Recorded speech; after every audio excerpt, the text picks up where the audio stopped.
Hello once again, welcome everyone to the PokerStars Arena. Scoop may be over, but we now have KO week, and that brings with it a special edition of the Sunday Million. The usual $109 buy-in, $1 million guaranteed prize pool, but with added bounties. And 81 players remaining from a starting field of 9,957, playing down to a winner tonight. We're going to stream it all the way. The we being me, James Hartigan. Him, Joe Stapleton. Hello, my babies. And the other him, Griffin Benja. The other him, here I am, excited for a nice knockout day. And guys, a couple of interesting stories to follow tonight. We've got some former Sunday Million champions in the field, and the red spade is represented as well. Let's get to our first feature table, which is headlined by Papo MC. This is Alejandro Lococo, who made the final table of the World Series of Poker main event last year, and then won the Eureka main event in Prague in March of this year, and is 5th in chips coming into day 2 of this week's Sunday Million.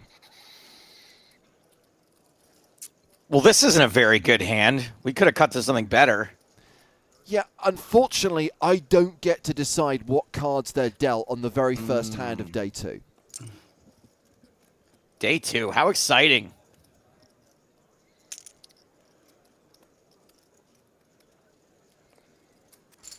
And you can see that the table has become balanced again because we are down to 80. That means we had our first elimination of the day on the very first hand of the day.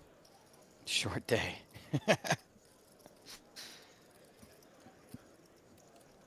Has that ever happened to you before, Griffin, where you've made a day 2 and you've been thinking about it, you've been preparing for it, and then you go out on the very first hand when you come back?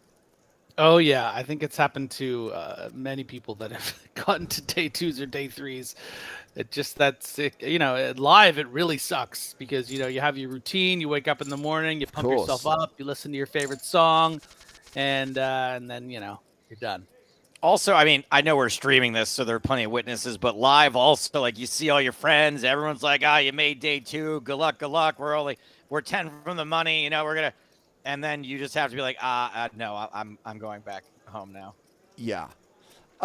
So Papo here with pocket 5s. Janice, who has just joined this feature table with ace queen. One other player I wanted to highlight at this table is Kezjan, who is in the small blind here. This is Jan Michael Kessanen from Finland, who won the Sunday Million back in 2017 when it was $215, and that first place was worth $157K. Of course, the prizes at the final table tonight, as advertised on screen, different because this is a PKO format, so the bounties play a factor, and you can see the bounties of all the players at the feature table underneath their avatars.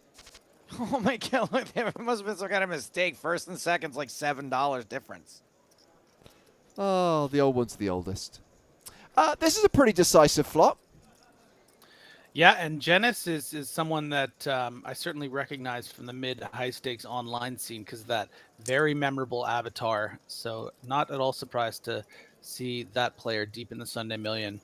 You'd almost hear it, right? Hit it.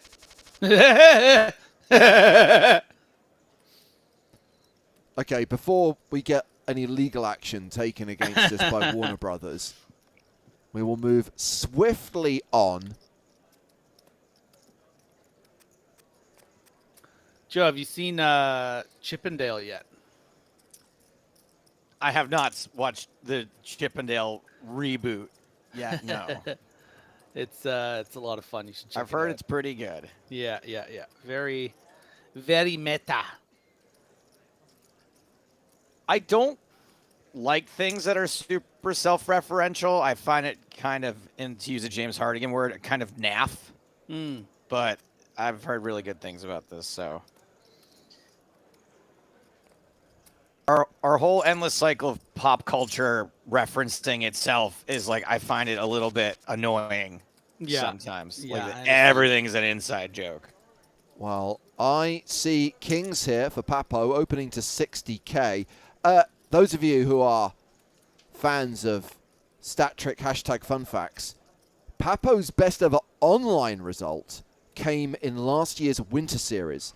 a second place finish in a $530 no limit hold'em, which was worth just shy of 46K. Obviously, has had a lot more success live. I guess he's a good poker player. I mean, seems reasonable. Now, Ooh, queens.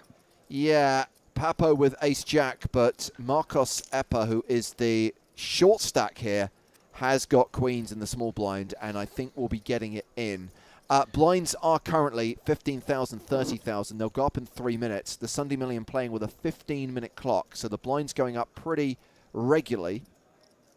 Going to be a bit of an annoying result, actually, for Papo, because at this stack depth, you know, you kind of have to call for just 10 big blinds, but the range of the small blind shove here is ahead of the ace-jack off from under the gun. So, you know, Papo not thrilled about calling, going to be expecting to be up against hands like this, ace-king, ace-queen, hopefully some 10s and 9s, but recognizing that oftentimes just 30% here. Bounty, obviously. Yeah, that's a huge factor. 10. Nope. Not counterfeited by quads. Marcos gets the double up through Papo, now playing 650K, more than 20 big blinds. Queens again, but this time for Ballestero and 9s for Papo. Have we done the I gotta classic hear why. put him on the feature table Bok move? I mean, that could have been a lot worse for a couple 100,000 chips out of 3 million. I have a question. Is it still death by quads if it's quads on the board? Yeah, probably. Yeah, it counts. As far as I'm concerned, it counts. King 10 making a speculative call here from the small blind. And I guess Papo now has a license to squeeze. Yeah, but the problem with squeezing here is, you know, you're doing it hoping to fold out the original razor and then, you know, sort of get it in against the small blind. But, you know, you hate to see these 50 big blinds go in from Ballestero, Cigar, especially with the, you know, bounty equity. Whoops.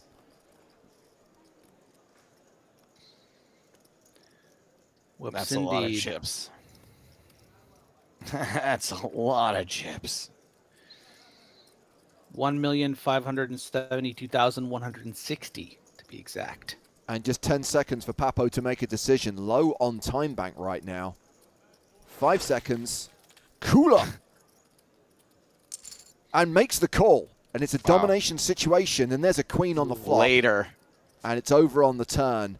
And that is the double up for Ballestero. And that will see Papo drop down to 23rd place on the leaderboard, having started the day 5th in chips. And now is likely to get it in with 10s against ace queen, Griffin. Yeah. At this stack depth, blind on blind, you have to imagine that these chips are probably going to go in. It could get interesting if Marcos opens here.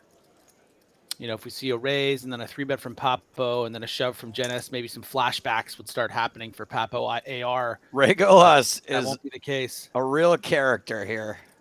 I like this player. The Quevin. The Quevin. You can't fold Quevin when it's folded to you in position. Well, Papo elects to 3-bet with 10s, and Genis now with ace-queen in the big blind. And it's not been a great start to day 2 for Papo, and I don't want to lose him inside of 10 minutes. Look, if the 10s hold, he's right back to where he was in the last hand. Good point, well made. Let's see. Looks like we're going to be off to the races here. 4-bet from Genis. Papo likely to get it in. Genis likely to call. And then it's in the hands of those fickle poker gods. You know, I think there is an outside chance Papo folds here. Probably not, but this is a pretty strong 3-bet from the small blind against that stack depth. So it's odds are Genis isn't doing it as a bluff from the big. But Papo does still decide to put the money in. And now Genis is not particularly thrilled, having put nearly 500,000 chips in the middle, having to call 800 more, but does do it. And 10s hold. River's a full house. And Papo is back in it. Good call, Joe. 2.7 million. Back up to 6th place on the leaderboard. Wow, what an amazing What roller the coaster heck is ride happening? to start day 2. And now poor Genis is short with fewer than 10 bigs as the blinds go up to 17,500, 35,000. We've got the Grafton opening here. It is former Sunday Million champ Jan Michael Kessinen who makes it 92,750 specific. You do a little pre-stream cranking there, Joe. I did have the entire weekend to crank it. Yeah. And I was left alone on Thursday night, so there was really not much between me and the crank.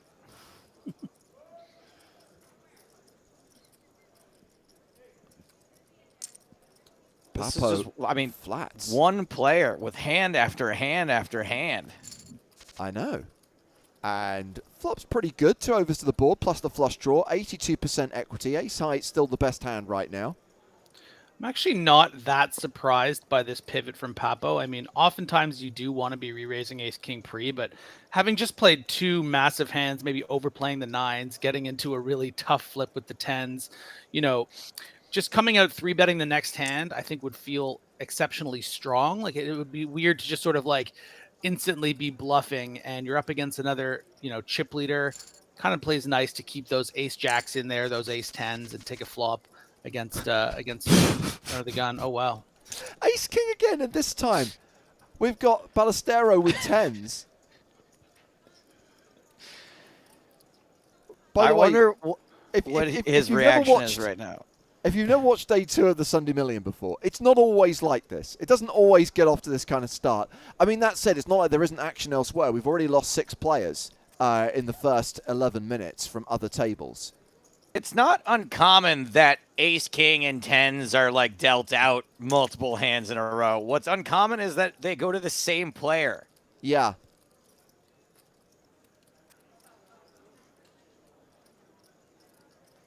I guess this is how this guy wins so many poker tournaments, though. Is Well, this just normal for him? Ballestero decides just to flat with the 10s and still has the best hand. He gets like ace jack and he's like, I'm running cold.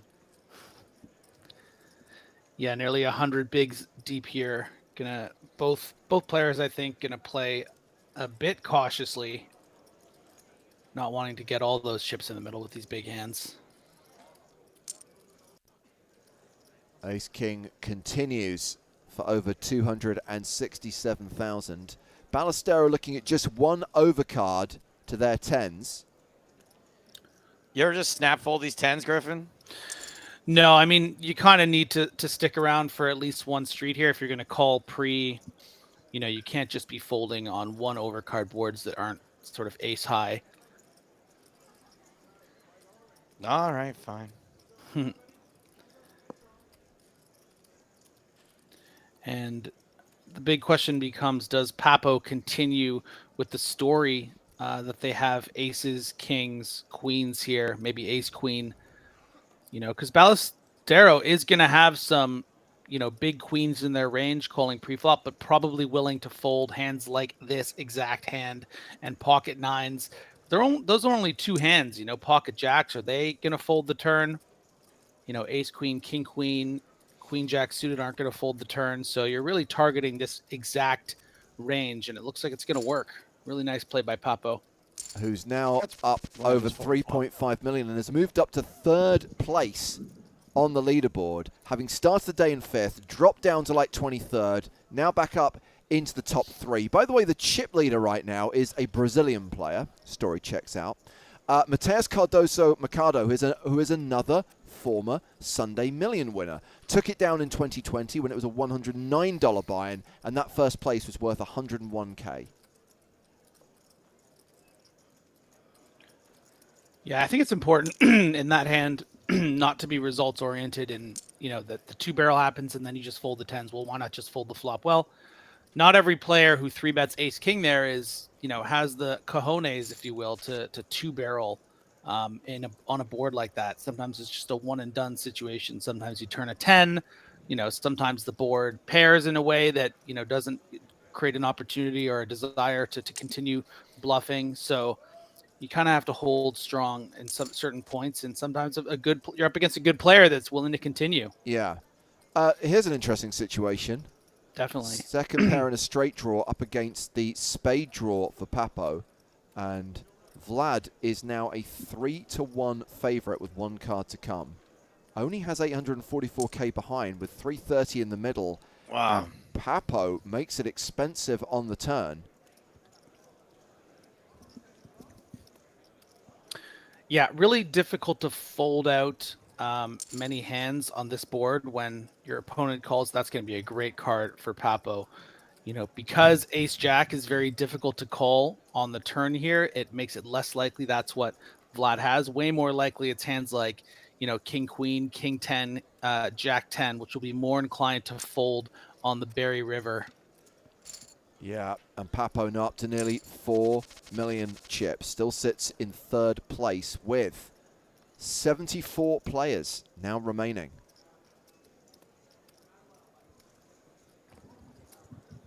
Lock Yes on YouTube asks, are players allowed anonymity in these? I don't want my stats or name read out. Once again, that comment from Lock Yes, sent at 10:46 a.m.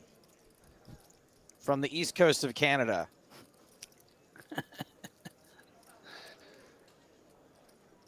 To answer your question, you can't hide your stats online. You can hide your results.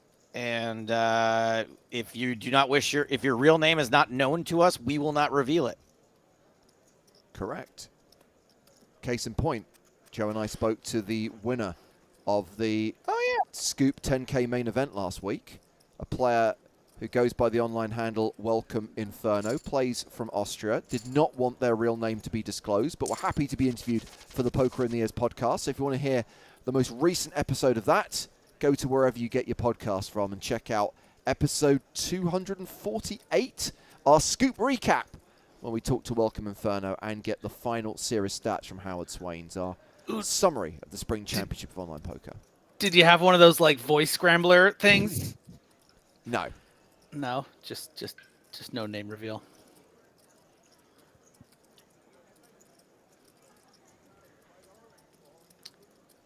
Servers down says, man, I wish I could play in these in Pennsylvania. You can't play in this, but the Summer Stack series is coming up in Pennsylvania, New Jersey, and Michigan. Gonna be some, I think the main event's like $100, and it's got a pretty solid guarantee associated with for those markets. Yeah, and I guess that will play a little bit like the Sunday Million, similar buy-in. Yeah.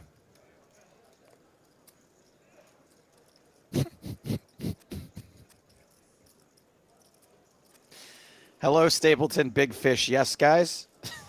Is that on YouTube? Yeah. I gotta go on YouTube. Yes. Where's the prompt that says English only?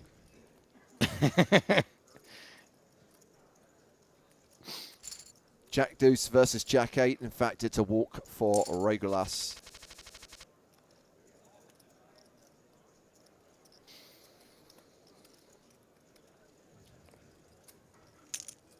And we've got Queen Jack all in. This is Janice.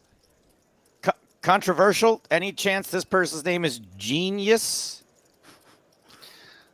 Yeah, I like that. If that was their intention, it wasn't a genius move to write it like that. Agree. And Papo with an opportunity here To make $114. Let's go. King 9 really right on the line here. I think with King 10, you probably call King Jack, you'd snap it off. King 9, it's right there. You know, you're not beating many hands, but you are beating Queen Jack, and let's go. And that is going to be a double up for Janice. Back up to nearly 600k. Still playing a sub-20 big blind stack. Blinds going up in 5 minutes. And a question from Dennis, who asks, guys, are we already in the money? Oh, yes, they played into the money late last night. So with how many entries? 9,957 total entries. That is just shy of 7,000 unique players and then close to 3,000 re-entries. We paid a total of 1,423. And, of course, only 81 came back for day 2.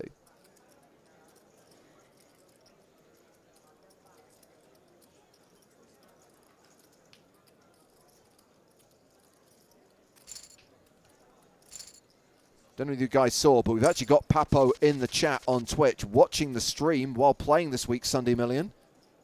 Papo, as long as you're here, is this what life is like for you?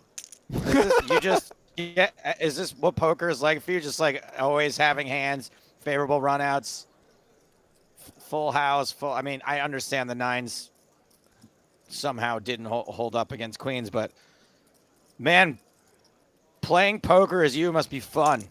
Well, again, just to reiterate, you don't get a 7-figure score for a 7th place finish in the World Series of Poker main event. You don't win a Eureka main event for a 6-figure score without fortune being on your side from time to time. A little bit of run good, yeah. Yeah. Oh, poor O'Regulas. I mean, if Papo keeps this up, he could retire from his day job of rapper.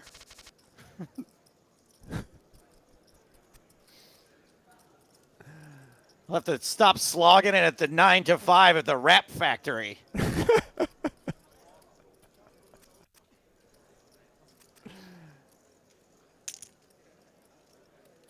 Here we go.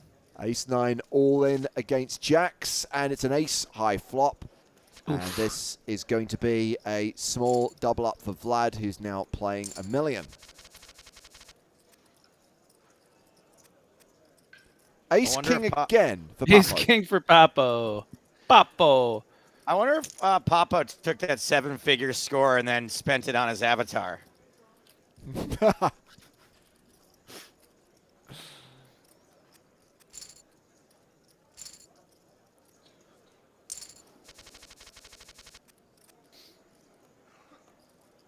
More importantly, Grafton folded. Don't tell Sam. No, I want to know if there is actually a music label called The Rap Factory, because if there isn't, we need to start it. And we may have our first signing at the feature table.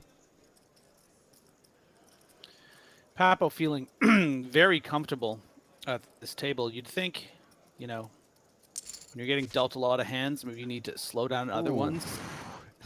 Well, yes, this is a street flash board, and it's dangerous for Papo, who has flopped the straight against the second nut flush for CZ Pablos. Yeah, not only is it a mega cooler, and all the chips will go in if Pablos places a check raise on the flop, but also Papo is going to get exposed to the rest of the table that they're willing to open 8-5 suited in early mid position, and that's going to definitely shift the image. And with a small bet like that, I think you can expect Pablos to play this as a raise.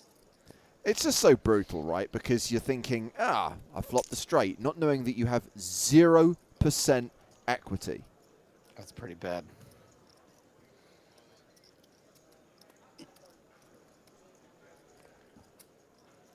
Yeah, no way to win.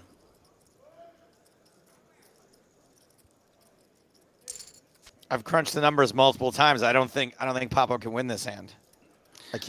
I mean, maybe he represents either the... Oh, no, because he's got the 8 of diamonds. Maybe he represents the ace-high flush. There you go. That's how he could win it.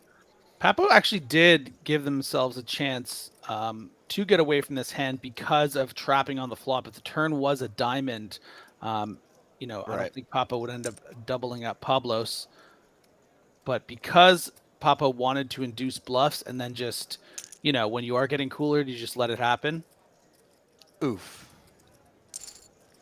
And this is going to be a double up for Pablos, up to $1.5 million as Papo drops down to $3 million and is in 5th place on the leaderboard now as the blinds go up to 20,000, 40,000. Stephen, I'm sorry you're disappointed. This week's stream, in fact, for the next few weeks, it is what we call a production, a Hartigan at home production. That means you don't get the animations. I'm afraid there's a few bells and whistles that we can't bring you. I've got enough going on, quite frankly, and my internet is not that solid. But at least you get to watch the poker. And Joe and I will try to replicate them when they're happening, if we can remember all the songs. The only thing that we have legal right to sing. I mean, Joe made some noise that was a fair approximation of musical notes. Whether it was anything like the Street Flash, I'm not 100% sure. I don't People think got it. No, People got it. The Street Flash goes like this. That That sounds like Bonanza. Yeah. Uh-oh. I think mine was better. Copyright.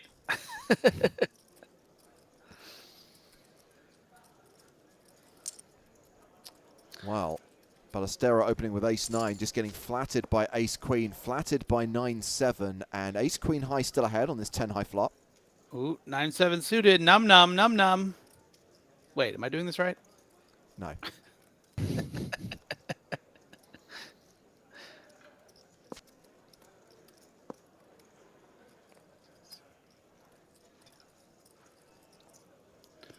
This is your chance, but doesn't take it from the big blind.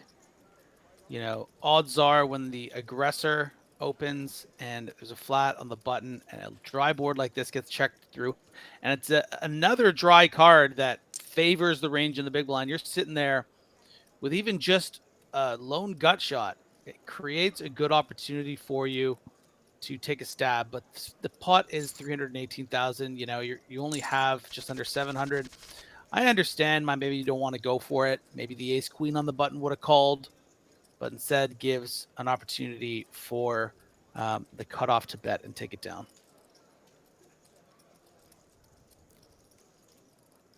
We already know Regulus has some pretty unique ideas about how hands are to be played. Like this. I feel like we're not giving enough credit for the Lord of the Rings poker pun. Regulus Fraga? Yeah, Regulus, like Legolas. Oh, but he's a reg. I think that's what he's going for. That or it's Okay. just his name. Actually, his name is Reginald Olus Fraga. No, Reginald! there you go.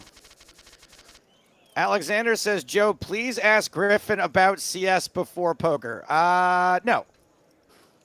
Thank you for your comment. And we've got Kayan opening here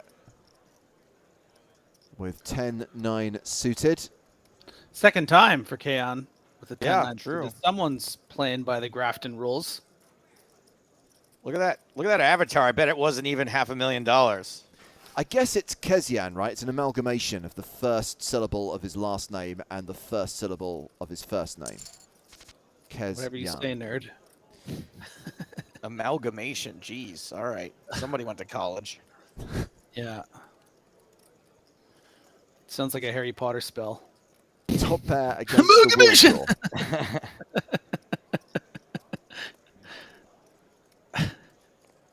This is fun.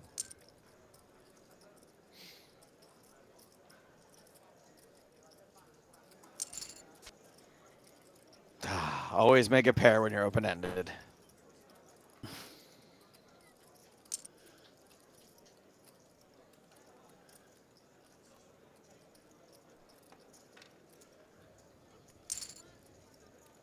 Free money. Yeah. Very poorly played there, I gotta say. And Vlad down to 500k at the 20-40 blind level. Field has dropped down to 62, by the way. That means 19 eliminations over the course of the last half hour. First 30 minutes of play on day 2 of this week's Sunday Million.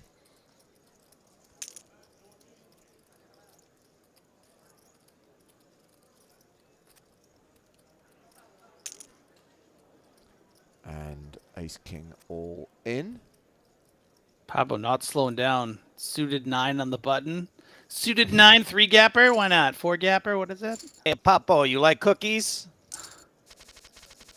Because your hand just got caught in the jar. Marcos playing 11 bigs. Ace-5 suited. Only 2 plays here, my friend. And I don't think you got the stones for one of them. Oh, look at that. And we've got a disco. Poor old Vlad not with us right now. Oh, wait, what's the disco song? Oh, my God. I mean, I'm just going to say it once, Griffin. Give up. It's not working. Griffin, on your break, you got to go watch some old streams and Learn the music.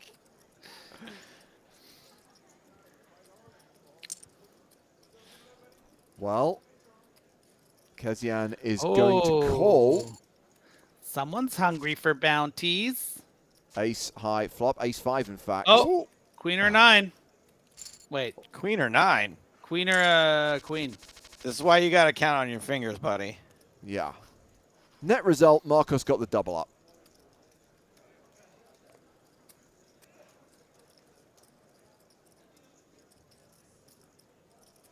Sixes. Ooh, nice shove spot.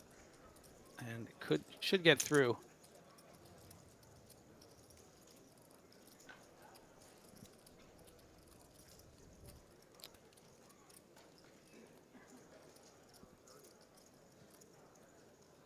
What are you thinking about, Kesjan?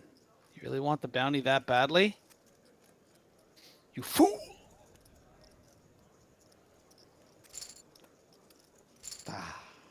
Real genius play there. Oh, now has 7s, and we've got ace king, we've on. got ace queen, we've got 9s. Dude. So is this Papo's 4th time being dealt ace king or 5th? The craziest part is that I wouldn't even fault Genius for shoving here because we've seen the wide range of Papo. If Papo didn't open here, Genius would have shoved. So if you're getting some dead money with the Papo open, that's going to be like folding a lot of the time. May as well go for it. What, of course, Genius doesn't know is, Kesgen behind, the big hand and the big blind. So I wouldn't fault Kesgen for reshoving here because Papo is going to be opening so wide and folding so often. But that's not what's going to happen here. And now... Come on. This is awesome. Marcos gets away from the ace-queen pretty handily. Yeah, 3 people in. So is this a reshove and then a tough decision for 9s, Griffin?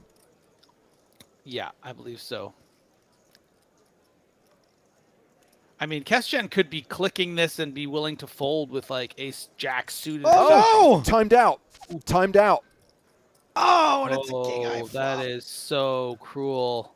The full house for Kezian sees the elimination of Genis. We referenced earlier on that Papo didn't have much time bank left. Yeah. Had 2 seconds on the clock, got Punished. timed out, and folded the ace king by default. Puke. Yuck. I don't know why Papo's in chat. I wouldn't want to rewatch that. Is Papo in chat? What's he saying? What are they saying? He popped out momentarily. Not sure he's still He there. Papo'd out? I would have maybe tuned out for that bit. 5s all in for Marcos. Nah. Nah.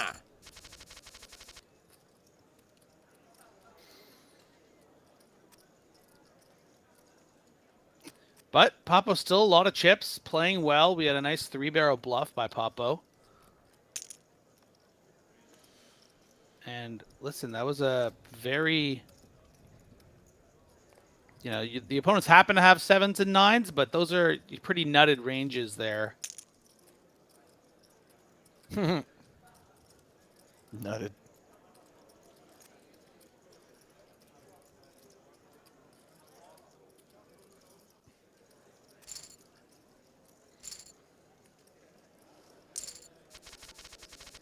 Still quite a few semi-short stacks lurking in the field with 59 now remaining. Papo currently ranked 12th on the leaderboard. It is a Brazilian player called Sorjak or Sorjak who currently leads, playing 6.4 million.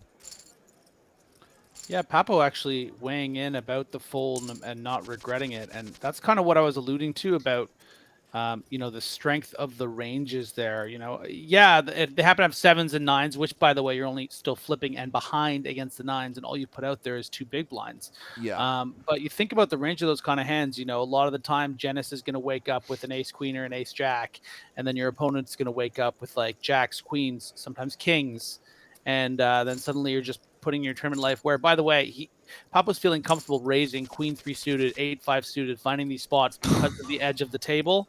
So I really think I fall in the camp of finding a fold there too.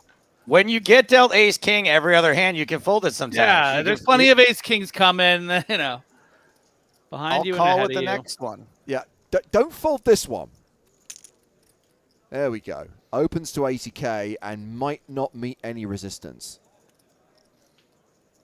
I'm glad he weighed in only because my only disgust was that maybe it wasn't his decision to fold ace king. Right, and right, right. that it was the software that did it for him. Well, King 9 does not really connect here, and Papo has a huge advantage. Yeah, a bit of an unorthodox flat from the small blind from Keston, but I think this comes from a place of, you know, thinking that King 9 is actually ahead of Papo's cutoff range, which I think is, you know, a reasonable assessment that it's at least kind of breaking even based off the kind of hands we've seen from Papo. So you don't want to play this hand as a 3-bet here, because when Papo continues, it's just like, oh boy, it's all the better kings. And, you know, you're really in trouble, and Papo's going to be aware of his image, maybe willing to 4-bet here. So now, though, Keston with this particular run out might be inclined to bluff, and does, to the tune of just 57,000, but really trying to fawn a pair here, you know, a small pair, whether that's like even an 8 as a blocker. And it works because it looks like that, exactly what it wasn't. So really cool little mini bluff there. He's folded ace king incorrectly twice now. Just want to put that out there. There's a trend.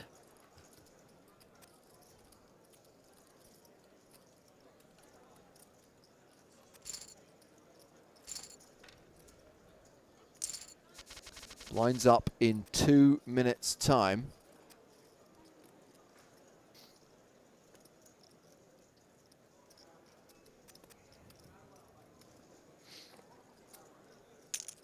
And Ballestero opens on the button with ace 3. Marcos defending with 10-7 of strawberries. Oh yeah, for sure. 30 big blinds, really well connected. Delicious. Hand that can get flops like that. Strawberry shortcake. Yeah.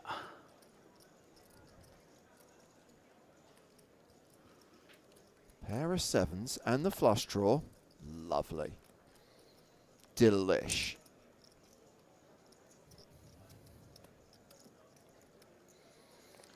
That's all you ever really want, right? Is something. Is hope. You're like, I can call it 10-7. I can flop a pair of a flush draw, and then you do it, and you're like, oh, yay, this is fun. Still here, guys. It's just getting hot in here. Am I fuzzy now, or am I good? Yeah, it's your sweating. It's making you out of focus. Camera's steaming up, Griffin. It's getting hot in here. So take off all your clothes. Should I do one of these? Do one of these with the camera? Oh, this is professional, isn't it? Make love Yeah. to the camera. There we go. Well done, Griffin. I'm back. Oh, there we go. Flush on the river. No wheel for Ballestero.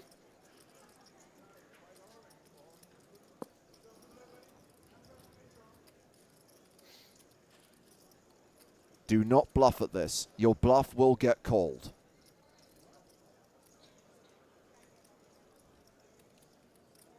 Such a bad river for Ballestero, because it might convince them to do and that. there's the double up for Marcos. And we are switching, guys, as the blinds go up, because we are going to join the chip leaders table. So Soyak from Brazil has a stack of 6 million right now. One of the other players involved in this pot, just folded there, is Mateus. That is Mateus Cardozo Mercado, who was chip leader at the start of the day, but you'll notice is now vulnerable. Has 1 million. Has less than average, and has the single biggest bounty in play. Has that red target worth more than $1,600. Whoa. Wow, we were. I mean, that's pretty big considering. I mean, we have 2 bounties at this table over 1,000, where most of them were like in the couple of hundred range. Yeah. At the other table. Ace Queen versus 7 Deuce. Ace Queen bets. This guy doesn't know 7 Deuce is bad. Come on. 7 What's this guy doing? Folds. What's this guy doing? So referenced already that Mateus, a player with $730,000 in PokerStars earnings, did take down the Sunday Million a couple of years ago for a 6-figure score. What are you snickering at now? This is crazy. Carl bouncing around the chat, just completely confusing everybody.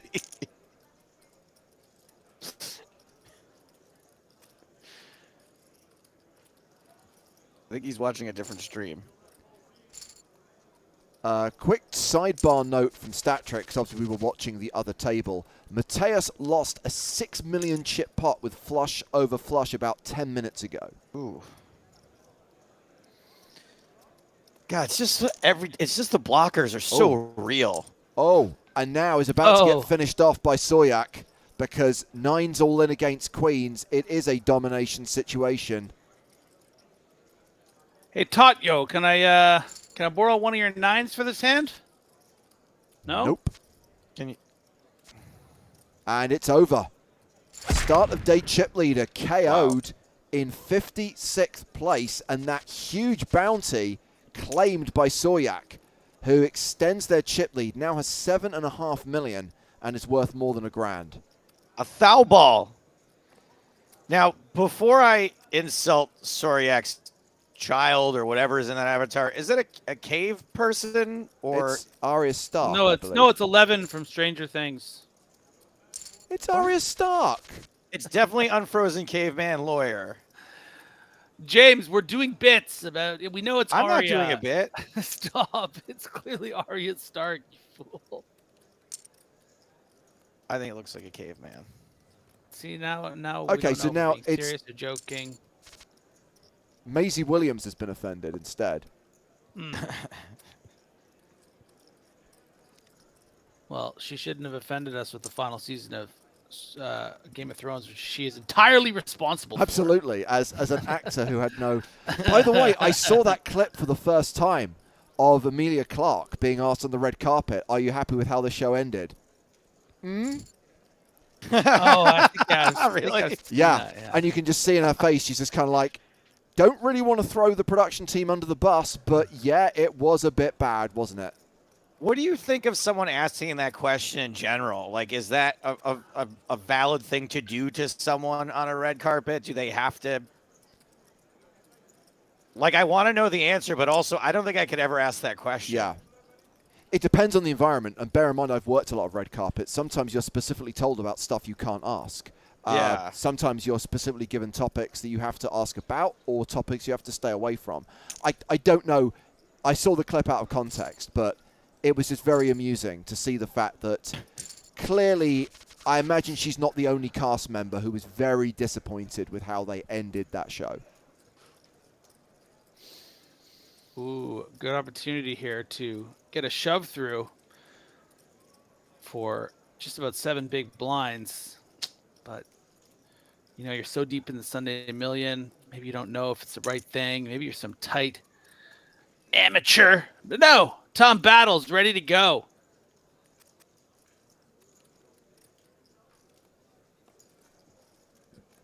They don't call him Tom Stay at Home and Not Battle. I think there's too many characters. I think you'd exceed the limit. Yeah. No, he's ready to go. The stay at home and not is implied. That's actually kind of his MO, which is to stay at home and not go to battle. Yes. But he had to sub it down to fit onto the screen. Yeah. Acumen Plus opening here with queens. We are at the 25k, 50k blind level right now.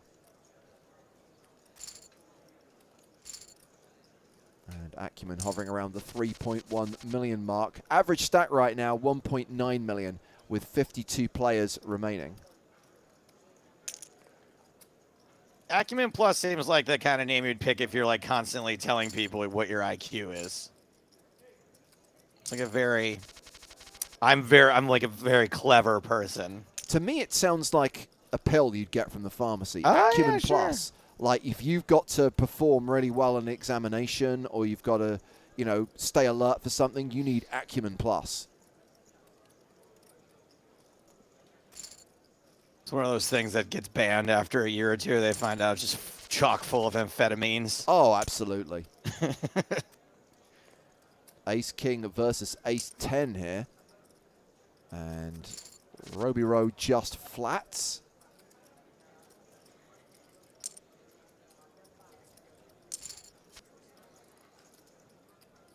Ace King high still good. Oh boy.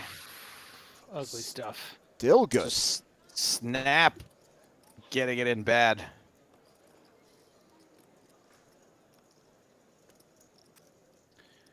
And I think that's a good example for all you at home and the dangers of, you know, flatting something like Ace 10 against the early position raise. Because you're behind the range, you're just asking yourself to get either cooler or to be calling it down with worse. And lost a good amount of their chips there, did Robbie Rowe. Doesn't shove the king-queen suited for 10 bigs. Well, now is being put in a spot where they kind of either have to go with it or... Oh, just flats. Weird. Okay. Didn't expect that. And folds. This hand is played very differently to what I was expecting. But the end result is what I was expecting. Thank you, Barry Greenstein, for sealing the fate of Roby Rowe 2010, who is eliminated in 52nd place. Bounty claimed by Suck Out On Me. God, it took a while to work that one out. Missing letters, no capitalization at the start of words.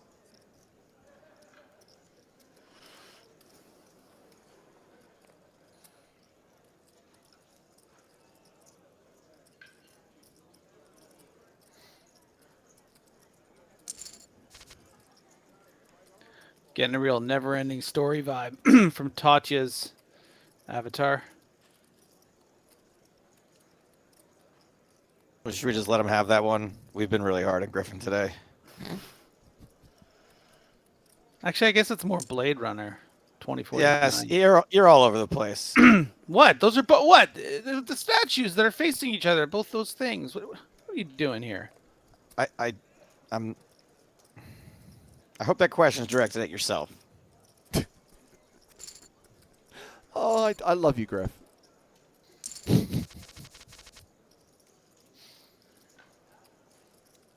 Kojak for Tom. Normally stays at home and doesn't go to battle. Oh, now you guys are stealing my jokes. Who loves you, baby? I don't know if you read the small print of your contract, Griffin, but anything that you create while on this stream is not your property. It doesn't belong to me or Joe either. It belongs to PokerStars. All hail the mighty stars. Swordjack with the dog. Yeah, and that is a KO. Tom is gone, and Swordjack now up to, well, back up, I should say, to 7.5 million. Still in the #1 spot with 50 players remaining. Okay. However, okay. I was gonna do the aces sound.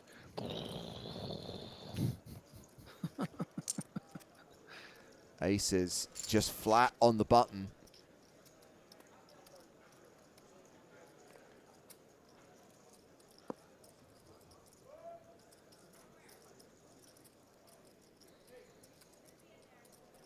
Running spades. If only they knew. They could have got the full double pre-flop. Yeah.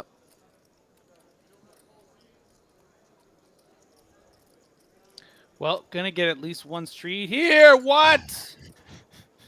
Nope. That's such a bad fold. So I know you remember it's a good fold in that situation, but you really should not be folding there.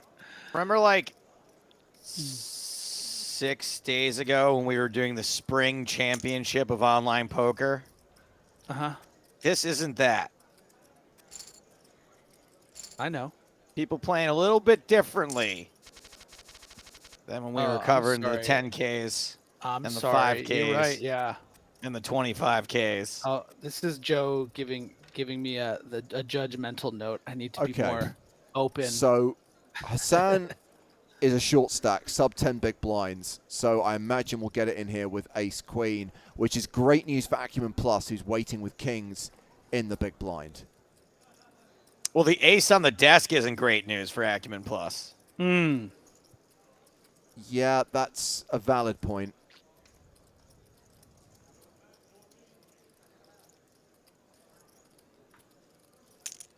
There is the all-in. J1s and Suck Out and Me can both fold, and Acumen Plus can call. What? Buddy, oh my goodness, I love it. Wants the bounty. What's trying to isolate for that bounty? This is great. J1's There's doing? a 6. 3. That's double KO. With 47 left. That's This ain't scoop. a $482 Yeah. bounty. You're so desperate for that $482 bounty that James, you get don't it in there be- with Jack come on. 6. I think This that isn't was the awesome. spring championship of online poker, James. Just, take it easy. Fantastic. Okay. That right there, that was some WSOP tourist play right there. That was awesome. Jack 6. He jinxed himself. The takeaway food's got a point. Jack 6 would have beat the ace queen. It's not his fault there was kings lying in wait. It was a good read. I mean, it's a didn't great hit a way pair, to play did he? results while at the same time Yeah. not playing results. I love it. Absolutely When love did he hit it. a pair? They flopped a 6. No, wasn't it a 5? No. No, there was a 6 on the flop. I was looking at the fuzzy screen.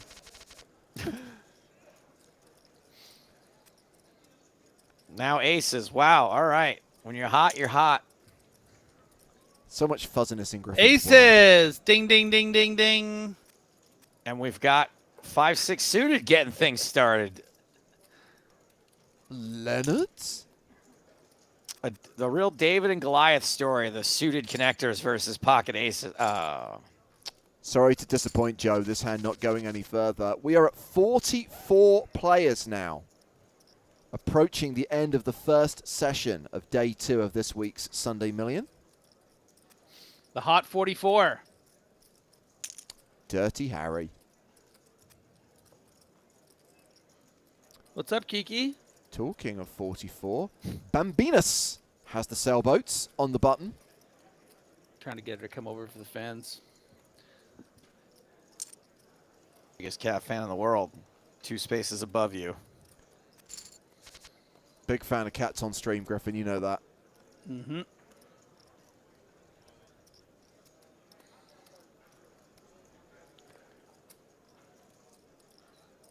Burger King dropped by the other day. And he got real lucky because I didn't have anything else. Oh, boy. Oh, quack, Speaking quack. of lucky. Ducks fly together. God, Ducks damn it. fly together.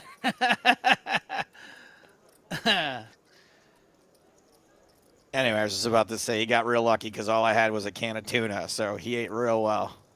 Nice. While Bambinus should be able to get away from this now. 310,000, half pot on the river, just a pair of 4s. Had the wheel draw on the turn. Looking at plenty of overcards. Actually losing to a set here. And Bambinus does indeed fold.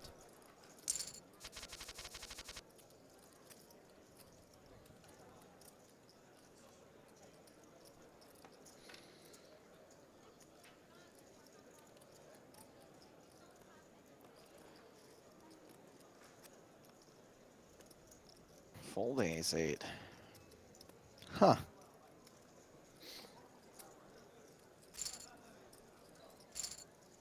Blinds up, 30,000, 60,000 with a 6K ante.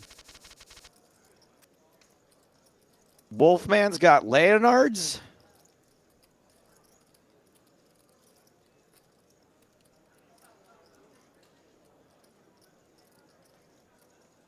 Bambinus with ace jack opens to 127K.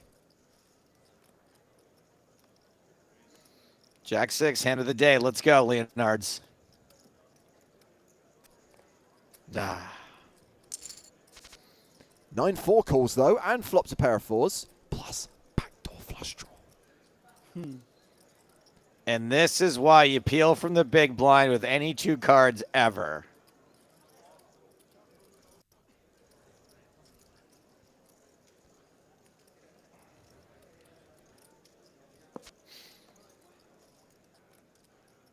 Diamonds become a factor though.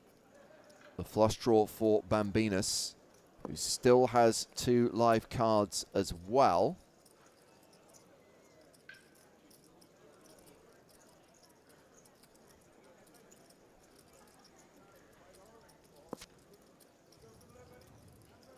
And Ballestero is good. This could well get checked to showdown. Yep. And that is going to take us to the first break of the day. A fair few eliminations during that first session. We'll be coming back from break with 44 players having started the day with 81. We did see the start of day chip leader eliminated in 56th place. It is Sorjak from Brazil, who currently leads with a stack of 7.3 million. 5-minute break, and then back to the tables with more action from day 2 of this week's Sunday Million, following all the way cards up through to the winning moment. Guys, something very important to discuss on this break. I actually have some breaking news regarding the Sunday Million. So this week, it is part of KO week, so it is adopting the PKO format, and I think it's clear that over this year, and indeed since we started streaming the Sunday Million regularly, Joe, from the end of 2020, we've seen that more often than not, or at least 50% of the time, it follows the PKO format. And one thing is very clear, you just have to look at the numbers. It's incredibly popular whenever it is a progressive knockout. So the decision has been taken, and it will be in effect from next week. From this coming Sunday, the Sunday Million is changing to a PKO. Still a $109 buy-in, still a $1 million guaranteed prize pool every week, but there will be bounties every single week. Progressive knockout is the way to go. Joe has a question. What will it be during knockout week? It will still be a PKO. Thank you for your question. During the Bounty Builder series, it will still be a PKO. Thank you for your question. I anticipated that one. I think it's worth pointing out there are a few other changes being made. It will be 8 max rather than 9-handed moving forward. There's a slight change to the structure, slightly bigger starting stack and some changes to the blind levels.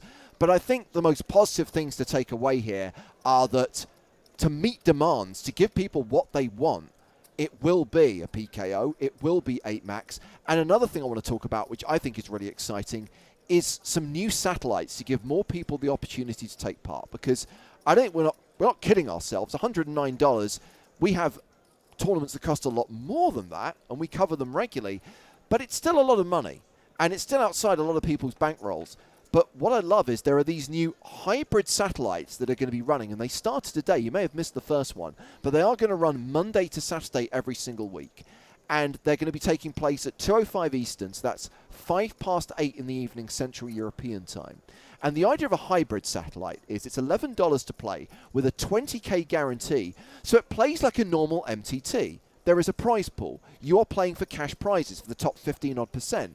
But if you make it to the top 16, if you make it to the final 2 tables, you also get, and this is added to the prize pool, a $109 Sunday Million ticket. So I like this concept, Griffin, because some people don't want to play a standard satellite, and you don't want a game that's just going to stop when you're down to 16 and everyone gets a ticket. There's prize money as well and added tickets to give more people the opportunity to play.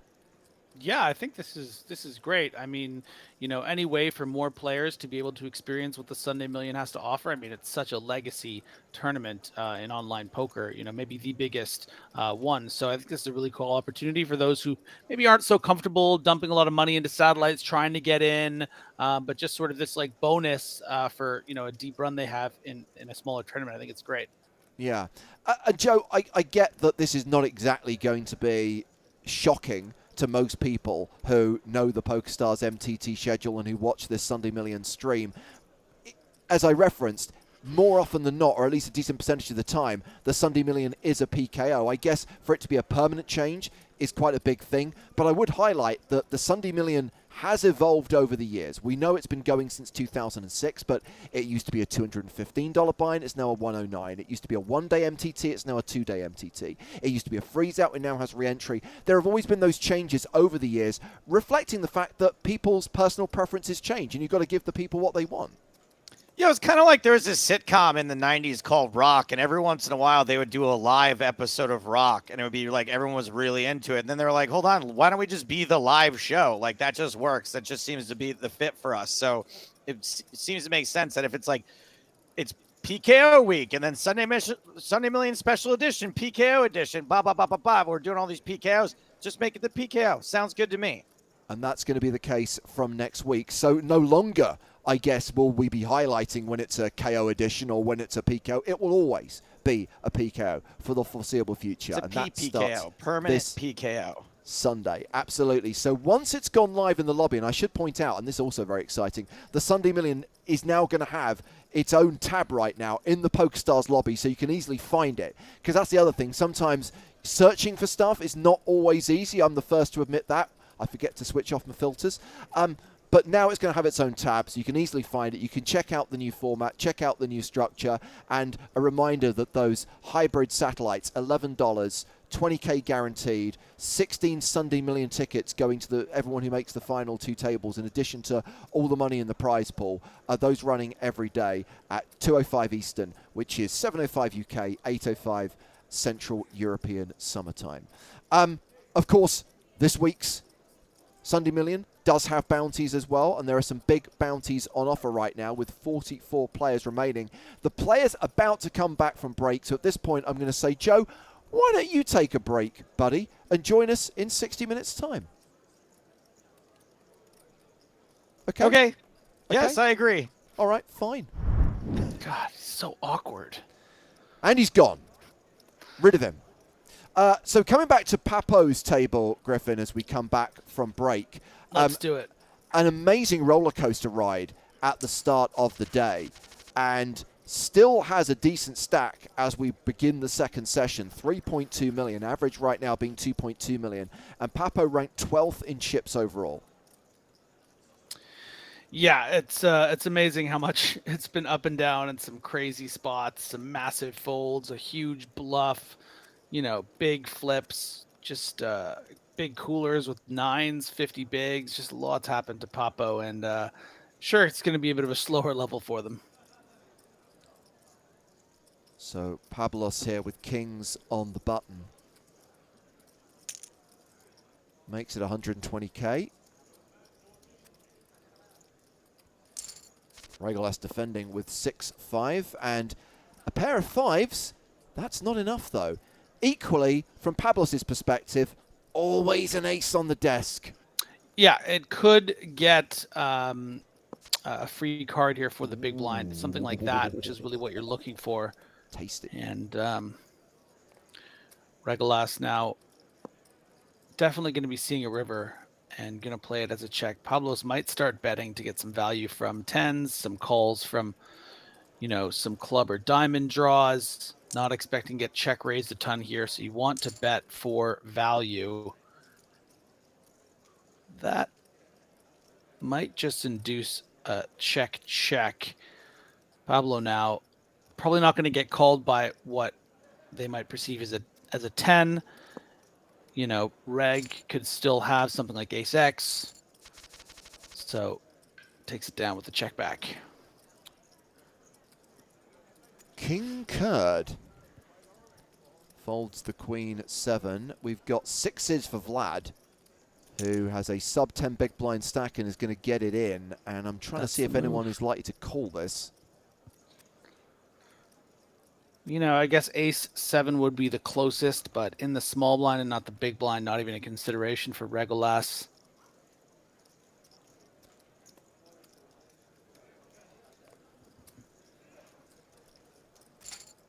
Papo folds the 10 deuce.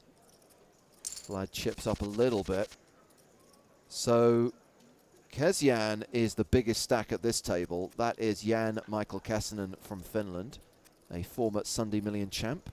Won this tournament back in 2017. Has $1 million in PokerStars earnings. And Papo shoving small to big with Jack 8. I mean, King Kurd is not deep stack, Griffin, but they're not super short. This is risky, question mark? I think 16 big blinds you should probably be calling as strong as king 10. Maybe like king 9 you want to start considering folding, but king 10's just going to be beating a lot of hands like the one that was shoved, and Yeah. that's a pretty good edge and a pretty good, opportunity. I think that a lot of worse 10s are going to be shoving. Something like 10 jack, if jack 8's going in, 10 jack certainly is. Queen 10, 10 9 suited, 10 9 off even.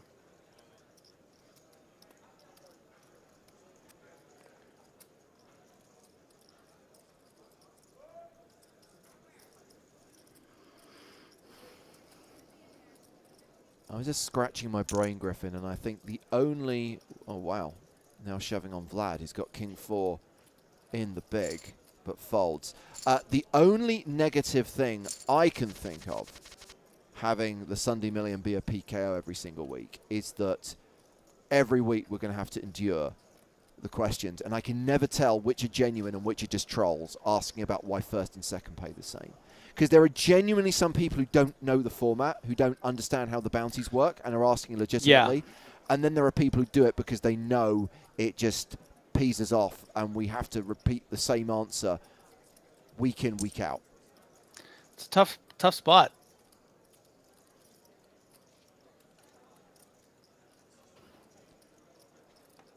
Oh, someone other than Papo has picked up ace-king. That is Kezian, who shoves on King Kurd, who's got ace-9, is dominated.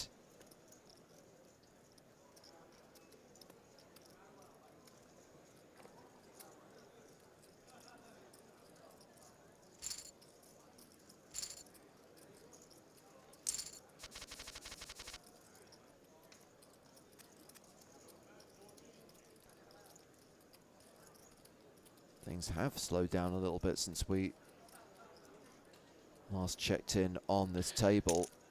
Papo hasn't much, yeah.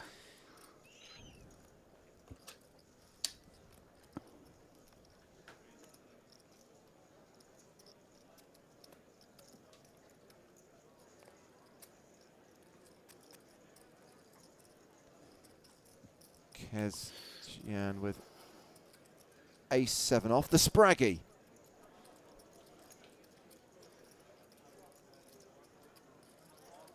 And I think Kezian is thinking, what if I just make this like 500K? Do I get a fold from Papo? Instead, goes with that small blind flat again, expecting ace-7. And this is really a player-specific flat strategy from the small blind, I think, from Kezian. Having seen what Papo had been raising with that 8-5 suited. Pablos actually kind of flops best here in wanting to continue. Papo might c-bet here because these are the kind of boards you need to attack as the aggressor, as the raiser. If you can get through the small blind here, you're against very capped range in the big blind, a lot of 5s and 4s and weak kings. So it gives you license to barrel, but not on that turn card. The Gin Deuce of Diamonds. And Papo needs to tread lightly. It is a really good card for Pablos. Yeah, Papo doesn't like to give up on hands. So might just try to go for a 300K barrel here to fold out something like 5-7, even ace-5, but instead wisely checks back, recognizing that Pablos gonna have a lot of kings here as well and not be willing to fold. May as well just wave the white flag.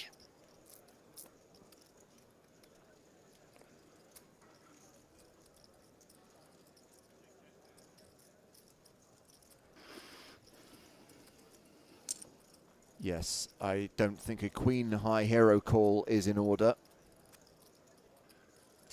And that's a much needed pot for Pablos. Still below average, but still in it to potentially win it. As we see, the field has dropped down now to 41 players. So 40 eliminations since the start of the day. Of course, this being a 2-day event, there'll be plenty more to come. We are playing down to a winner tonight.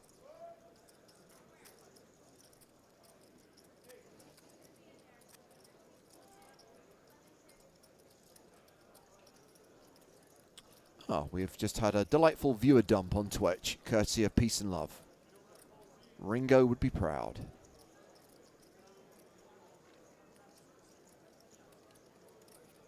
What's up, viewers?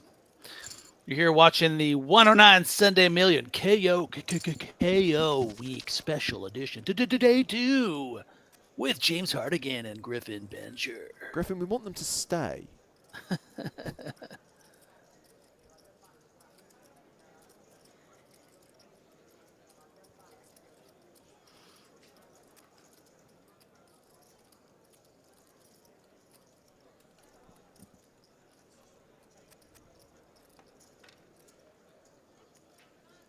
Marcos with the bond in the small blind. 7-5 of spades. It's been folded to them.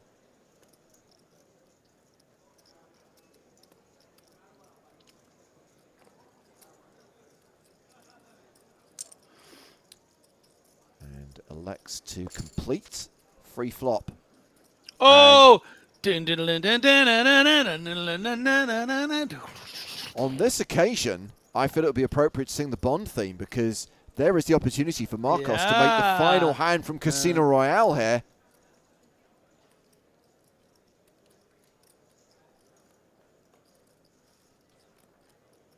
As things stand, 7 high is ahead. Oh, not going to get to the river. Street flash denied.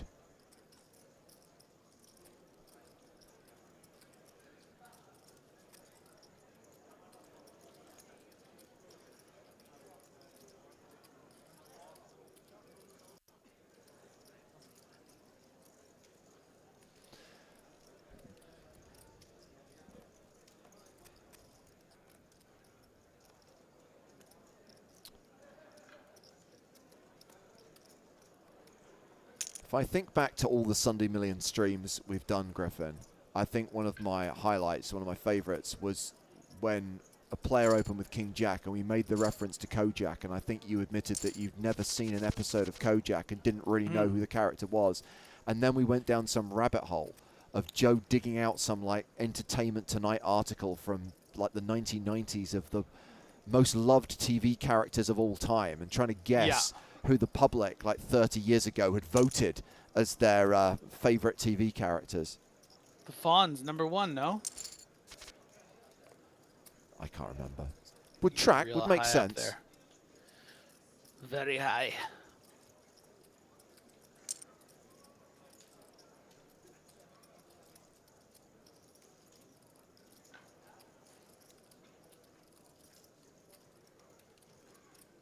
Very ill-advised little bet here on the King 6-7-2 heart.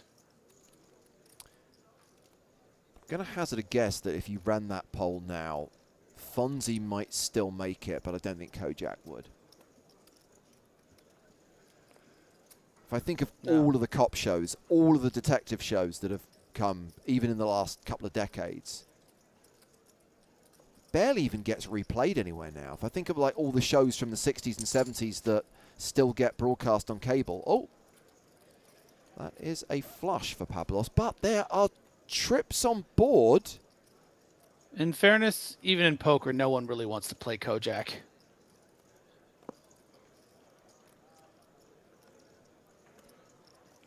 Can you bet this river?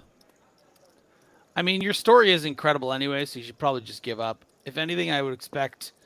no, we see a check. Yeah. Well, I see Pablos with Kojak, but 2 players with King Queen, Papo and King Kurd.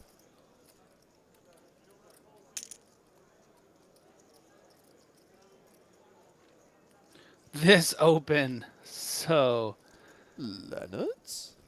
out of line. Outrageous, preposterous.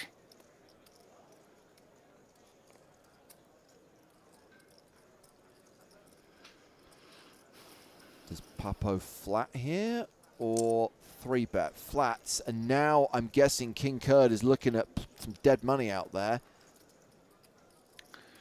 I think King Kurt's going to be scared. Just call or fold. Okay. So we are going at least 4-way to the flop, 5-way to the flop, which is queen high. And both King Kurd and Papo are going to be into this. King Kurd open jams the flop. Gets 2 folds. Pablos with second pair and a backdoor flush draw. Find the fold, Pablo. You know Papo has some queens behind here. You could just be up against the queen. You're only really beating spade draws, maybe the odd, weird 9-10 or king-10, which you block. So tough to fold that mid pair, though, with the backdoor diamonds as well. It's just a pot-size shove. Papo calls, and this is going to be a chop. And Griffin, Oh, the diamonds! you know what they say.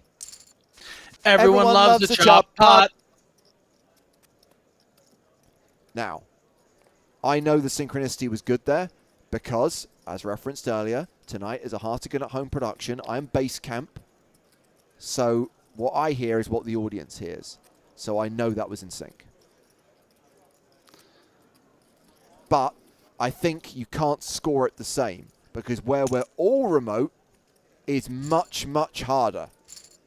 Let them score it how they want. I want Okay. the 9s. I want to bask in the glory. I'm not going to deny you your glory. Blinds have just gone to 35.70, by the way.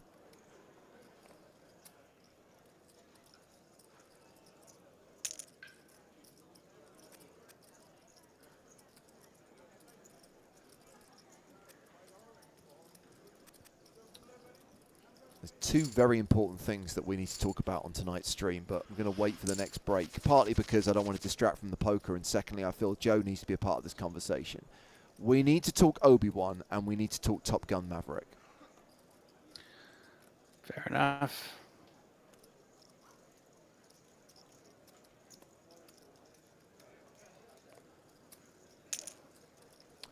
Papo getting cute with the Spraggy. Gonna work. Not a lot of good hands behind. Only real challenge Papo might have gotten was from the direct left, but with 15 big blinds, not even. Can't really do much with King 9 suited. Yeah. I'm going to address 2 points in chat after this hand. Having just said we won't talk about it till the next break, I'm now going to talk about some stuff, but I'm going to address 2 specific points on one specific question, rather. Aces all in, jacks for Pablos.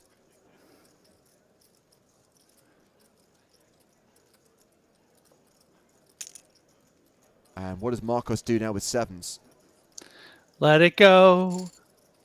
Let it go. And aces are holding. Aces are good. That is a double up for Regulus. So Mickey says Obi-Wan is so good. I think there's a lot to admire about it, but I have issues to be discussed at the next break.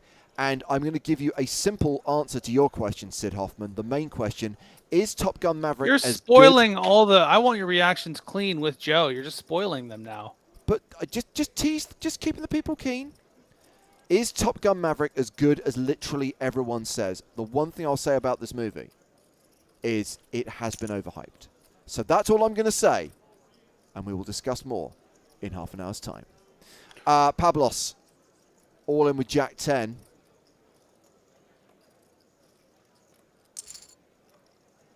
Nice call. And ace high holds by Pablos to KO.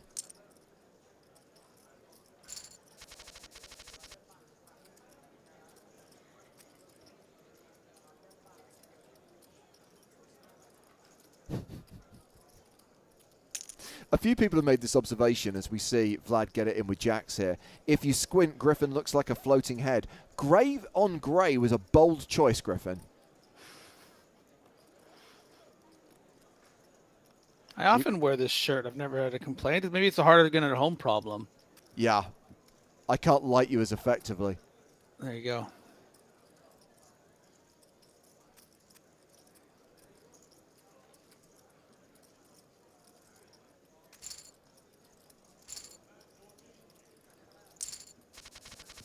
I remember the first... Floating head. What was the first streams we did from the PokerStars Arena? It was Stadium Series, right? A couple of years ago. And I naively thought I could get away with wearing a black shirt.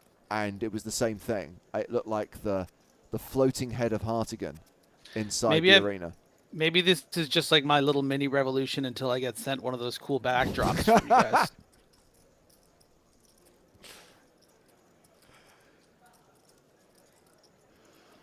Aces.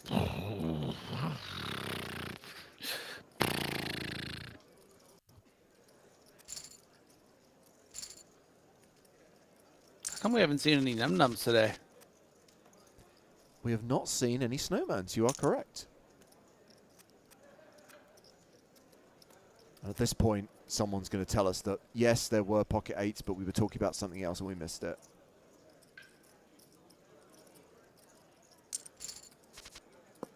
Whatever.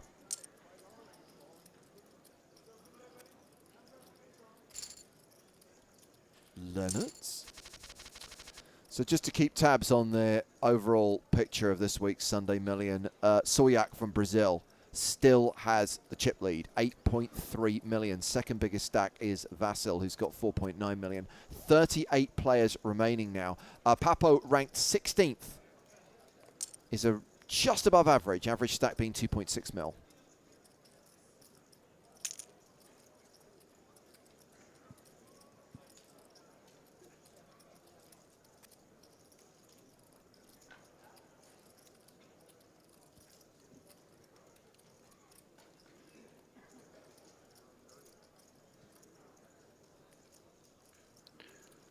Ooh, and this is an example of where a good example of why you need to shove hands like this for around 10 big blinds.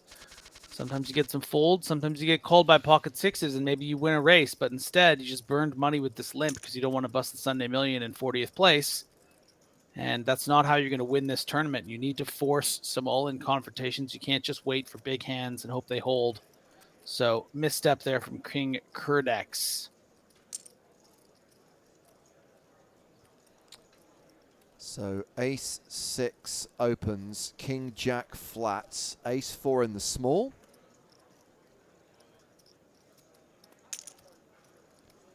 Oh. Ooh, gangster.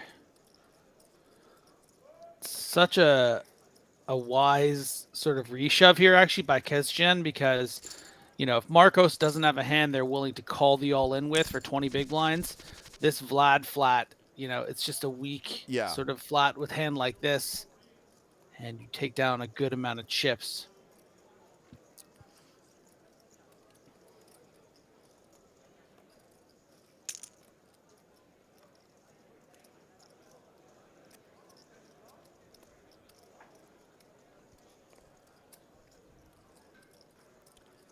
Papo with ace 8 and Vlad shoves with ace queen.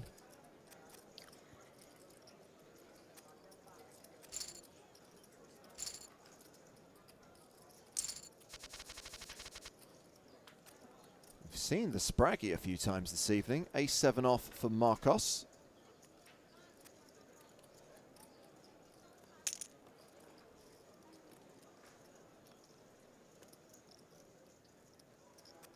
But it's Vlad who opens with the sailboats.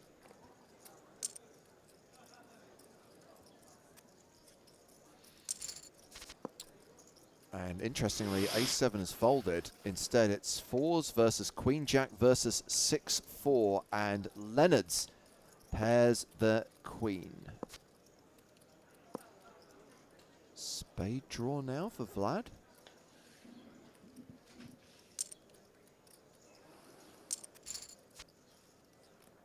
And Leonard's still good.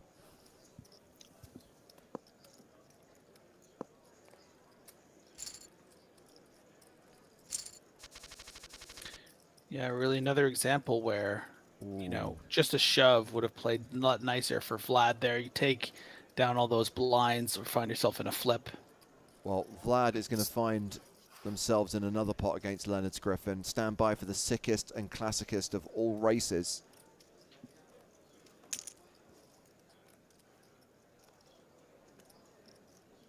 Vlad opening to 140. Blinds up in just over 5 minutes' time. Leonard's re-raises. Fold, fold, fold, shove.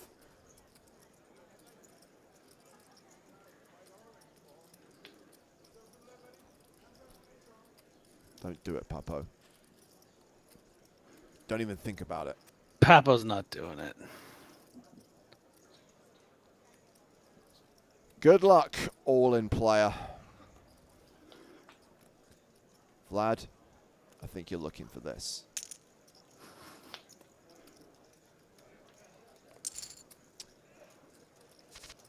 And no ace or king on the flop.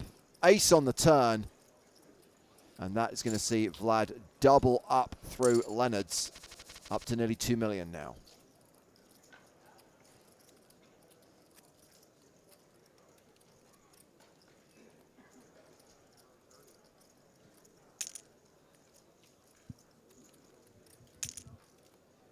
And now Leonard's with jacks. Tries to make it look a bit tilty.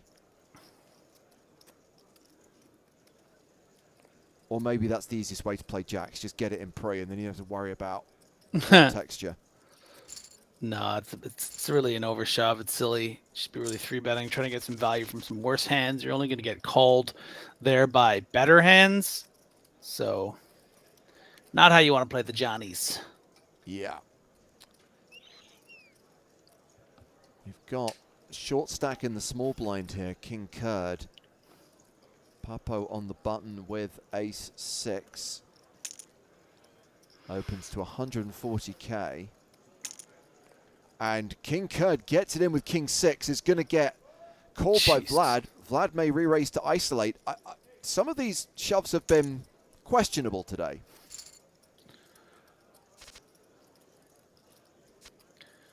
Yeah, just shove the Queen Jack suited on the button. Don't shove the King 6 off against an open with little fold equity and a bounty. And King Curd is KO'd. And that's going to take us down to 35 players. Current payout, by the way, is $831.76. There is a jump when we get to 31. At that point, everyone will lock up a 4-figure score. $1,166 will be the next payout. But we need to be down to the final 4 tables before we get there.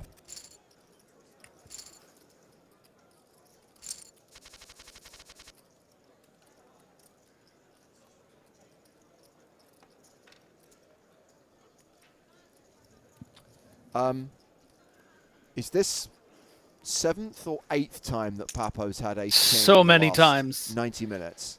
Feels like 12. Hello, boy. Welcome to the table.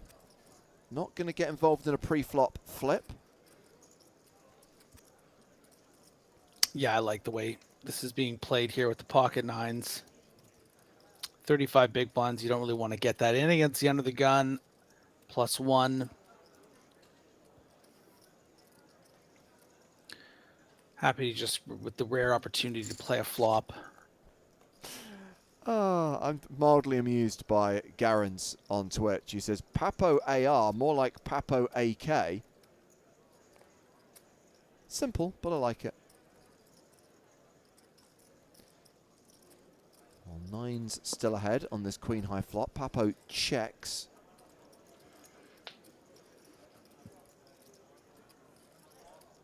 So why is it Papo AK?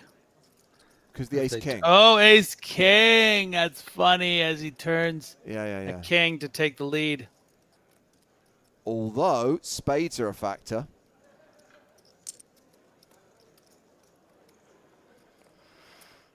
$143,220. Gets called and the board bricks out for boy.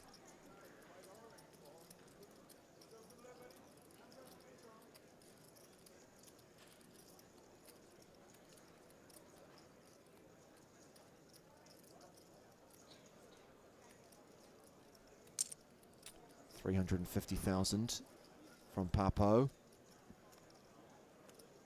Boy. Crazy boy. Be cool, boy.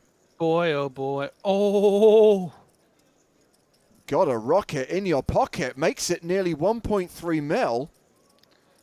And not an easy call with ace king here. You don't block the flushes with the ace of spades. Your opponent would have to be turning queen jack into a bluff, 9s into a bluff. So really brilliant move there by boy VN99, willing to make a move like that. Pretty great Nice. stuff. Nice move.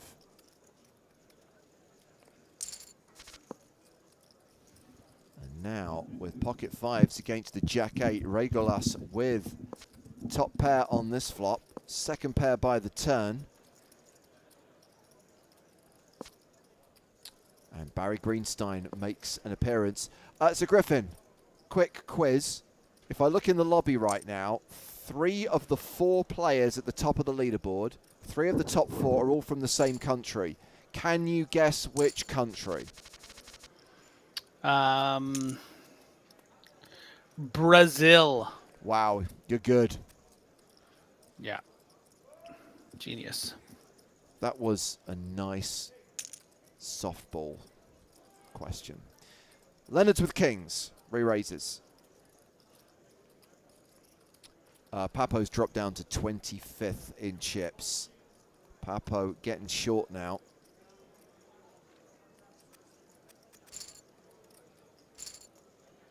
And we are at 34 players with the blinds at 40,000 to 80,000. Another 15-minute level begins.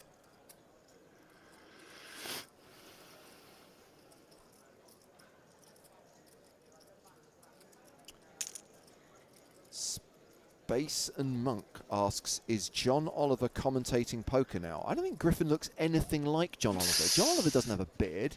He wears glasses.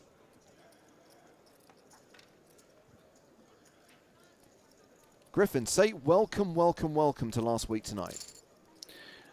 Welcome, welcome, welcome to Last Week Tonight. No, I mean, even when you're doing the accent, you don't sound anything like him. That was a really piss-poor read there. Welcome, welcome, welcome to Last Night Tonight. Still bad, and you got the name of the show wrong. Ace-4 suited here. For the player in the play seat, because this is often the seat that players play from on PokerStars. So I feel like it gives us a deeper connection to Marcos Epa here as they flop best with that ace kicker. It's funny you say that, Griffin. So many people comment on that and say that the player that they almost kind of get behind, the player they sweat with, is whoever's in that seat because that's where they're used to playing from. Makes sense. Makes sense, man.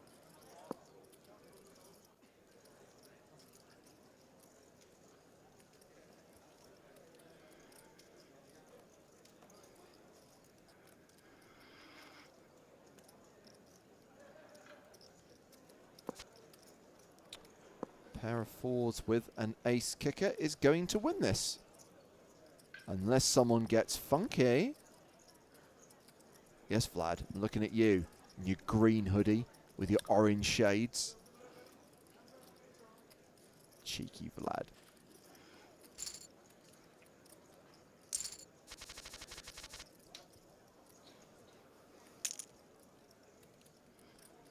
Okay, in the next round of Guess the Flag, Vlad K307. What flag? Where is Vlad playing from, Griffin?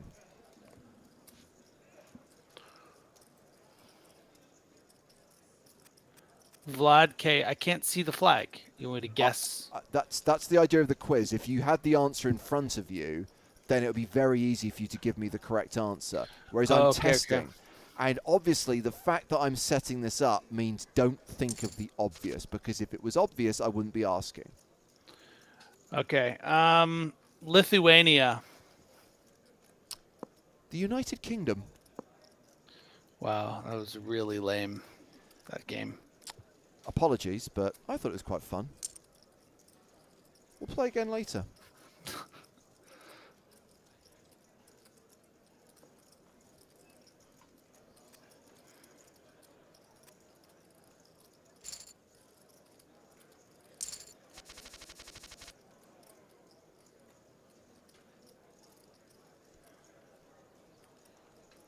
I did enjoy your I don't have access to the answer moment, though. Imagine if all game shows worked like that.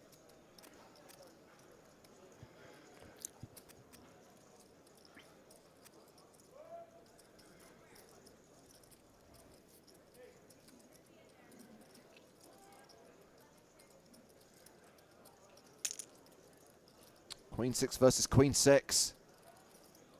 Strap yourselves in. It's going to explode.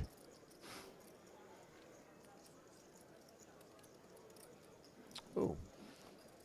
I guess we're at 32 players. Yep, we're balanced. 4 tables of 8. And Civica has just taken a seat at the feature table. That means we are on the money jump we discussed a short while ago. $831 if you're the next player out. If you can make it to 31st place, you've locked up 1,166. Plus, of course, head prizes. It's as much about the bounties as it is the payouts. Sid asks, how do you choose the table to spectate, commentate? We try and move around as much as we can. Generally, it's going to be, follow the names, right? It's going to be players whose names we recognize. Obviously, we've got Papo MC, a World Series finalist, a Eureka Poker Tour champion, a member of Team PokerStars Pro at this table. So we're following Papo right now. Sometimes we'll follow the chip leader, especially if they've got such a strong chip lead that they're just like a wrecking ball destroying the rest of the field. Sometimes we'll follow former champions or players we've seen before. But yeah, we'll be... now we're down to a more manageable number of players, and especially when we get down to the final 2 tables, you can also expect a little bit of switching before we get to the final table. Loose call on the small blind here from Leonard's 888 against Boy VN. Wouldn't necessarily recommend taking this line. Doesn't flop terribly, though, with that open-ended straight draw. Might be a difficult board for Boy VN to bet, especially with 2 spades out there. So might give a freebie for Leonard's.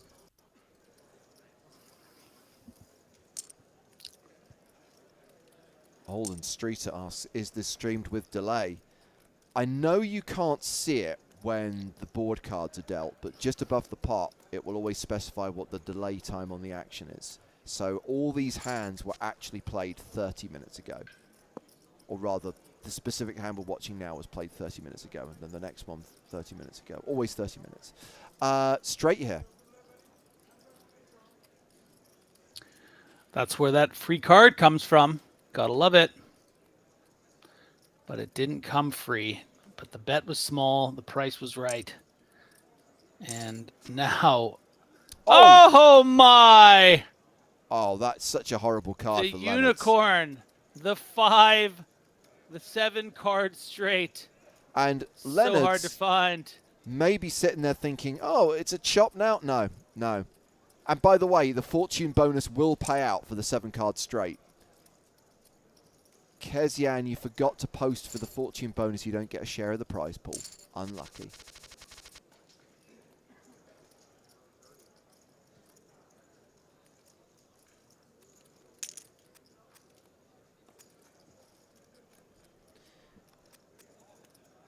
Juan asks, are we in the money? I'll tell you what, if I played a tournament and we were down to the final 32 from a starting field of nearly 10,000 and we weren't yet in the money, I wouldn't be happy. I know that how payouts should work in MTTs is subjective, but generally speaking, I don't think there are many people arguing for like less than 1% of the field getting paid.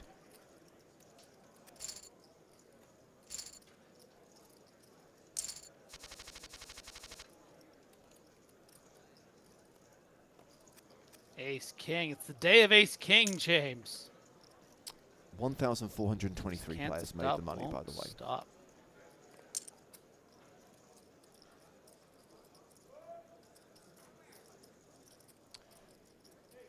Sorry, Reed, it was a Pai Gow reference. It's not a real thing. There is no actual fortune bonus. Sorry to get you overexcited. Very loose call here on the cutoff with the Bay. The Guantanamo. Okay, so top 2 for Vlad. The gut shot for Leonard.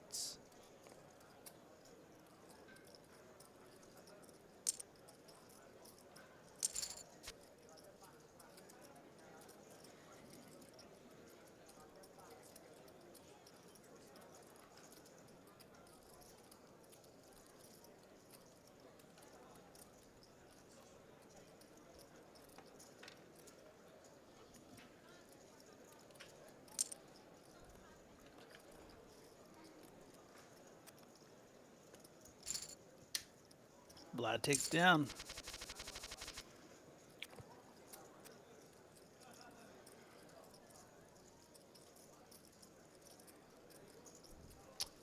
Forgive my distraction, just refreshing the news sites. Got What's going on in the world? Political drama here in the United Kingdom. Oh, So yeah? just keeping track of that.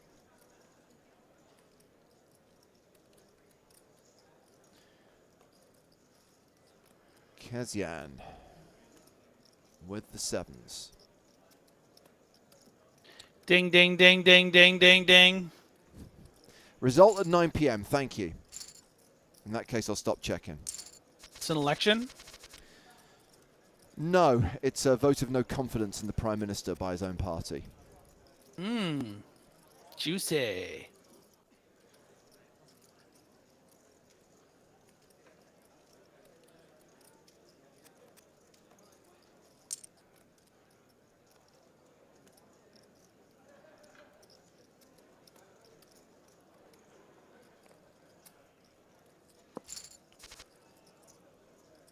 Looking good for Jack 10. Very good. Very, very nice.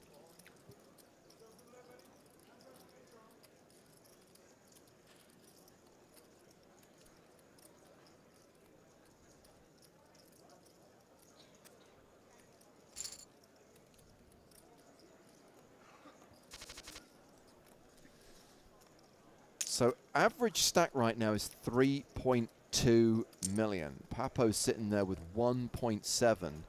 Blinds will be going up to 5,100 inside of 5 minutes. Ooh. Papo edging towards the danger zone. Danger zone! Jesus Christ. Sorry, was that too loud? Oh, wow. I mean, I expect you to go for it. I didn't quite expect that pitch.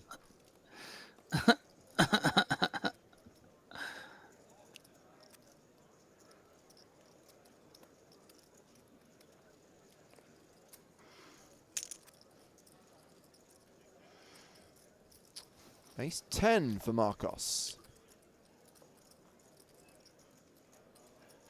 Woke the baby.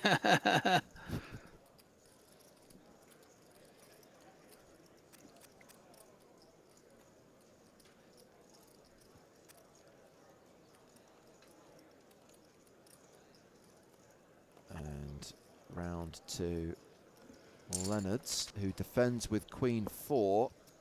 And ace high still ahead. Likes to play pots, is this big blind. Seen some really, wide opens and calls with queens in the hand. Maybe that's it. Maybe it's just an attachment to the queen. Wow. Loves God and country too much. So Leonard's calls the continuation bet. Now does turn an up and down straight draw. Marcos still a favorite with ace high and moves all in, over bets the pot. Well, this should shut things down. I mean, I don't know what's going through the head of Wow. Leonard.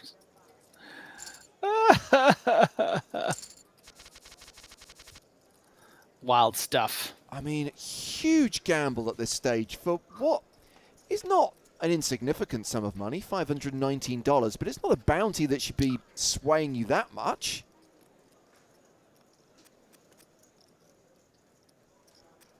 Is it a Helmuth thing? Is it the whole Queen 4 thing that, oh, I saw Phil Helmuth do it, so now I have to do it? No, I don't think so. I think it's just a matter of someone playing a bit too fast and loose with the great opportunity here with 30 left in the million. If you are going to float that flop when you're facing pot for the bounty on the turn, I mean, I don't know what the exact math is. It's probably not worth it, but I'm not surprised this particular player just went for it if they're willing to float the flop once they turn the open end. I would have preferred to have seen just a front shove. Maybe you get some folds sometimes instead of being in this spot where you're not sure what to do facing a shove. But I love it when you're Marcos and you kind of bluff shove the turn. It's like, oh no, I've been called by a worse hand. Yeah, yeah.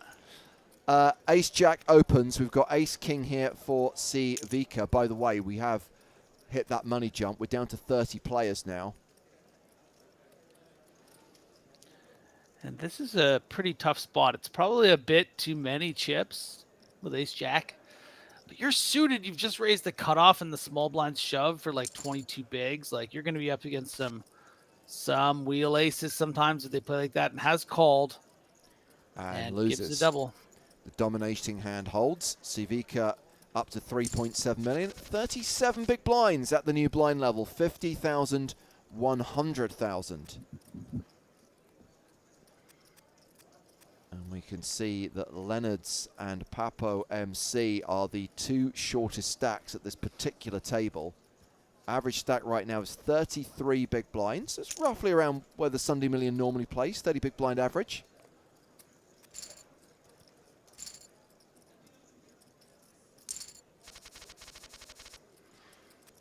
I'm with Omar, by the way.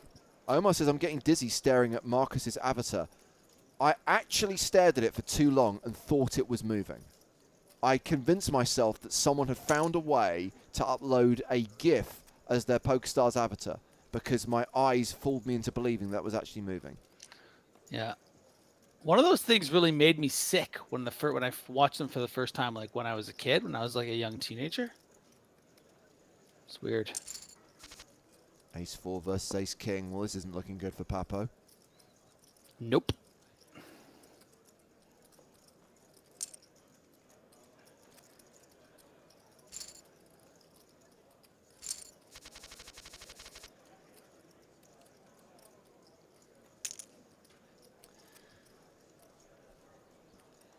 Crimson King says, why don't PokerStars implement GIF avatars, James? Crimson King, I'm not going to fob you off with a flippant response. I'm going to suggest that you join the PokerStars Discord server, and I'm sure someone will help you out with a link in the chat. And if you join, there are so many different threads, so many different channels in that server, and there is a very nice man called Strag who will help you out and will either take on board your suggestion, talk about whether it's likely, whether it can't be done, and for whatever reasons why it can't be done. But that's a good place to go if you have questions about the development of the PokerStars software, what's coming up, what might not be coming up, what is possible, what isn't possible. So, Discord.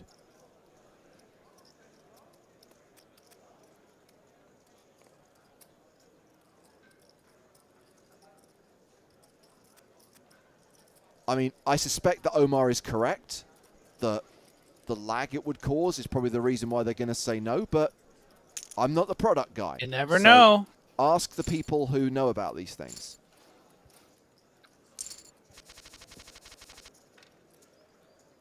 Kings.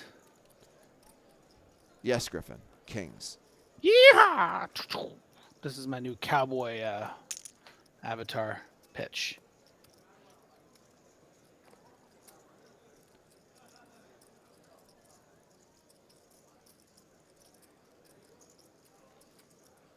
So Leonard's has opened with the ace-6. Is Leonard's going to get carried away again? I anticipate a snap flat, which is absolutely the wrong thing to do. Come on, make me a genius. And then probably a front shove, because now you tell yourself, oh, I hit a 5 and my opponent has ace-king. Come on, Leonard's. Make me look like a genius. Leonard's has 8.5 big blinds. This is really not a time for playing speculative hands out of position. Oh, Leonard doesn't have a pair. Never mind. Sorry, I thought the bottom was 6. No.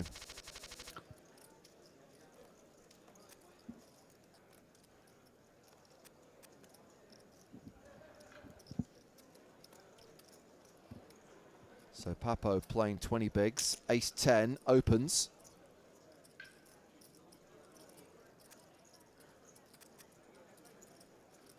Leonard's.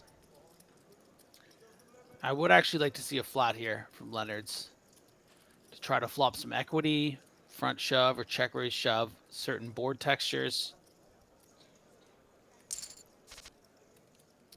Like that one. And decides the old stop and go is in order. Leads. All in. Overbets it. Ace high for Papo. And not insignificant bounty on offer here. Leonard is worth $1,300.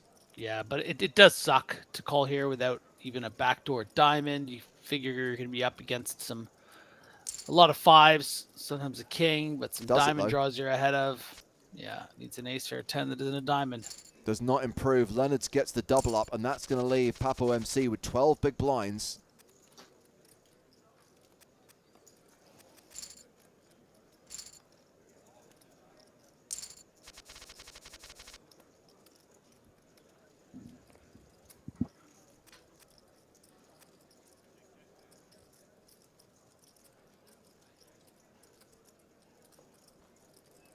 Papo now one of the 3 shortest stacks.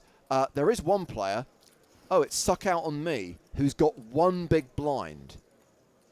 Netrex from Brazil has 5 big blinds. And then you've got Papo with just shy of 12 big blinds. At the other end of the table, it's Sorjak from Brazil, who's just dropped into second. Wow. Oh, wow. Just as I checked on the lobby. Amarillo from Germany has taken the #1 position with 7.7 million. Sorjak from Brazil, second in chips with 6.1 million. Still 30 players remaining.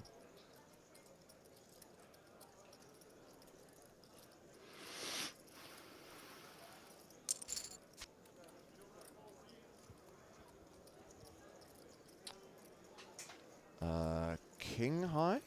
Yep. King high is good, but the aggression right now is in the favor of the small blind. Another bet will almost surely take it down, but shows some weakness.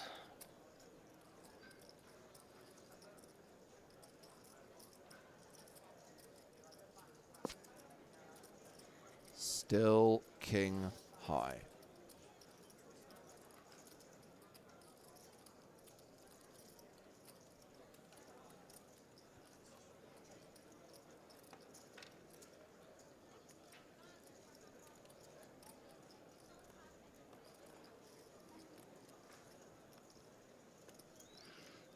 And this is why it would have been played so easier as a pure bluff on the turn with the 5-3. You still have some equity. You're going to fold out deuces a lot. The better straight draws that are technically ahead that now could have made a pair on the river or even the nuts. And letting king 4 high win there is a bit of a misstep. Ace queen suited for Vlad. Nobody else has anything. I mean, 9-4 hearts might be good enough for Leonard's to call with. I don't know, but I would say it's probably the best move. Yeah.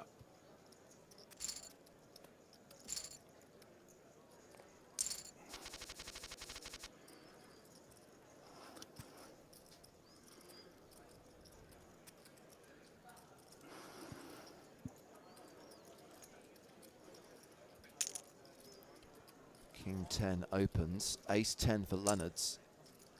Flats. Is Papo going to be tempted to do something here?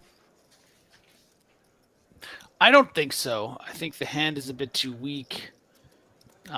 Certainly you're going to, based off what you've seen from Leonard's play, you're going to expect to get some folds against your shove here. It's not the worst squeeze in the world, very specifically because of the players. But in general, you do not want to be making a habit of shoving 11.5 big blinds in the Sunday Million with 29 players left over a raise from early mid and a flat in the next seat. So I would sooner see a fold, I think, from Papo. So this is not an egregious tank. This is not someone Vogelsanging. This is a disco.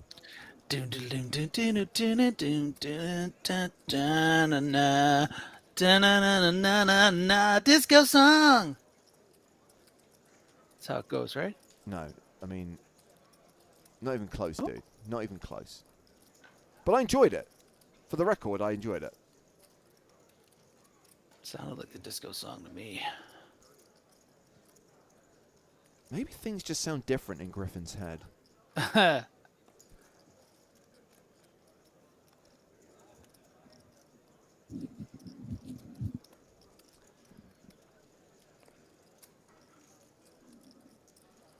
Well, this might end up being the last hand of the session.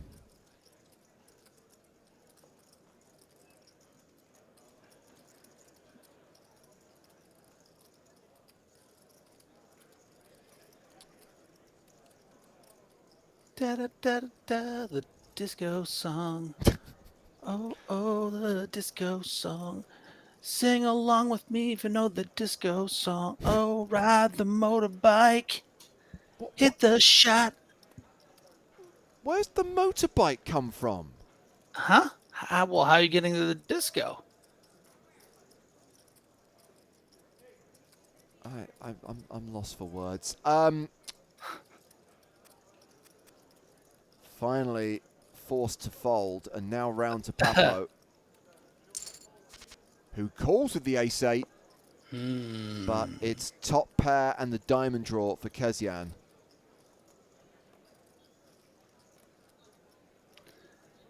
Is everyone ready for the street flash dance? If we get the jack of diamonds or the 9 of diamonds. We might not be advancing beyond the flop based on I these hands know. and these stack sizes.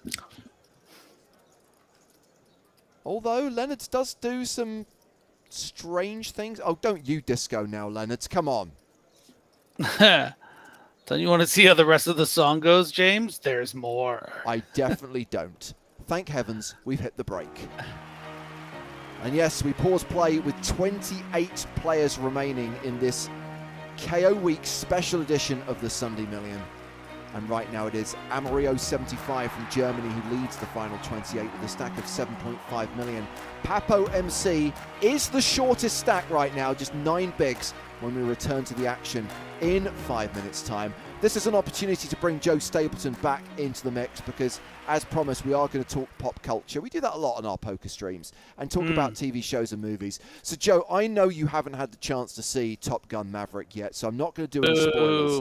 I'm not sure I want to, so go for it. Look, someone asked the question earlier on, is it as good as everyone's saying? And the answer is, it's become overhyped. It's been put on a pedestal, and it can't possibly meet the expectations that people are now going into the cinema with.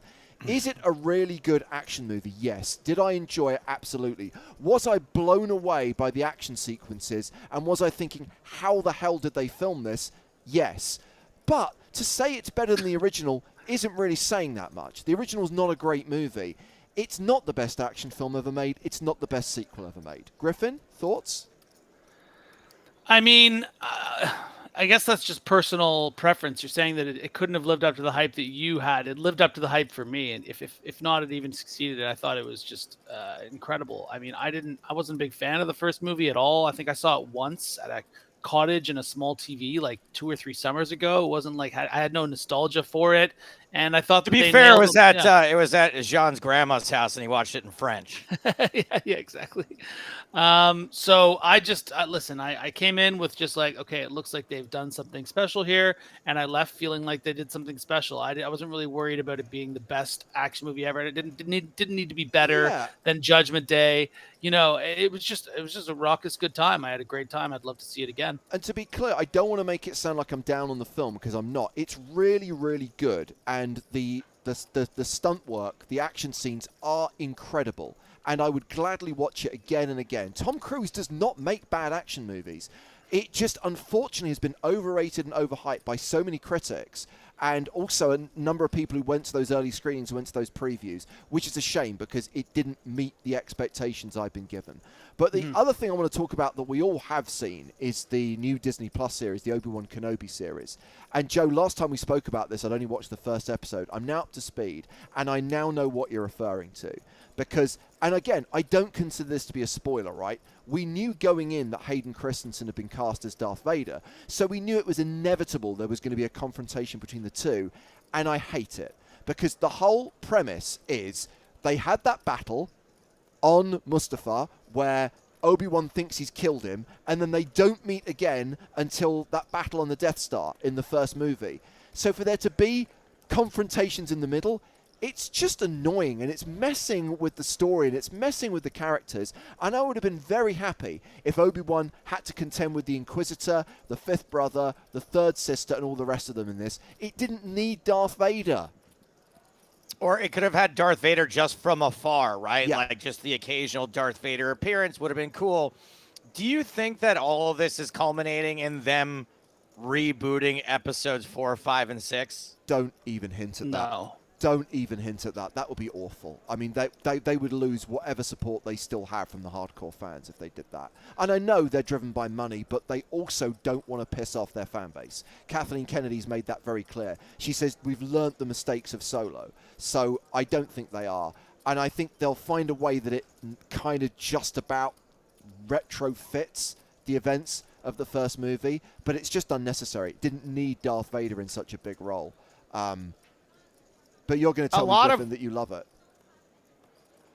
No, I don't actually love it. I really enjoyed the first 2 episodes, and I really like the potential. And then the third one, even though it's widely considered, I guess, the best of the 3, there was something kind of, I don't know, it just felt weird. It just felt very weird. pointless. Yeah, it just, A lot of it is like really unnecessary action being taken when there are much simpler solutions to the problems that are presented. It's very, very strange. It's very contrived. I don't disagree at all. Look, you guys get to continue talking about this because I think the players are about to come back from break.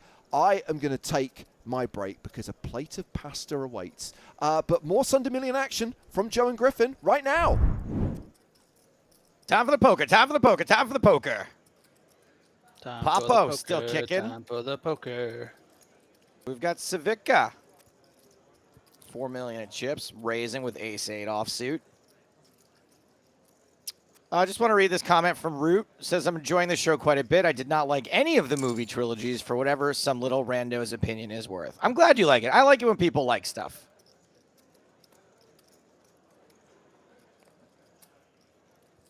All monotone board, all club flop, another club on the turn. Ace 8 still ahead with a pair of 8s, but it is King 10 that is betting with no pair and no draw here on this monotone board. Griffin, You're doing great, man. Keep it up. thoughts? No, it's just it's a bit of a weird bet, weird bluff, and it worked. So good for them. There's been a lot of weird bets and weird bluffs so Yeah. far in today's Sunday Million. It's been great. It's a nice contrast to Scoop when a lot of things were not weird and a lot of things were. Listen, if you're very folding out a standard. pair in that spot by betting once, then you should do it every time. And that's what happened. It's hard to bluff out a pair by betting 0 times. I've tried. This could be an all-in here. Does not work. For questions against the cutoff opening range on 17 bigs. Can I ask you a question? Can I ask you a question? Yes. The answer is all in. Fold. Okay, so I see a lot of love out there for The Boys. Now, I watched season 1 of The Boys. Loved the world.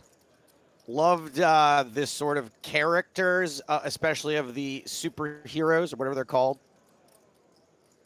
Whatever it is, whatever they're called. I liked that world. I liked that sort of corporatization of superhero-dom, the big business of it. I thought that was neat. Shove here from Kesjan.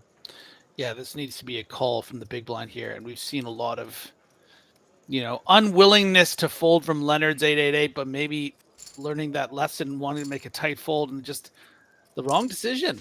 Leonard's decided to call with that queen 4 on those 2 streets earlier for half their stack, but once it became their actual tournament life, tightened up.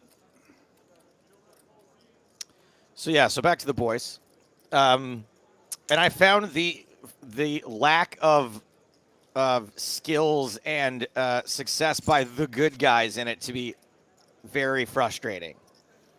And it looks like they finally, in season 3, have given Will Butcher powers. Finally.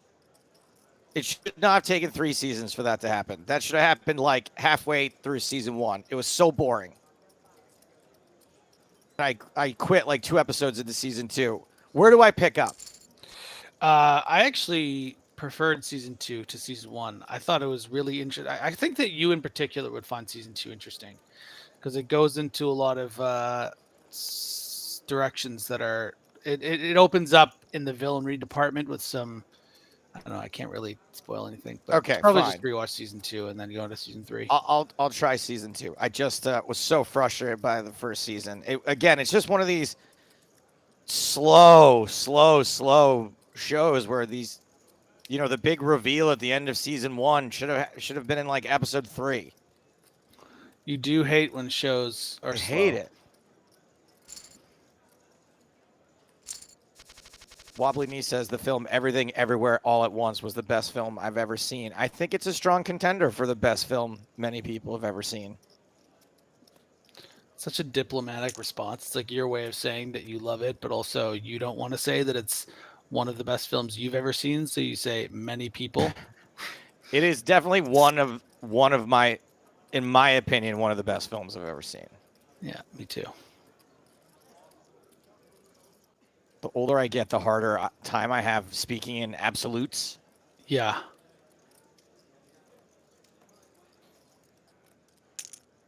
Got an open from Vlad, Jack 10 off, a re-raise from Marcos Ipa. Hey, this might work. Nice little spot here found by Marcos. Ooh, pretty. That's a pretty hand. That's a nice hand. Nice work, Marcos Ipa, who now gets dealt an even better hand.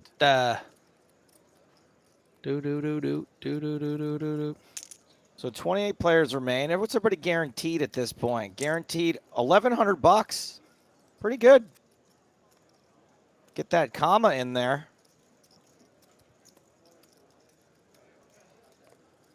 Marcos with a chance to re-raise again.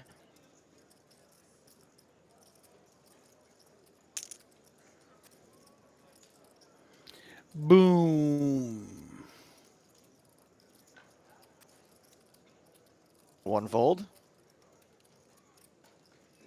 Leonard loves to make awful flats.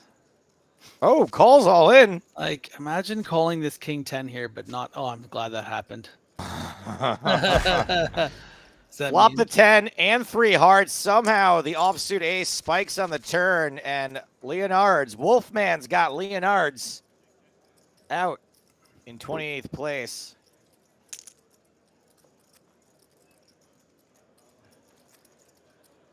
Bogan's Holgard says, blah, blah, talk about poker.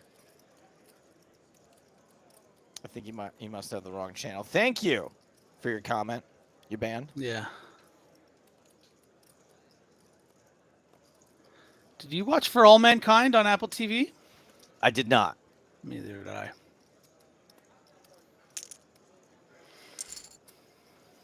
Wow, Papo gets it in pretty bad here. Does flop 3 hearts. Poppy, Will there be Pluto. another or a straight? No, misses everything. We finally lose Papo.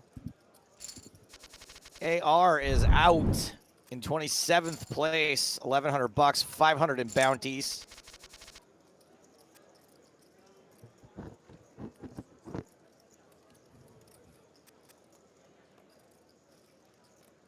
The Nutty Hamish says, hey, Joe, can you tell me your favorite TV show? Absolutely. Thank you for your question. It's Patriot. Patriot is Joe's favorite TV show. If you haven't seen it, it's on Amazon Prime. I've tried to watch it twice, and I don't put in enough effort. And I've only watched the first 2.5, maybe 3 episodes. And I haven't had the heart to tell them until now. Every time. Of 3,000 plus people. Every time you bring it up, I'm like, God, I should watch it again.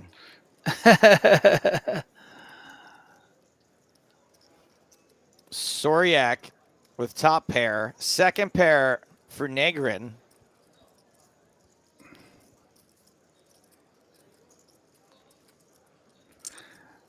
You know, if you're going to call or raise 4-8 suited, you better call when you have mid pair. We have moved back to table Soriak. Amarillo, not Amarillo. I didn't know what you were saying before.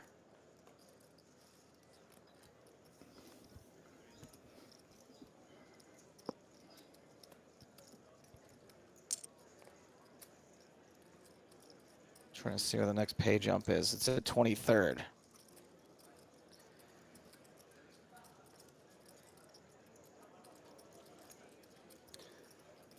And it's Tom who turns the best hand.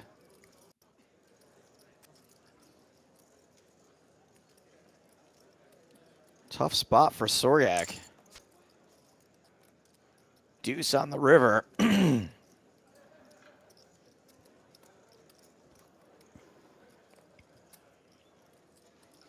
You ever put out like a blocker bet or something here, Griffin, just to not have to face a huge one? Is that so obvious? Nah. You just check fold? It's a bit obvious.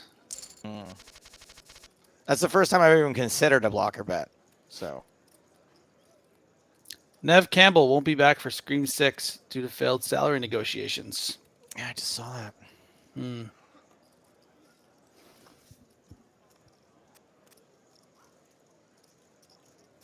you see Scream 5? I did not. Action folds around to Soryak.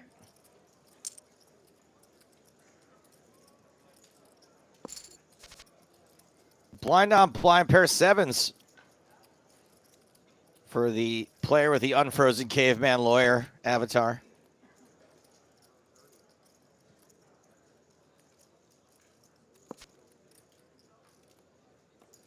5, 6, 7. No, that's second seven. It's just always coming seven.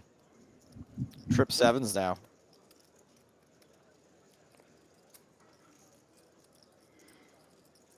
Good spot to be in. I had trips.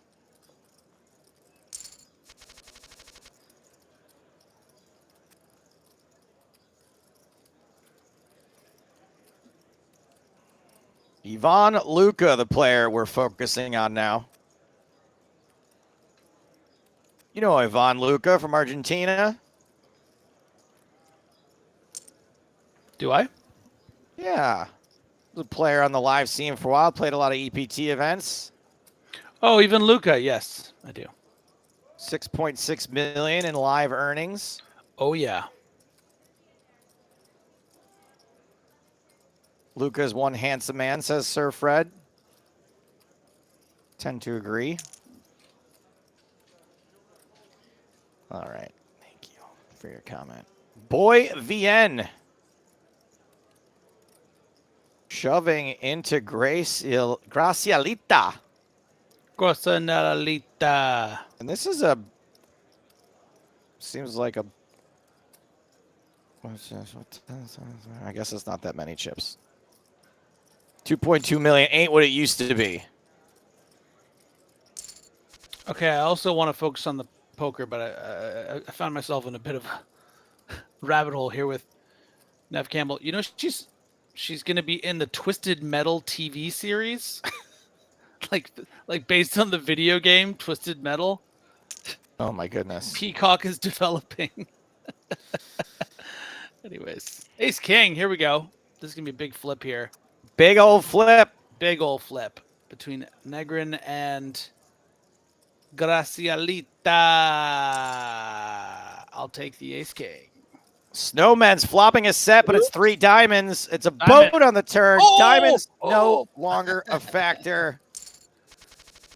Negrin doubled through. Now very short.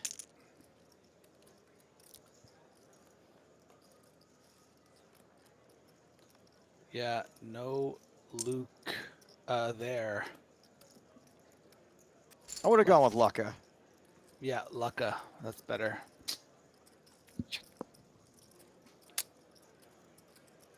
Amarillo and Gracialita.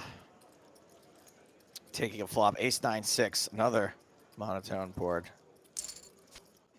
5s bet. I don't like your monotone, Joe. Makes the call. Boy, you really kicked off people in chat with the Twisted Metal reference.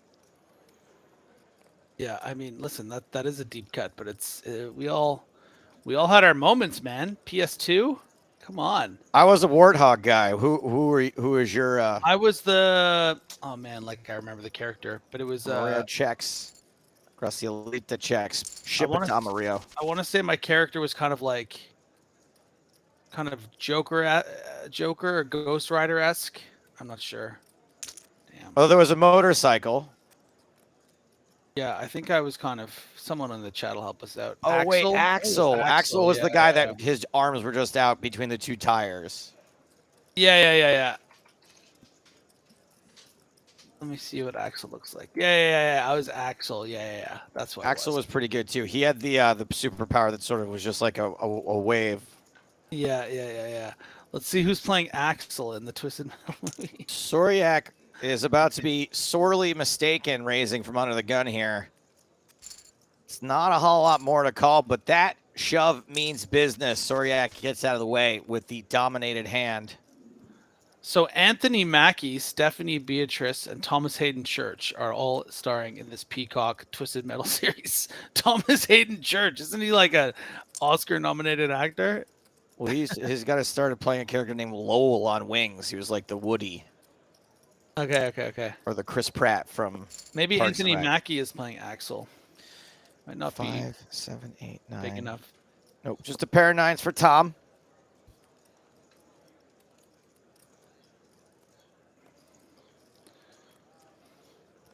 When does this series come out? Someone's asked. Well, it's just taking shape, with more stars signing up for the live action adaptation of the classic PlayStation video game, and that was as of a few days ago. Soryak leading at this pot.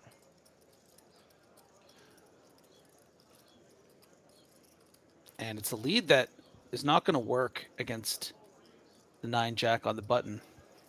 So Will Arnett is doing the voice of Sweet Tooth. Is it going to be a comedy? Like, I don't know how you do this game. Described as a lover of chaos, Sweet Tooth terrorizes the apocalyptic. Oh, no, it did work. Griffin, that lead did work, and Tom would have turned trips. And the King 3 connected? What the heck? Continued? Who folded Did 9 they there? switch cards? No card. Hey, you gave the cards back. No switching cards. It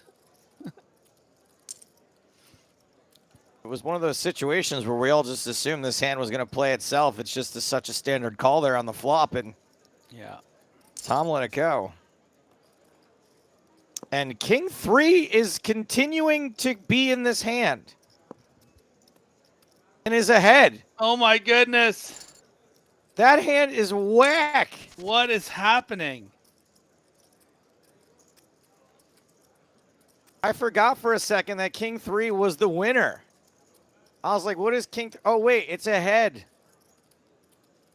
What was that hand, lol, says Nick D. I agree. I don't know what just happened. Nuts. Soryak with ace king should get this through. Unless we see, like, I shouldn't assume anything anymore.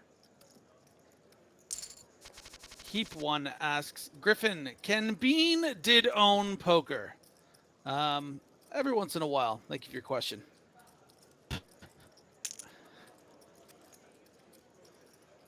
Tom Codd Jr.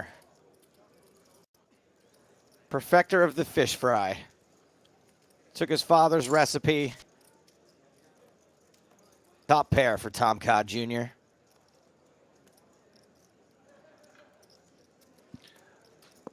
Friendly advice from your neighborhood commentator. Don't call raises with 9-4 offsuit in the big blind. Okay? This ain't blackjack. Seems like maybe that didn't have to be said, but apparently it did. They're out there. You shouldn't have to say that.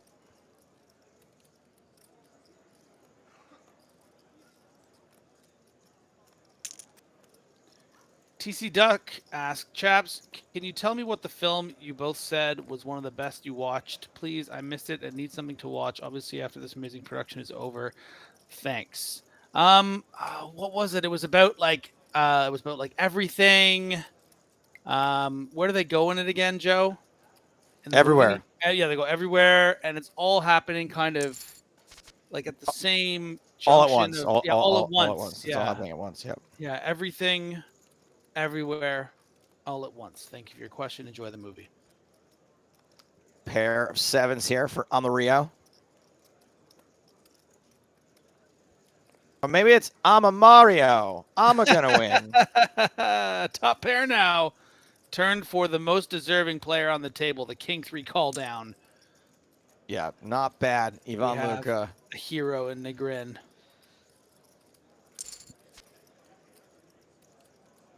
6, 7, 8, 4. Nope. 8's still good. It's too bad. It's too bad the river here for Negrin. Anything else would have been a great opportunity to value bet. Might even still go for it. These super rags like Negrin, these Ivan Lucas of the world, they love their thin value. Yeah, that's what makes a player like Ivan so good. Thin value, calling down with king high. Pretty impressive stuff.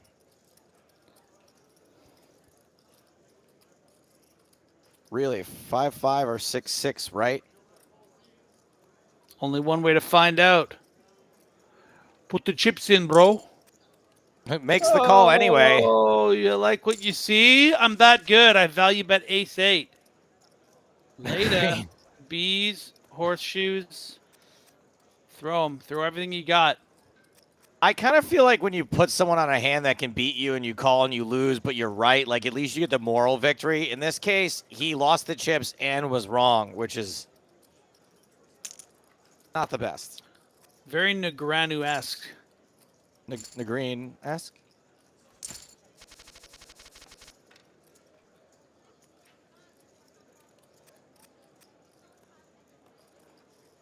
Keys' father likes seeing throwable fights on these streams. I like it too. Puts a little humanity back into online poker. Yeah, because nothing says humanity like throwing objects at each other.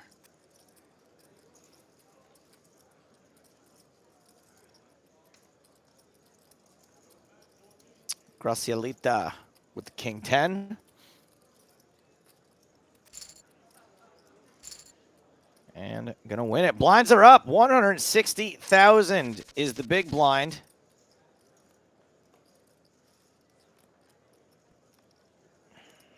Soriak, UTG, QJ. A lot of people commenting on the complete lack of bounties for Tom Cody.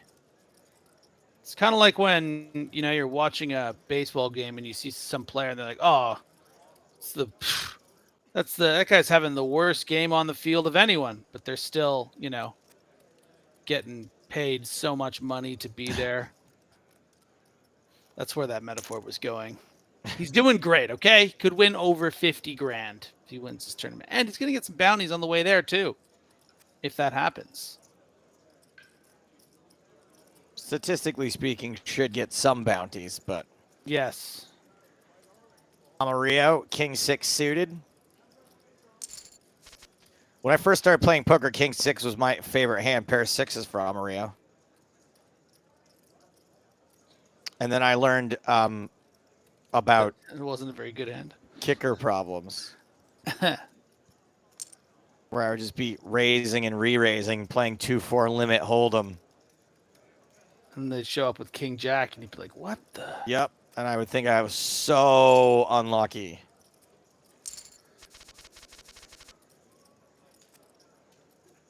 Amarillo up to 6.4 million. Let's take a look at the leaderboard. We haven't done that for a while. And then you realize you could make a joke out of the hand King Jack, and then that became your favorite hand, right? That was I went through definitely a Jack King off phase, sure.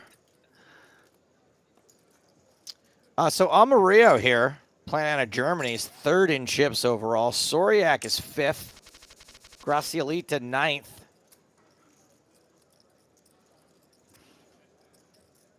Pretty cool. Yeah. Vasil's 6th. So of the final 3 tables, got a bunch of the chip leaders here.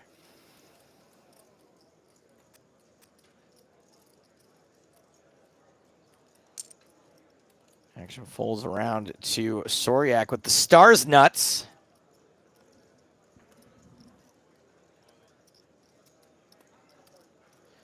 Two nines. Gonna call out of the small blind. 5-4 folds. Jack, jack, deuce. Ooh. Two diamonds.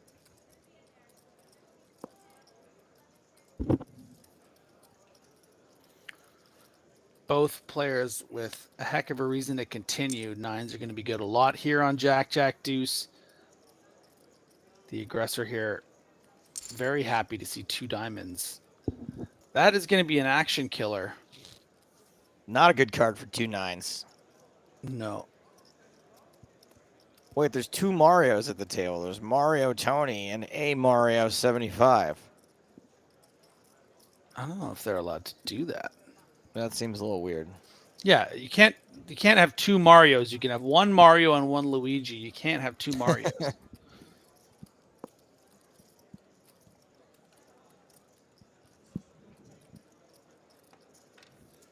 Nines do not catch up. Do not catch the zero outer. Considering both nines have been folded. And Mario with an aptly sized top pair bet. Don't fall for it. Listened. Fall forward. Soriak does not. Ace King for Tom Codd Jr. So many ace kings today. I want someone to find out how many ace kings there have been. Come on. Go to the beginning of the stream. Fast forward through and tell me how many ace kings we've seen. Because it's more than average today. Griffin will pay you $1 per ace king you find. I will pay you. Okay. I'll pay you $1 per ace king. Wait, did you specifically invoke Patrick for that or anybody? Patrick has declined, but I didn't think that you were asking him to do it specifically. No. Okay. Patrick has better things to do. Graciolita in there yet again with a pretty bad hand to defend with.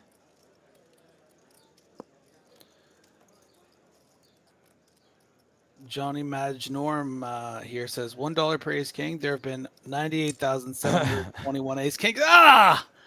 I have no way to verify this. I did not see this coming. You shouldn't have trusted him. All right, I'm gonna need your wire info. Can you email me? So embarrassing. Tom Codd betting pretty small here. The minimum, actually.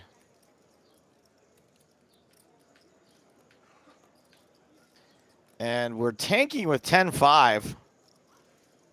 Just thinking, can I get weird here and just check raise this small bet? Backdoor gutters only. Wastes a lot of time bank on that tank with no pair, no draw.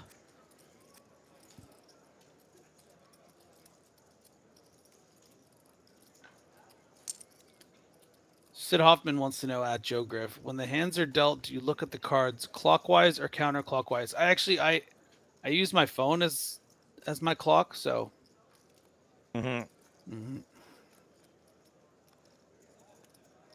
Two tens for Tom Codd Jr. Sorry, my dad was Mr. Codd. You can call me Tom Codd Jr.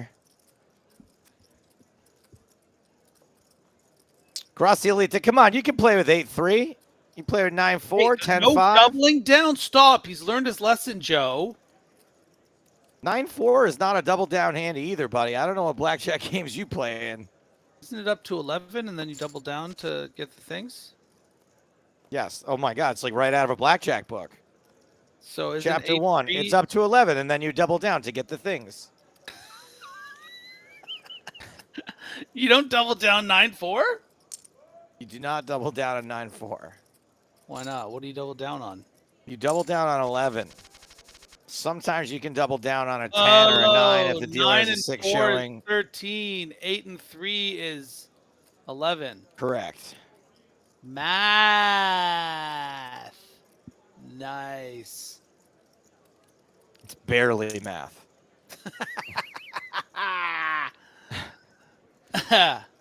Soriak You know what? I think Griffin would probably be good at one of my favorite Vegas games. What number am I thinking of? 69.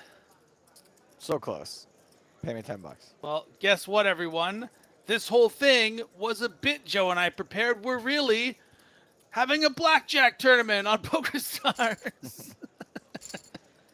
5-9 declines to defend from Amarillo.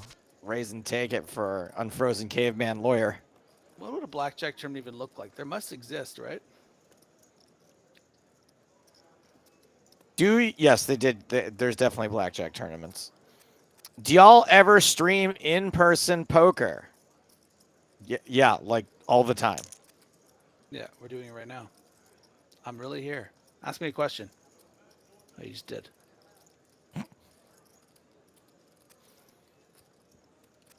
Suriak with ace tray suited. Ooh. Suited wheelies. You got to love them. But it's the 5-3 that flops best. I've been pretty impressed. I've been pretty impressed by how widely some of these players are defending the big blind with 25 people left in the Sunday Million. Chips a Boy 97. Griffin Benjer, can you shout out my sister Candace? It's her 24th birthday today. Shout out Candace. Happy birthday. You lucky Griffin did it. Yeah. Boy VN, Jack 10.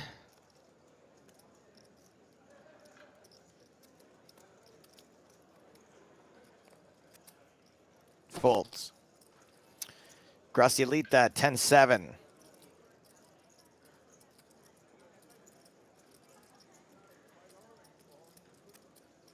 Out. Amarillo. 5 deuce suited on the button. I'm a Mario. I'm gonna fold. Vasile. Ooh. I don't even see like Mario as just Mario anymore. I just see him as Chris Pratt. You know? Does Chris Pratt play Mario? Isn't that who they cast as Mario? Isn't that the whole thing? Weren't you following that? No. What are you talking about? They announced a live like a new Mario, and Chris Pratt's playing Mario, and what's his name from It's Always Sunny is playing Luigi. I'm having a brain fart here. It's been a long day. King 10 suited. Against Just go back to the poker when you can't think of anything more interesting to say. Yeah. Bottom pair. Yeah, Chris Pratt is the voice actor for Mario. This was like the biggest news like 2 months ago. What are you talking about? And they have and Jack Black is Bowser, and never heard any of this. You're messing with me. I'm sorry. 2 hearts now for Negreen. Charlie Day. Best hand. Charlie Day is Luigi. That's inspired casting, by the way. Gut shot here for the aggressor. Good opportunity to 2-barrel and get Negrin to fold those jacks and 6s. The problem is, Joe. There's 2 hearts that goes along with that 6. Yeah. And Negrin is actually playing it as a bet. What row?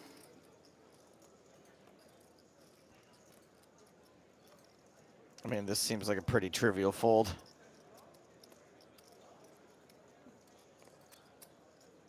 Yes, Negreen picks up a big one there, 1.5 million as we switch to an all-in from Hlupkas. That does not get called.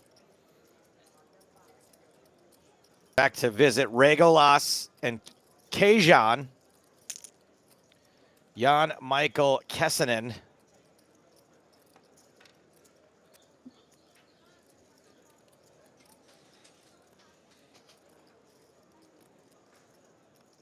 $1 million on PokerStars. Going for a second Sunday Million title. Anya Taylor-Joy as Princess Peach. Ooh. 10 on the flop here. Whoa, boy. And on the turn. Oh, what is that? Wait, that's a straight on the river, though. Yikes. Regulos about to get Rectalos. Oh, no. That's the Puts river you all the need. chips in. And Regulos Gets- thinking they're good. Snapped. Regulus Fraga, more like wrecked frag. Out. 24th place, $1,100. That's a pay jump, my babies. Everyone just made 500 more doll hairs from that.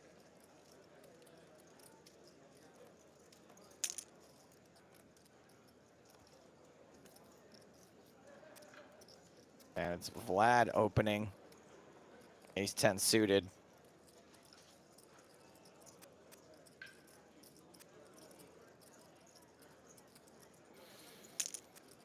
Urez shoves ace jack, has ace 10 suited dominated.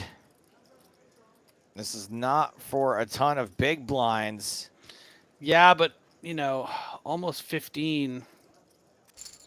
You're going to expect to be behind a lot of the time, and Vlad makes a good fold, doesn't get seduced by that bounty of $185 and those adorable koala eyes.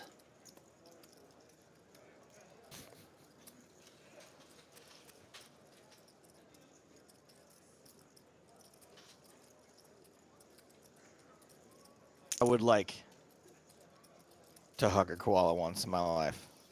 I did. Is it awesome? Yeah. Ace jack for Jerez.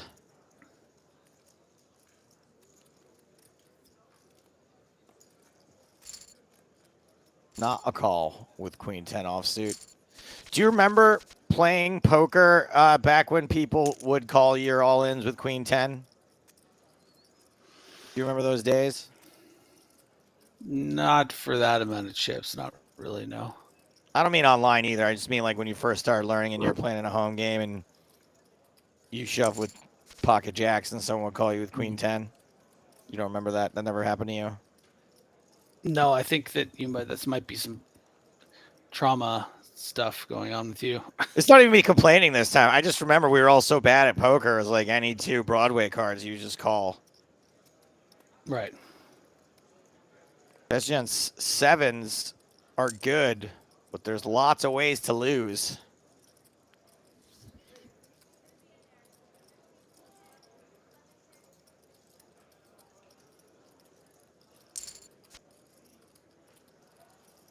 Oh, Joe! Ooh. 2 pair against the second nut flush on the river.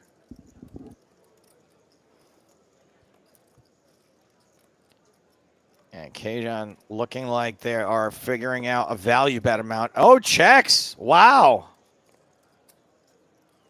And wisely done, as it's not going to create a situation of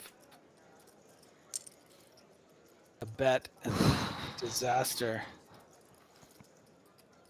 Oh, it looks so bluffy.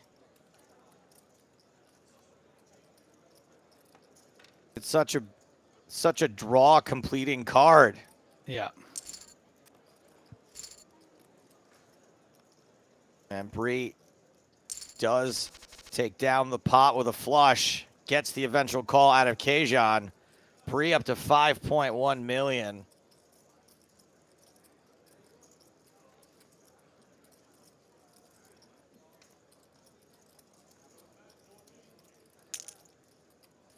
Shavika shoving under the gun with king 8 of diamonds. Very on the loose side. The only thing I will say is that this hand did only start 7-handed, and it's nice to kind of get this shoved through and not have to go through the blinds. Probably a notch too low. Probably want to wait for king 9 suited. Oh, three's my gosh, call with the 10s. You have Three's to. got both players covered, and have to. a big pocket pair. 10's as big as it gets as far as numbers are concerned. 10's holding. Diamonds on the flop. Fades everything. Bree pack double KOs. Kajan and Shavika. Shavika has been evicted. Not in the tournament anymore. Bree picks up 2 bounties, now worth over 1,000.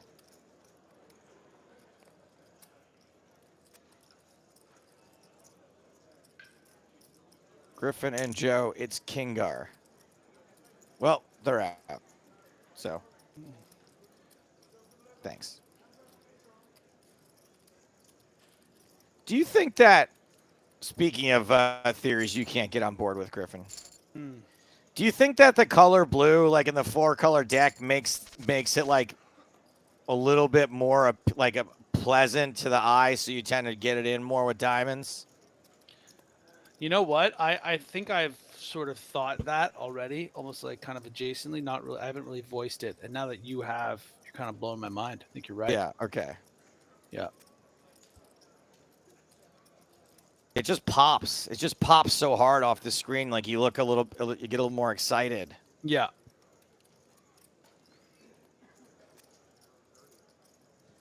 Didn't Kajan win a Sunday Million once, reshoving 3s for a bounty so deep in the Sunday Million? Yes and yes.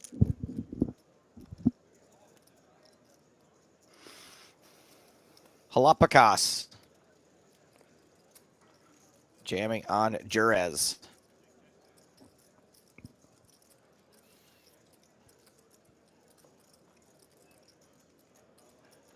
Seems like a fold, and it is a fold.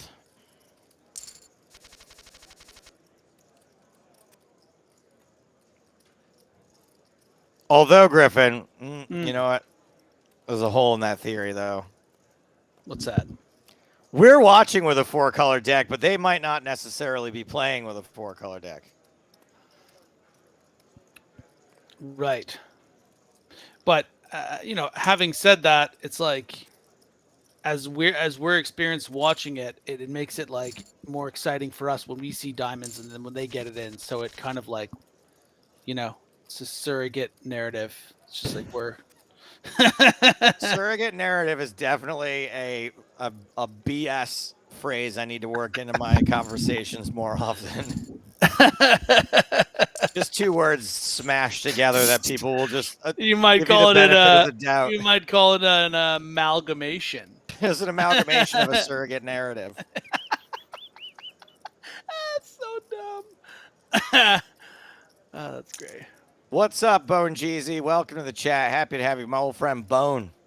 Hey, Bonesy! Bonesy! Wetska, all How's in. your Uncle Bonesy? For about 16 big blinds. I don't think anybody's going to be chasing this bounty with these 2 hands. Back at table, Negreen. Ivan Luca.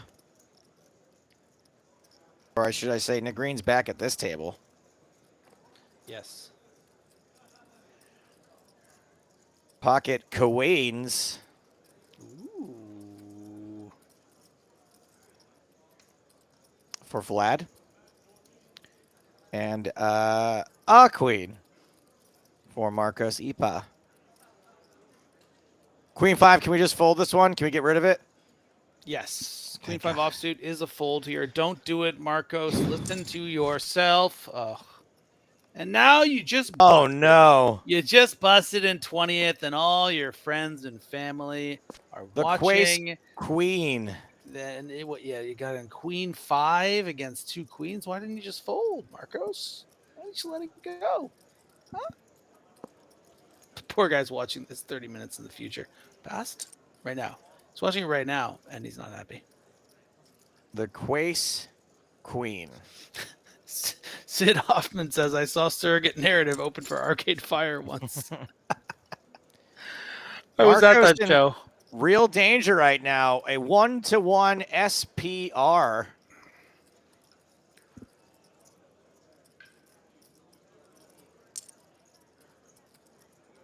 Oh, and Vlad tries to get the rest of it. And the $1,200 bounty. Yeah, that's quite a significant bounty.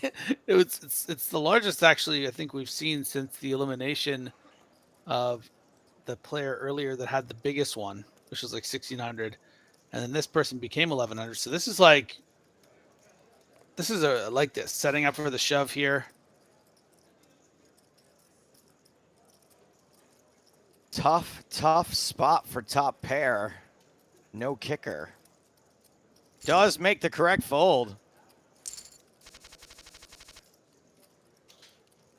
Blockers aren't real. I agree with you, Lelouch.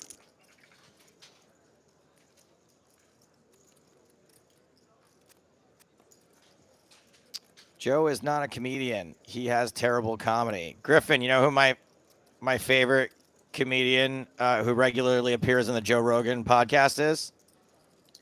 Who's that? Brian Redban. And Nice. you are banned. Red band. Thank you for your comment. You know, I was mentioned on the Joe Rogan podcast once. Something I used to Really? be a lot more prouder of than I am now. But yeah. The for check your privilege? No, actually, for Setting a when forest I was fire? no when I was streaming poker on Twitch, and then a former Counter-Strike player went on there, and they got to talking about it was like the boom of Twitch, and then he mentioned me, someone who played Counter-Strike and poker. Said my name. That's great. Yeah. I mean, well, depends what else he was talking about that day. yeah. Ace 10 for Negreen.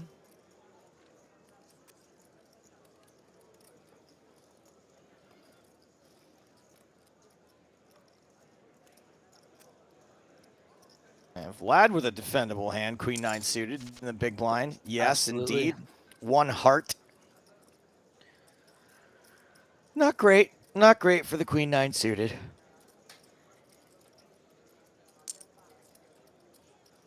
Ace 10 continues. Man, I'm kind of liking the green here. Yeah, me too. I feel like the green is a favorite in this field. Jerez shoves. 16 bigs. Does not get a call from Queen Jack suited. Yes, senor, it was nothing. Joe, he's asking who the person was that was on Joe Rogan. The player's name is Nothing N0 THING. The Counter-Strike player. I would not have understood that question. Exactly. Was it nothing, Griffin? No, it was something. Thank you for your question. But was it everything? Everywhere. It was all nothing. at once. Queen 3 for Negreen, limping in. Bree pack with 9-4. Oh, if only you could fold this. Bottom pair, very good for Negreen. Yes, Tom West, it was. Inducing a big bet here. And gonna happily call with that bottom pair. Gonna get more difficult to hang on as this hand progresses, but it really depends as to whether the big blind Bree pack has intentions to keep bluffing, and does. And that's gonna lead to a fold. Negreen doesn't always mean go, Joe. James Hardigan pulling a Griffin Benger and not being able to hold on to a joke till it's relevant. If Wets moves all in, will they be shoving under Jerez? That joke was so painful, it was like having Jerez duty.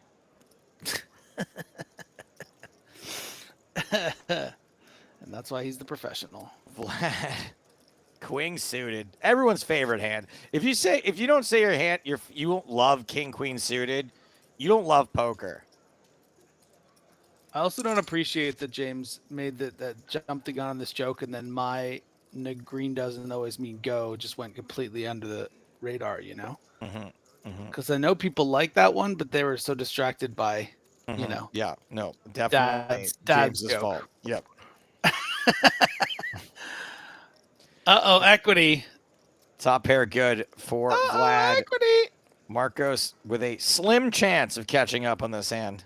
Marcos might be like, oh, I can get him to fold ace jack if if I just shove here? No, checks.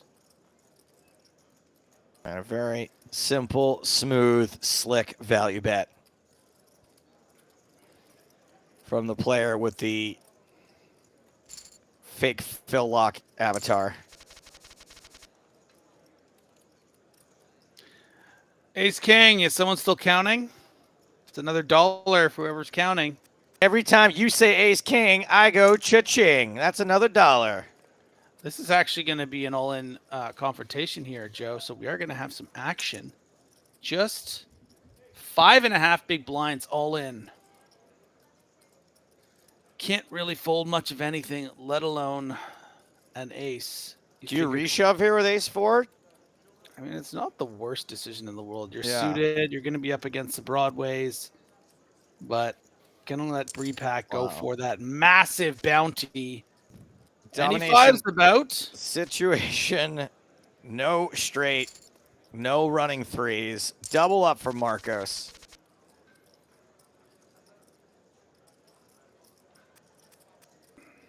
Pocket fours for Dot Brepack. Can you Bree? Can you Bree? A 5-10 suited, you're supposed to call though, right? Ooh. It's not that great. Okay, good. Good. I don't want to. I don't want to call 5-10 suited. 16 big blinds, like you're just like, I don't know. Like you call 10-7 suited. You might call 10-6, but 10-5, it's like, it's like Jack 3 suited. When you're short, it's just, unless you're really short, Joe. Like if they were under like 8 big blinds, like let's try to flop some equity and we feel okay about getting a pair and getting it in. But when you have to kind of call down and want to have some flexibility to move around. Sorry, is implied odds still a thing? We don't hear them talked about that much. Where like it used to be that if you were gonna like speculate against a player, you'd want them to have a big stack so that you can win more chips from them. Is that still a thing? I don't know. I mean, like I'm pretty sure it is still a thing, but I feel like people are starting to resent the implication. Resent it. Yeah. Some resentment. Yeah. Okay. But yes, implied odds, especially with with pocket pairs, are I think. You know what the problem is, Joe? I feel like resentment is kind of a surrogate narrative there. Marco shoving King Jack's gonna get through, we think. Blinds have just gone up, by the way. Joe, Yeah. you want to know what the problem is? What is the problem? We don't cover day ones and like early day ones when people are set mining and like the implied odds of hitting a draw and like 200 plus big blinds deep each. There's going to be a hand here, kid. Sorry, Griffin. This is going to be a real hand. Yeah. I set you up. I stitched you up real good here. 2 all-ins. Yeah. And ace king in the big blind. Let's make it 3. Let's slam, dunk, fist pump, call it off.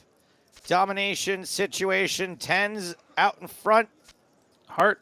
Ooh. Not enough hearts. 10s hold. We lose Galapagos. And Jerez more than doubles up.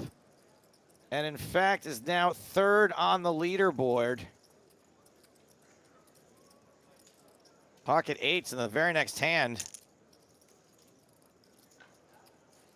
Lucas Pintos chimes in to say, go Negreen. They weren't even in that hand.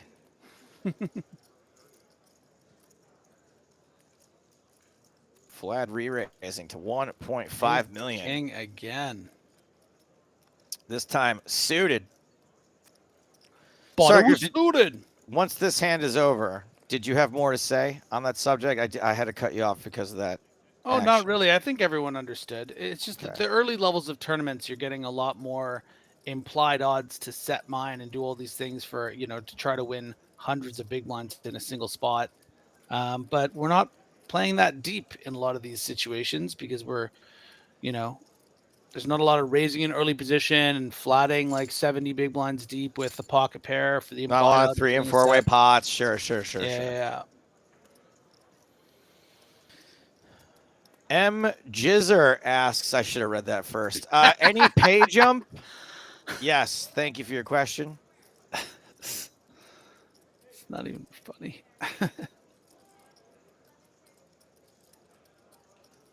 Negreen. shoving ace-10. And gets it through. I guess none of these stacks are particularly deep right now other than any of them.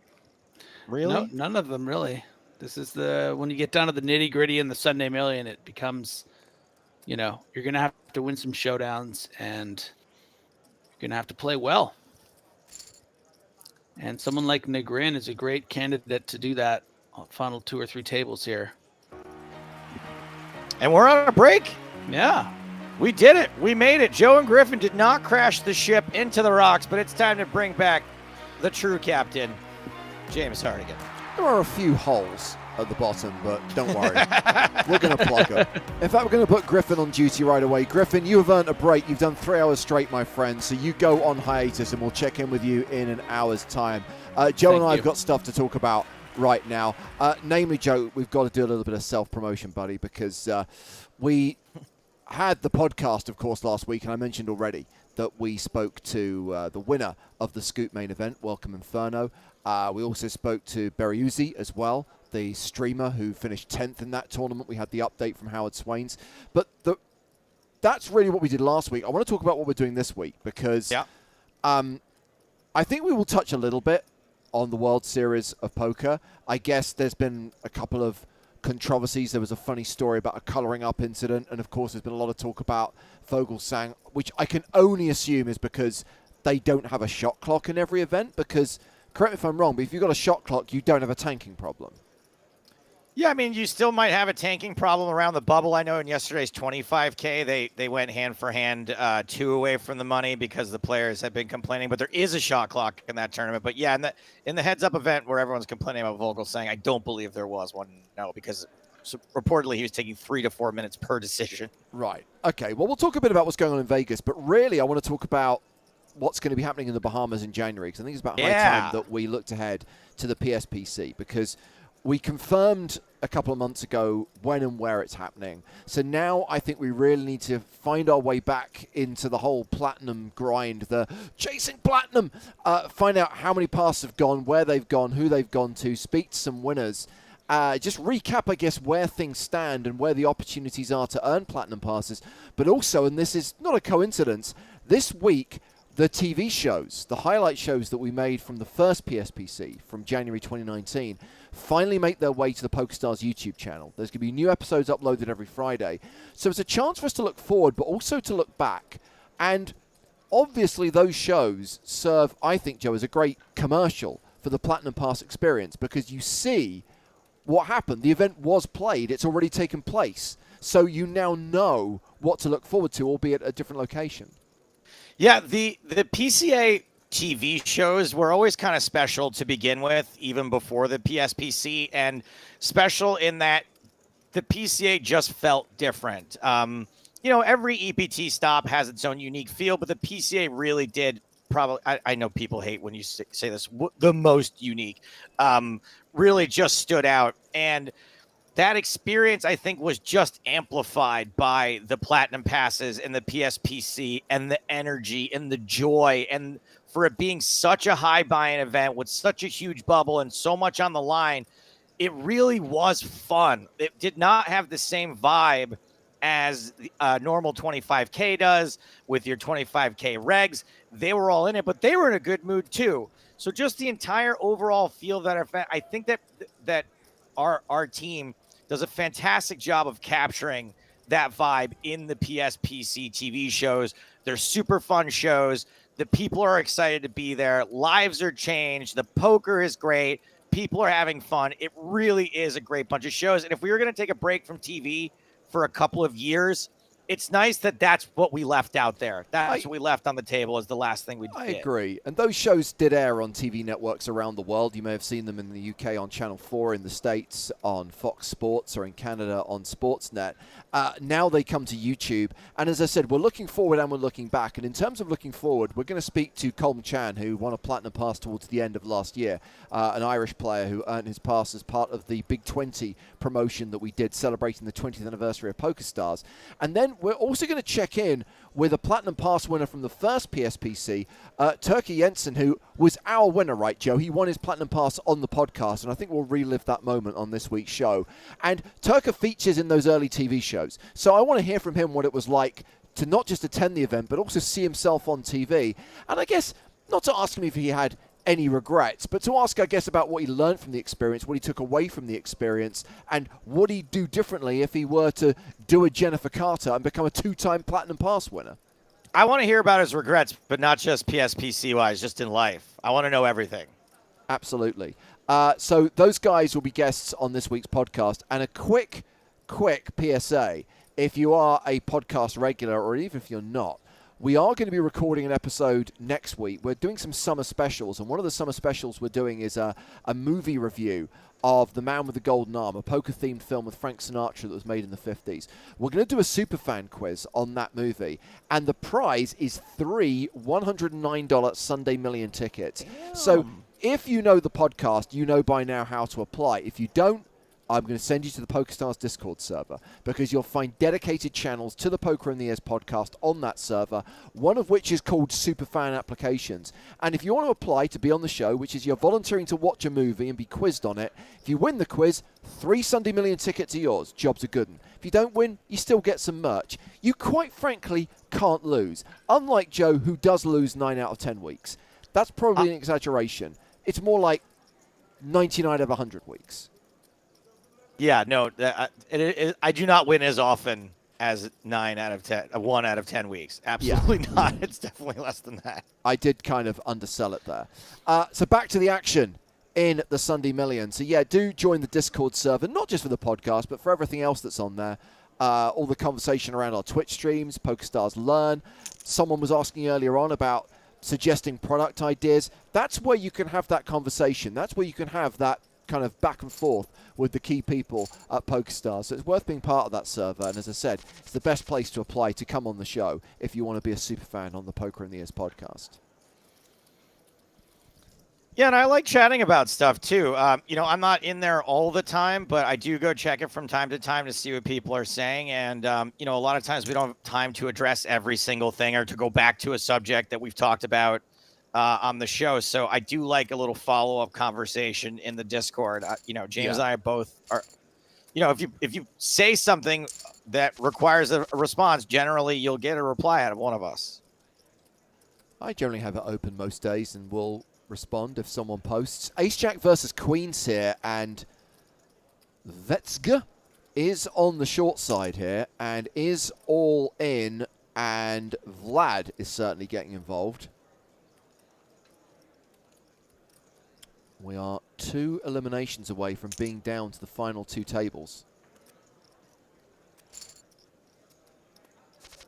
Here we go. Queens holding. Queens are good. That is a KO. And that's going to leave us with the final 17. It's going to leave Vlad with a stack of more than 10 million, which puts Vlad in 3rd place on the leaderboard. Boy, oh boy. Boy VN99 from the Czech Republic currently leads the final 17 with a stack of close to 15 million. Ivan Luka on the short side now, Joe, 3.7. Average stack right now is 5.8. Everyone's on the short side. I mean, Vlad, who you just said is 3rd in chips, has 40 big blinds. That's a good observation. Which kind of answers your question, Pezarox. This will finish today? Yes, it will. We'll play down to a winner tonight. We got Poker Tourist in the YouTube chat asking if we could bring back an EPT stop. Which one would we bring back? I would bring back one I didn't get to go to. Somebody mentioned Villamora today, and I know there's all kinds of weird reasons why Portugal's difficult, but I've never been to Portugal, and I would really like to go there. So maybe that might be my pick. If they brought back Villamora, Joe, you still wouldn't get to go because there's no cameras allowed inside casinos. We're talking about in a fantasy world anyway. Oh, okay. No, we're just magically making tour stops happen. Sure. I mean, there's a few I didn't get to go to, but I make no secret of the fact that Berlin or Vienna, that either of those 2 cities, I will happily go back to. I also have a soft spot for Copenhagen. I would, Copenhagen's cool. I've never been there. That sounds fun. People complained, oh, it was cold. It was meant to be cold in February. It's part of its charm. This is a guy who vacations twice a year to Finland, everybody, okay? He's he likes it cold. I like countries where the climate is what it's meant to be. So in the summer, it's hot. In the winter, it's cold. Whereas where I live, you could have any season on any given day. Sometimes multiple seasons in one day. Crowded house. That is a wheel. 1, 2, 3, 4, 5.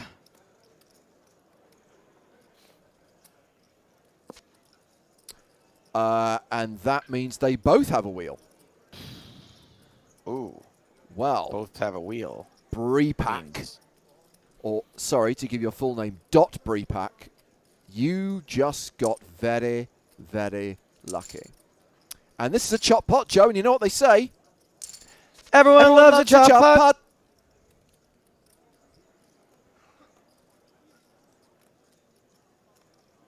Typing, typing, typing, typing, typing. Pretty consistent sixes there. I think that's harsh. Although, to be fair, I did tell people that they needed to score us down because with a ha production, it's much easier for me to sink. I was going off the old timing. That's fine. I waited for you because I can see you, and I just go with you. Oh. I see you. Avatar. 2009. I saw the trailer for the sequel. I'm like, why? I don't know if it was 2009. I had to do it. It was 2009. You are correct. Woo! Avatar: The Way of Water. Yikes. Yeah. Yeah. Quite the title. Yeah. Oh, I got some good goss that I don't think I can share on stream. Well, then don't mention it. Now you're just teasing everyone. You just have to remind me to tell you privately. Okay. I need the tea. Well, Paul Schrader just wrapped filming on his movie after a card counter called Master Gardener. And so I got a little bit of stories about Joel Edgerton and Sigourney Weaver. Ooh. Who are both in Master Gardener. Well, this could end up being a flip. Yeah, I don't know how we say lots of times like, oh, these folks are too deep to necessarily flip pre-flop, and they're not. They're not too deep to flip pre-flop. Flippity flop, and I believe it will be Ivan Luca at risk here with the ace-queen. And sevens are holding. Seven's looking good, but there's the queen on the river that saves Ivan Luca, and Negrin now playing 8.5 million. And poor old Dot Breepack. I guess I shouldn't feel too sorry for him. They've now got kings. I don't know how much action. Yeah, they should get some action here too. Vlad making it 500,000. Can't fold. Can't fold for another 6. Absolutely. There is that old adage about the ace on the desk, though. And occasionally Barry Greenstein walks in with his robe open. So, you know, I guess an ace folded once Marcos gets rid of the ace-5.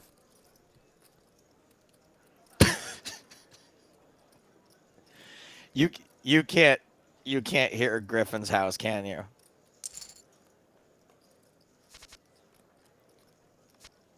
And kings are good. Breepack doubles up to 2.9. So Griffin's microphone is open and I can hear it. And it sounds like Griffin's house. There's like a lot of crashing and dishes being smashed around. It sounds like a cartoon. Well, the good news is I mute him from the stream. I apologize. Apologize that you have to endure him. I would have thought, having done this for as long as he's done it, he would know where his own mute button is by now. He's just so silly.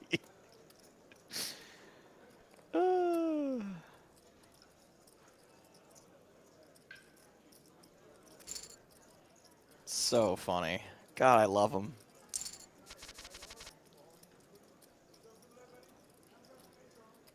Well, Dot Brepak with ace-8, Vlad with ace-queen.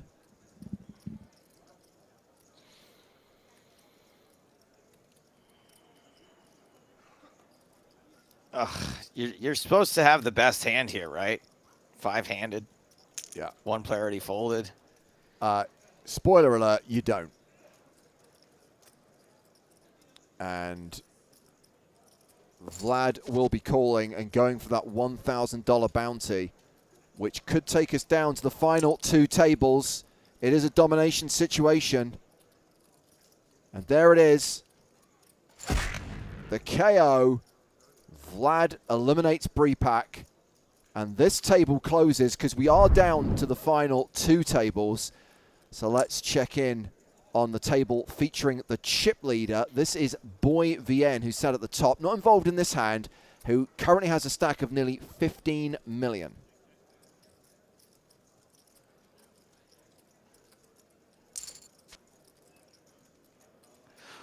Oh, wait. It's harder to do. Jack. If I start with the 10 jet. Yep, okay, that's a straight.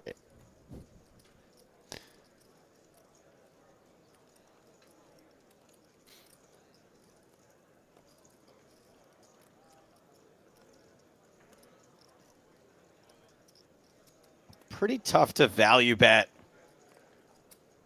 an ace here as we see Mario check to a Mario.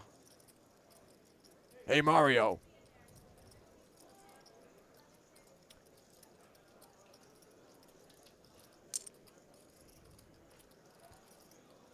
That was one of the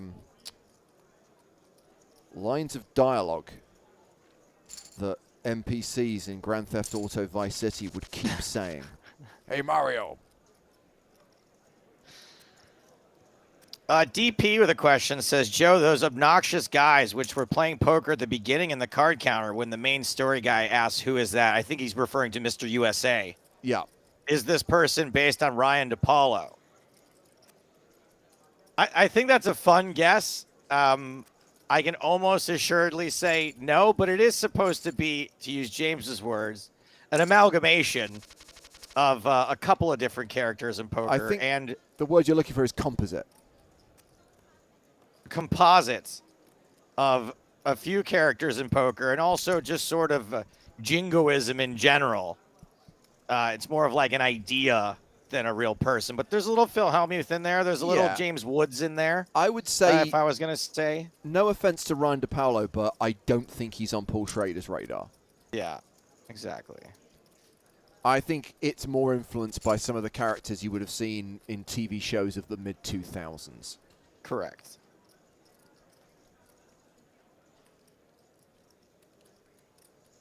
That's right, our sides. It's a surrogate narrative.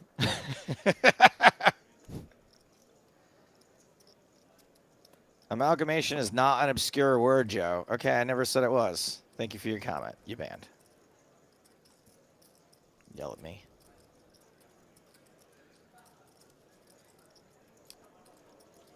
So all of the chips are at this table, right? You got Boy, Vlad, Amarillo, 1, 2, and 3 on the leaderboard, all at this table. Ivan Luka Negrin is at the other table, so there's the biggest stack over there. Somehow Tom Codd Jr. is still alive with less than $1 million. Tom Codd Jr., what a fish.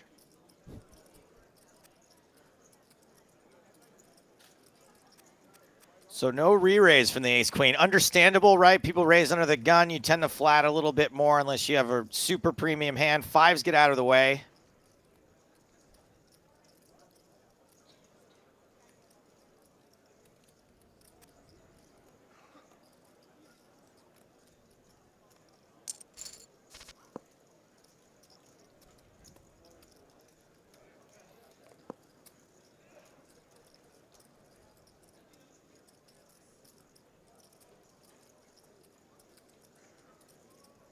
Well, 10's near enough an 80% favorite.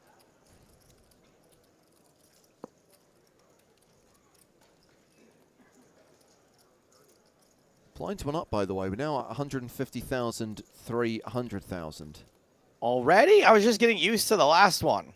Well, they go up every 15 minutes, buddy. It's fast and furious in the ready money round, and there's no bell. Just say what you see. What's Mr. Chips doing? Sorry, wrong show. Wrong show. Lobster, I see your jokes. They're pretty good. I'll give you a little credit where credit's due.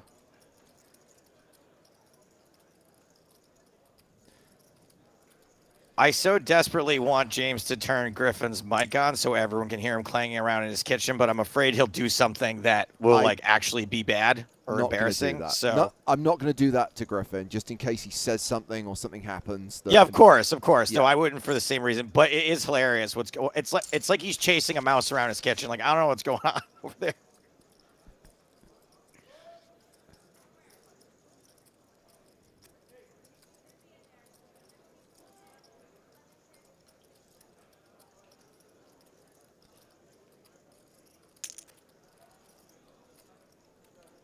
The #1 rule of microphone etiquette: mute yourself.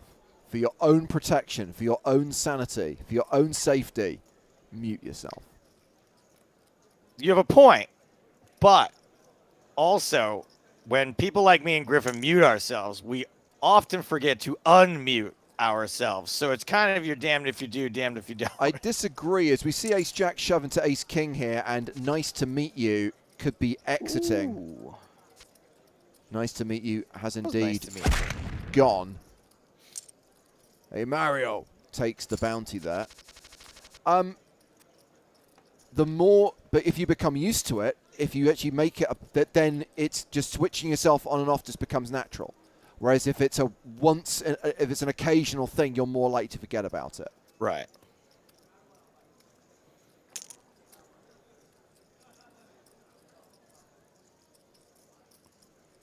I think I've Tom told you this Codd before. Jr. Oh, look at this. Yeah, I mean, Tom's only worth $50, but hey, it's super short. It's always coming 7. It is. The 7 is always coming. It's against the flipping. Last year's the other 6, is the other 7. And that is going to give Vlad the win. A pair of 7s better than a pair of 5s. And that will see Tom Codd Jr. eliminated. And we're going to need to bring a player from the other table to this table to keep them balanced. 2 tables of 7 now with 14 players remaining. I was just going to say, Joe, I'm pretty sure I've told you this before, but when I worked in radio, people would often use the studios as private meeting spaces because they were quiet, soundproofed. But the first thing anyone who'd been around the industry for 5 minutes would do is they would literally like unplug the microphones, like take the XLR ports out of the sockets, So that you can't turn on the monitoring. So there is no chance that anyone could have you on pre-fade, that there is no chance that anyone can listen in. If the microphone's not plugged in, you can't be heard.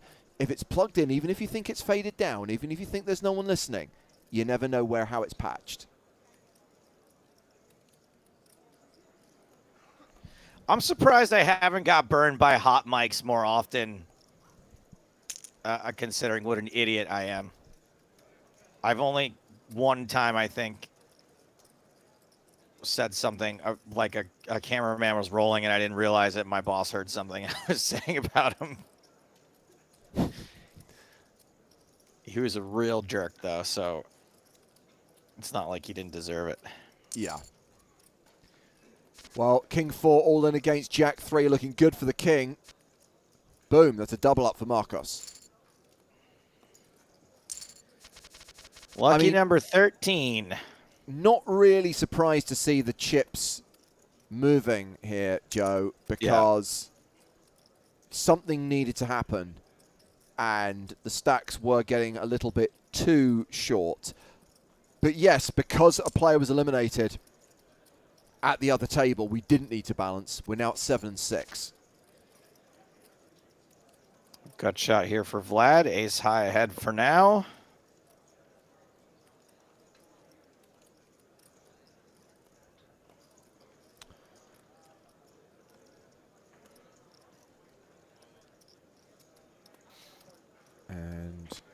Marcos decides to check it, and now the board gets straighter, which favors Vlad.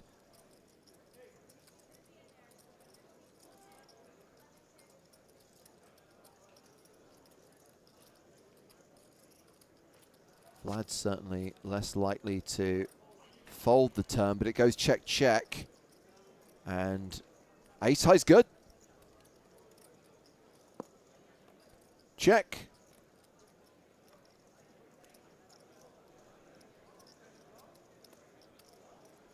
Check? Question mark?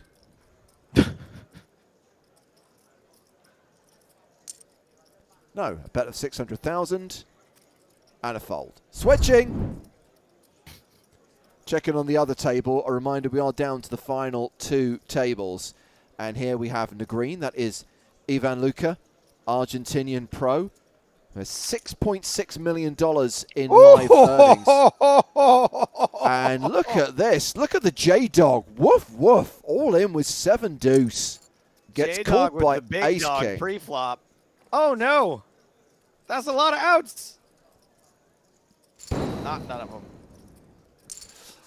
I was going to say, we started the day following an Argentinian when we had Papo MC in the mix, and we continue to follow an Argentinian with Negreen still going strong. Biggest stack at this table, and currently ranked 3rd overall.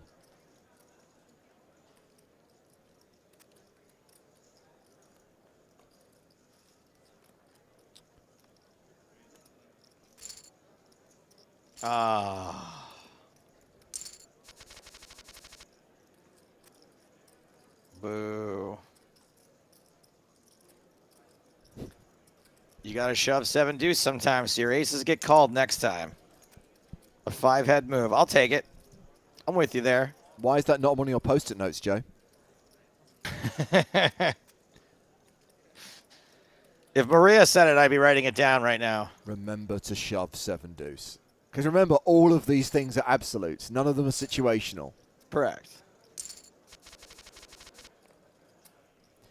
Oh, baby.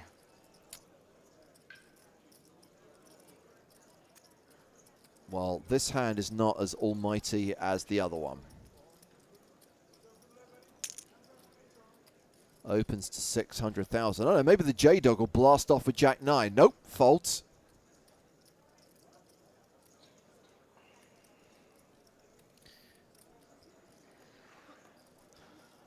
Well, Pablo Pool 12 is also from Argentina. A strong Argentinian showing in this week's Sunday Million. Moves all in. Wonder if it was like a holiday weekend or something in Argentina, so there's a little bit more people playing. Do they celebrate the Queen's Jubilee? Man, I gotta hand it to your country. You guys do just sarcasm and like making fun of your own people so well. It's just so funny. Brits ripping on the Royals. I mean, it's too good. It's worth it just for the jokes. Well, this will eventually get called, and Pablo Pool is the player who'll be at risk here, but it is a domination situation in Ace-King's favor. That doesn't change anything. And that will see Pablo get the double up to 10.5 million. Almighty A, super short. One big blind. Has the Grafton.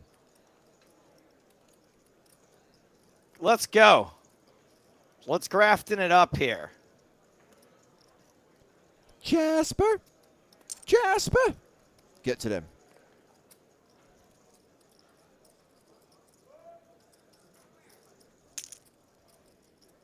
Okay, Veemer, really? Oh, it's $1,200, I guess, if you can cheaply ISO this pop, but woof. You said it. I mean, not really a huge stack to be calling this even a million chips with either, but. And 10-9 is going to Oh, no! A pair of nines against a pair of There's a 9 fours. out there. And that will see Almighty A triple up, quadruple up, but still short.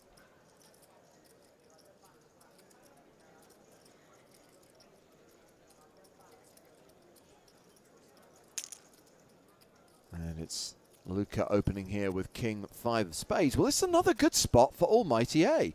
Has ace deuce of spades. Don't call it a comeback, but this could be a chip in a chair situation.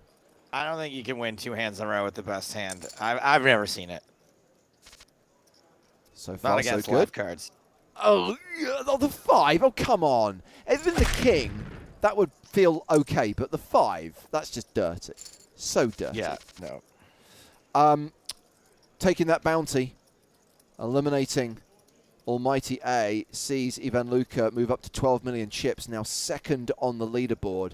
And we are at 12 players, 2 tables of 6.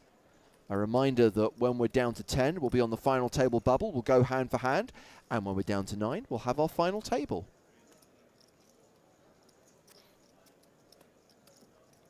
The J-Dog.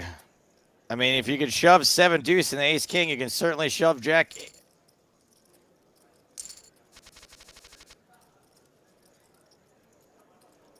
Moving on.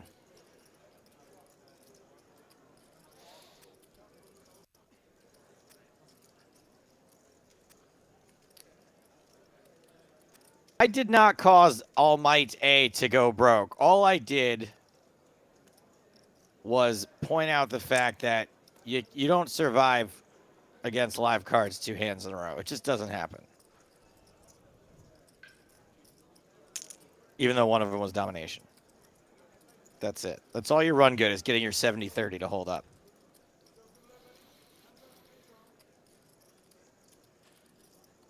Well, now Are you playing a little Pablo pool over there? Is that what's taking so long? You playing a little Pablo pool? Well, now even Luca's got chips. He is going to use them. And, oh, ace king here for Jerez. Meanwhile, J-Dog, woof, has got artisanal sourdough and may be tempted with fewer than 10 big blinds. Oh, and has stepped in it because J-Dog is dominated, is crushed by Jerez. Ooh. Diamonds Last are crush. but nope. Too many outs. And Man, J-Dog, 199, exits in 12th place, taking us down to 11. Closer to the final table. We've seen many, many all-ins today where players have flopped 4 to the flush, either from 2 cards in their hand or just 1 card in their hand, and they've never gotten there on any of them. The sweat, just too many outs, I guess.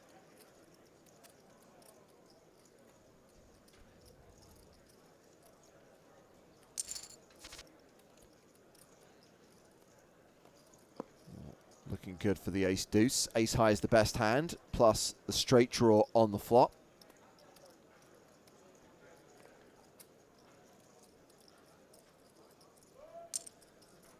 Just to keep tabs on the tournament as a whole, the current short stack is former chip leader Sorjak, the Brazilian player with 4.7 million, is in the danger zone now. Danger zone! And blinds are up to 175, 350. It's a funky blind level. At least we only have to deal with it for 15 minutes.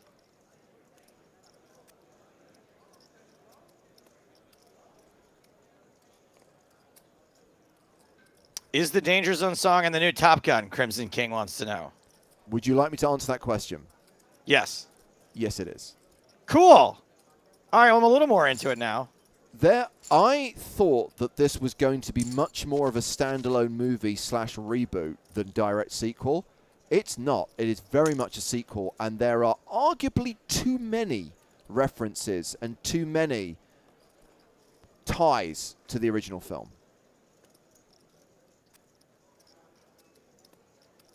Some work, some not so much. And I'm not going to say anymore because I don't want to spoil it, and you do need to see it. I just couldn't get out of the house last week. It was really weird. I had some free time to go to the movies, and every time I went to like get ready to leave, I was like, why? There's just so much stuff to watch here.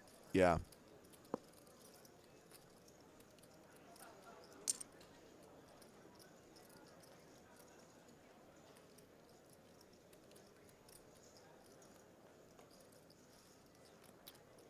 Good question here from Sid Hoffman. Wants to know, do you have to see the original for this to enjoy? Asking for my wife, and I'm also asking for my girlfriend, who is wondering if we should watch the original first. I don't think you have to, but I think you should, and I think you'll get more out of the viewing experience if you've seen the original.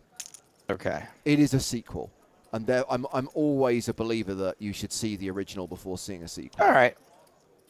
Well, if we show her the original and she's into it and wants to see the sequel, that'll be more motivation for me to want to go instead of dragging her. Equally, if she doesn't like the original, that shouldn't put you off seeing it, because it is a better film. But it's good to have the context before going in. I know this is like a first world problem. If there was a movie theater I could walk to, I used to have a theater near my house I could walk to, and I lived in Hollywood, and that made it a lot easier to go. It's just so stressful driving.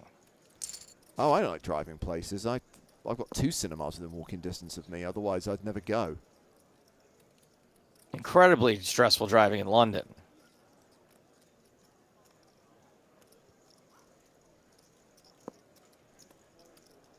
Well, so far so good for Kings.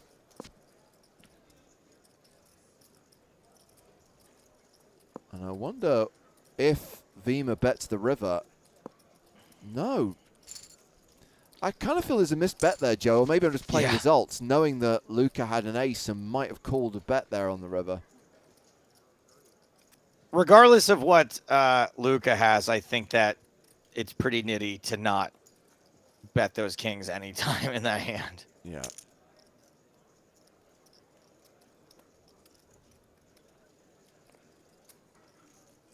Jerez with the queen, 7 of hearts.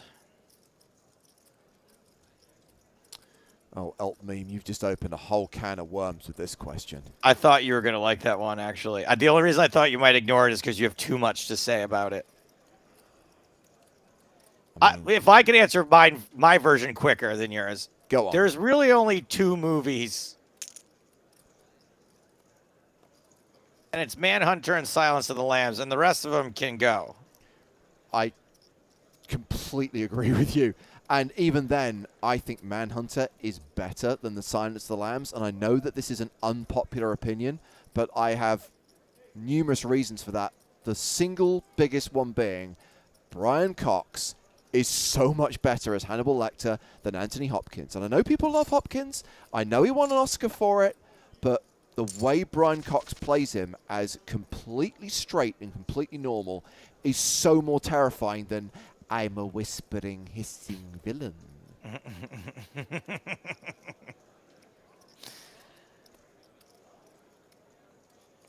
Now, I must confess, I've never seen the TV series. Me neither. But I can imagine that Mads Mikkelsen will be very good as a young Hannibal Lecter.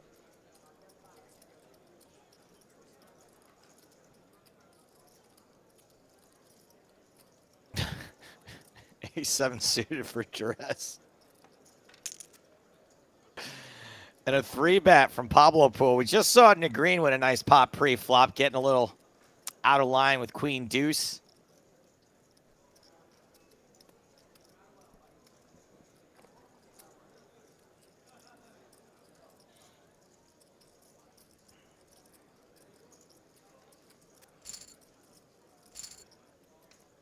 Pablo wins that one with a 3-bet. Yeah, so my girlfriend went out on Thursday and she went to go take care of a friend who had surgery. So I was like alone for the whole night. And I was like, I'm going to go to the movies. I'm going to do a double feature. I'm going to do back-to-back Doctor Strange and Top Gun, and did not leave the house. Do you know what I did? I scrolled Twitter and wrote jokes. That's actually really depressing. The writing jokes part is fine because that's you working on... Yeah. I get the impression that you spend an unhealthy amount of time on social media. I don't spend much time on social media at all. You reference scrolling Twitter a lot. That is, I mean, that's like a bit that I do. It's like when I say like I drink every night. I don't actually drink every night. No, I do spend, I spend probably...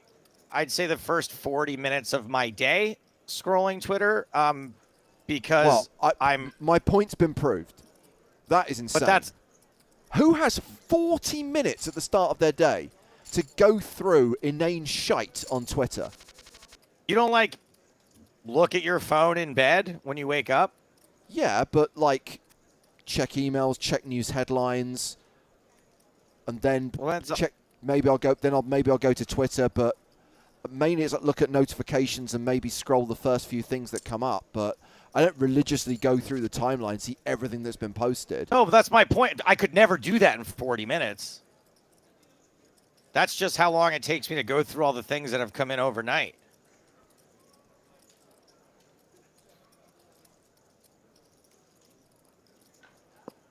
I like that, Bambi Black. Don't have a smartphone. That's cool. Certain freedom in that.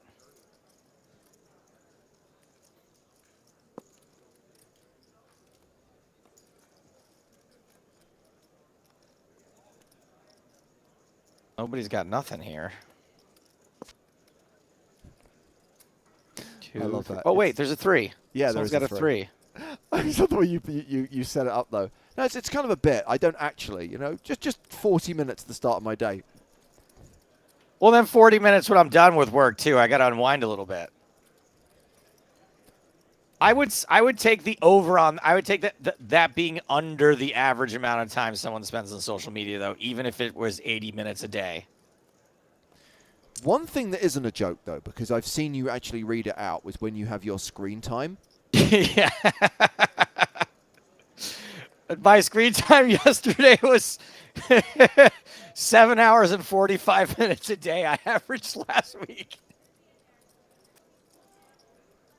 And just to be clear, that doesn't include like what you're doing now, right? The computer you're working on at the moment is not being cataloged by that. It includes it in some ways. My phone doesn't lock on its own. So oftentimes my phone is just open face up and I'm not actually on it.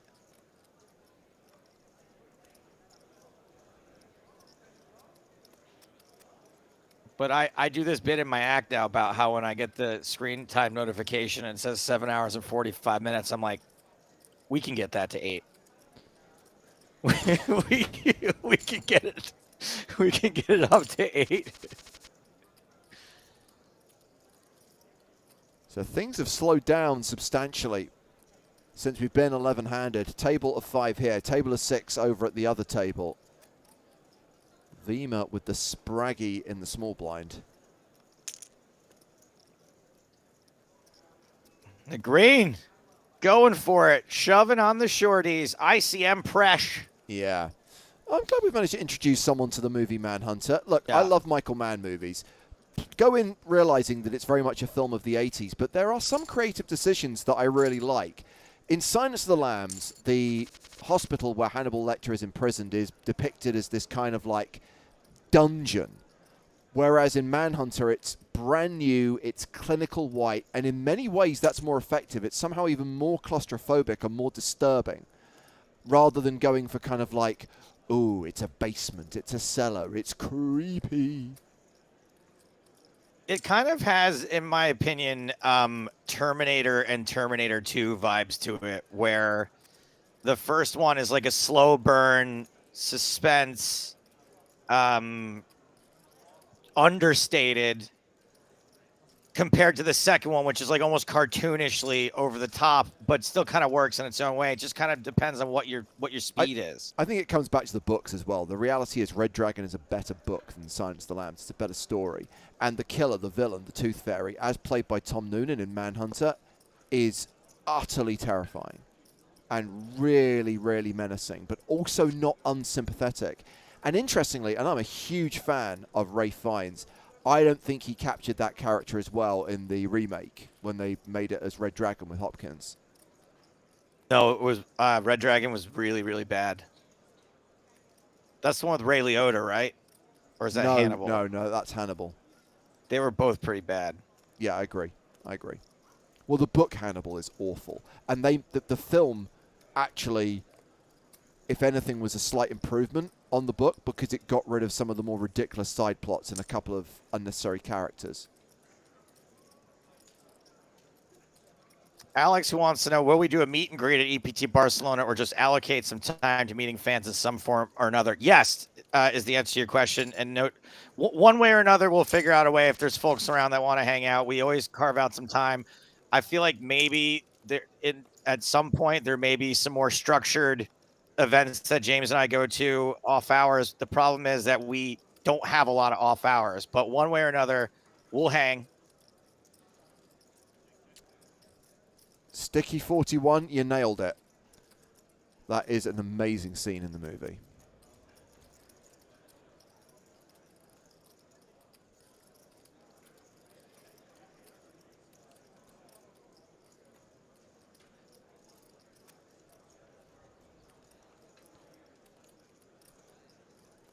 So close to the final table, and yet so far. I mean, good news, you know, we obviously zeroed in on Ivan Luka here just because of his history, his pedigree, his skill level. But he's doing it. He's doing exactly what you'd expect him to do. He's just slowly chipping away at these stacks. The more he gets, the more capable he is of doing it. It's really something to see. It is. And, I mean, I should have referenced the fact that Ivan Luka took the chip lead not that long ago. He is now number 1 with 11 players remaining.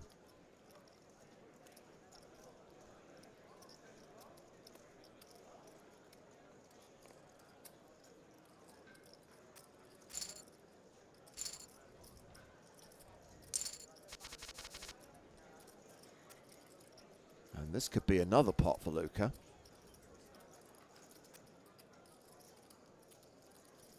Just such a great spot to be in. You know, obviously, in all the tournaments we covered, there are these ICM, we're at this ICM spot right now where, you know, the chip leader can put pressure on people, but even more so in a situation like this where most of these players are relatively inexperienced at being at spots this deep in tournaments. And Vima, you're not calling this.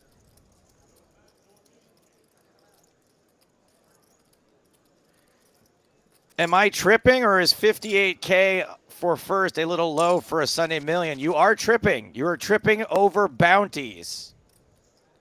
They're right there in front of you. And a solid observation from StatTrick.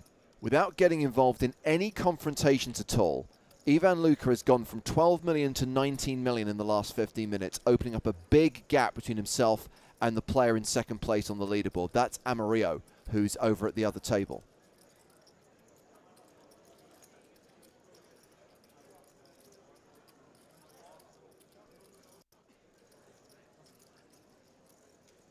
So my friend that I mentioned a few times on the podcast is at the final 2 tables of the 25K in Vegas right now. Hoping I can tune in. Hoping he lasts. Pretty cool because he's an amateur, not a professional player, taking a shot at the businessman 25K. Oh, all right. We finally see someone stand up to Negreen, and it works. As the blinds go up to 200,000, 400,000, 9 million average stack.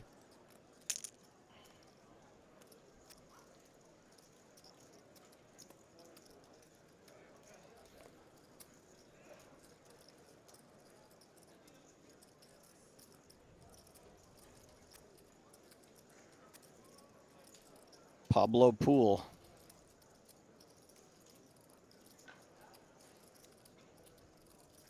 The much less popular comic book character, Deadpool and Pablo Poole. Just didn't work out.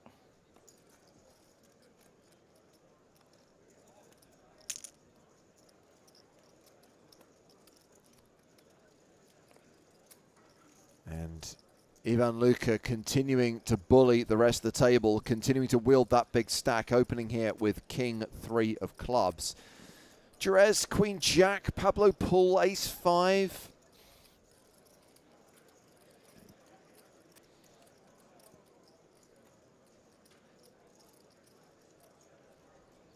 I just have no idea how I would handle this situation. You can't love ace-5.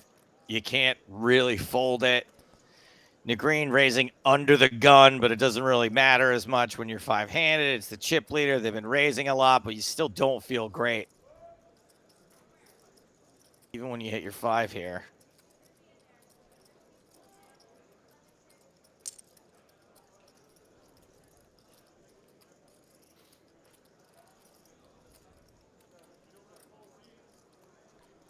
And again, with the pressure, 3/4 pot from Ivan Luka. Up to 19.5 million now.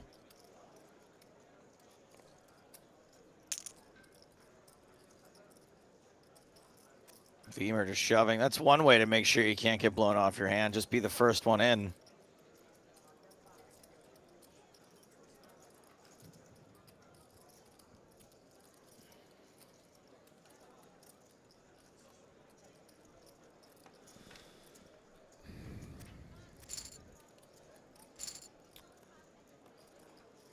Beamer wins that one. Ooh.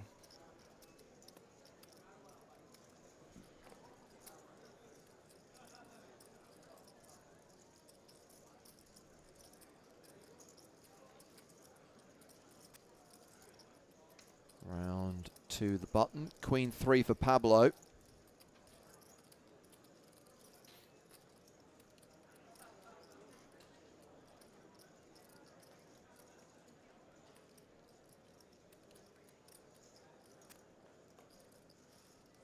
Sorry. Oh, wow. What did I say about being able to mute yourself? 8-9 all in against ace-queen. And ace-queen holds. And Ivan Luka is back where he started. 13 million. But still has the chip lead. That said, Boy VN99 at the other table is not that far behind. Has 12.7 million.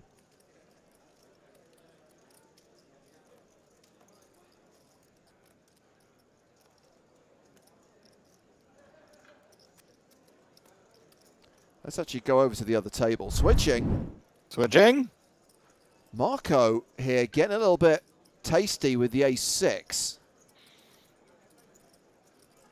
So it looks like this is an open from Boy. The 3-bet from Marcos with the ace-6. And now the 4-bet from Boy VN, which should get Marcos to lay down this ace-6. Yeah, everyone's least favorite.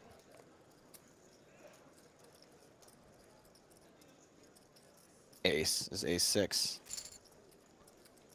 And that will give Boy VN the chip lead, 15.7 million. Still 11 players remaining, still at 2 tables right now. Not even hand for hand, not even on the final table bubble up. I love me some H for H.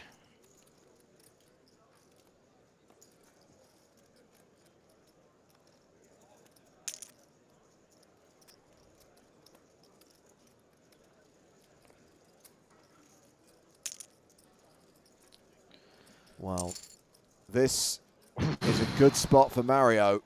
Great spot. And that is a double up to 5 million.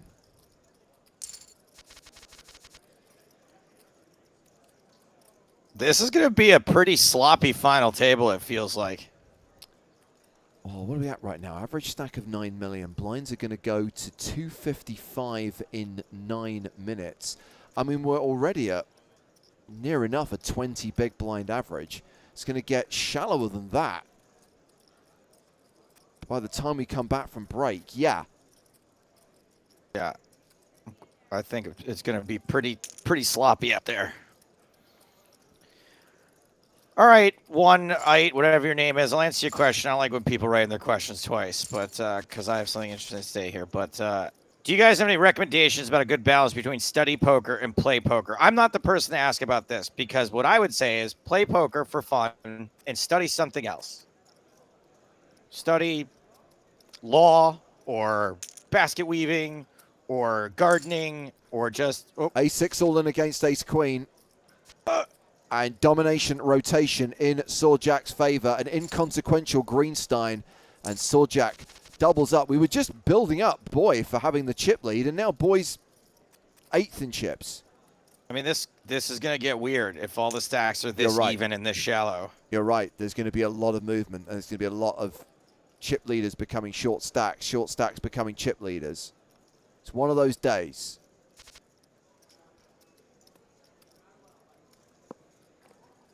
Anyway, play poker for fun. Study something else.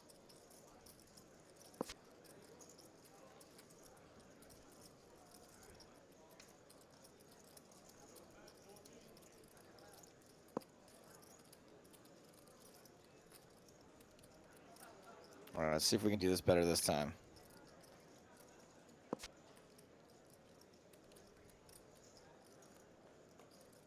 Trace pairs. What? 3 pairs. Aces, queens, and 9s. Well, this, Joe, is a chop pot. You know what they say? Everyone loves a chop pot. That was solid. I want to see anything less than 7 for that. Okay.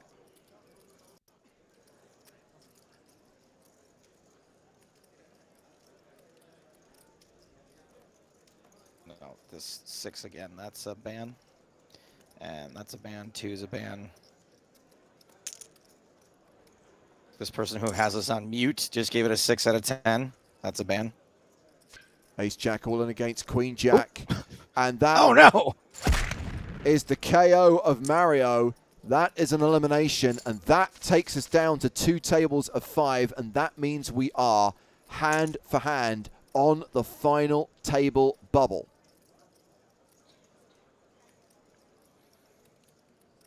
What's the pay jump from 10th to 9th? That's always a fun one. 1,300 bucks. Yeah.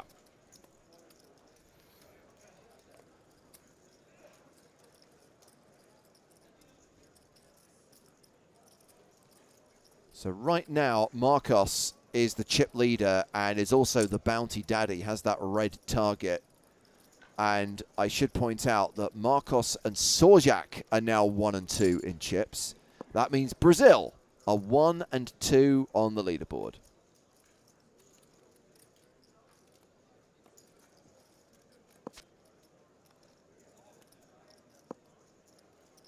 $9-8 feels pretty good here.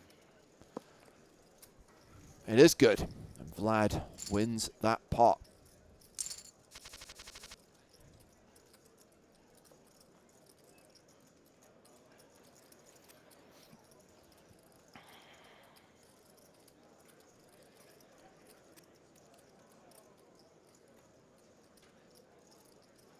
Aw. ATN loves our entertainment videos. Thank you for the coverage. You're welcome. Thank you for your comment. And we are switching. Ivan Luka still hovering around the 10 million mark. Raising here with King 8. Jerez with deuces.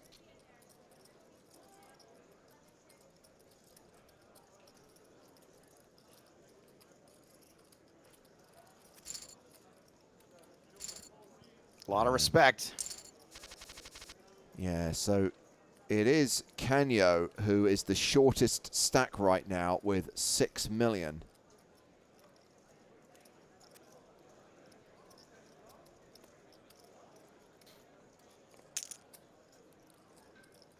Look at this Queen 3 raise from Vima. I mean, if you're noticing what the dynamic is, right, and they're not getting to a lot of flops, you're not getting to a lot of showdowns, and Negrin is folded, then, you know, you have the ability to sort of try to take that over, even if you don't necessarily have that big of a stack. If everyone's playing super tight, why not? Oh. Just as I said that, you just get shoved right back in your face. Pablo's like, stick it in your eye. Hold on, Stapes is going to agree with this play and thinks it's going to work. Hold on a second. Hold my beer.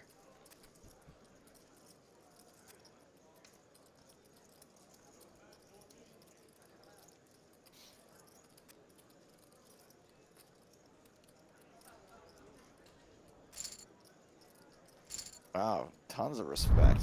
Switching. Oh, wow, the truest flip you could have with deuces.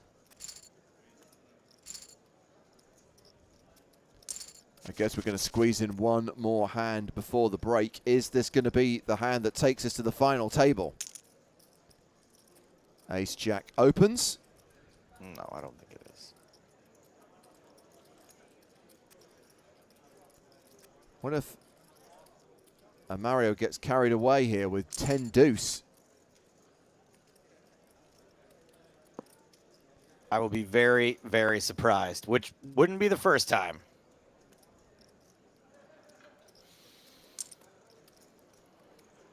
We would have needed a couple of clubs on the Switching. flop for that to happen. Switching. It is a small blind raise from Ivan Luka. It's King Jack in the big that folds, and that is going to take us on break. So we are still at 2 tables, still at 10 players as we reach the end of that session, and it is Marcos Epa from Brazil who leads right now with 16 million.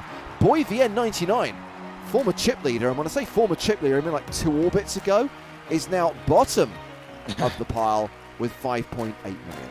Action resuming inside of 5 minutes.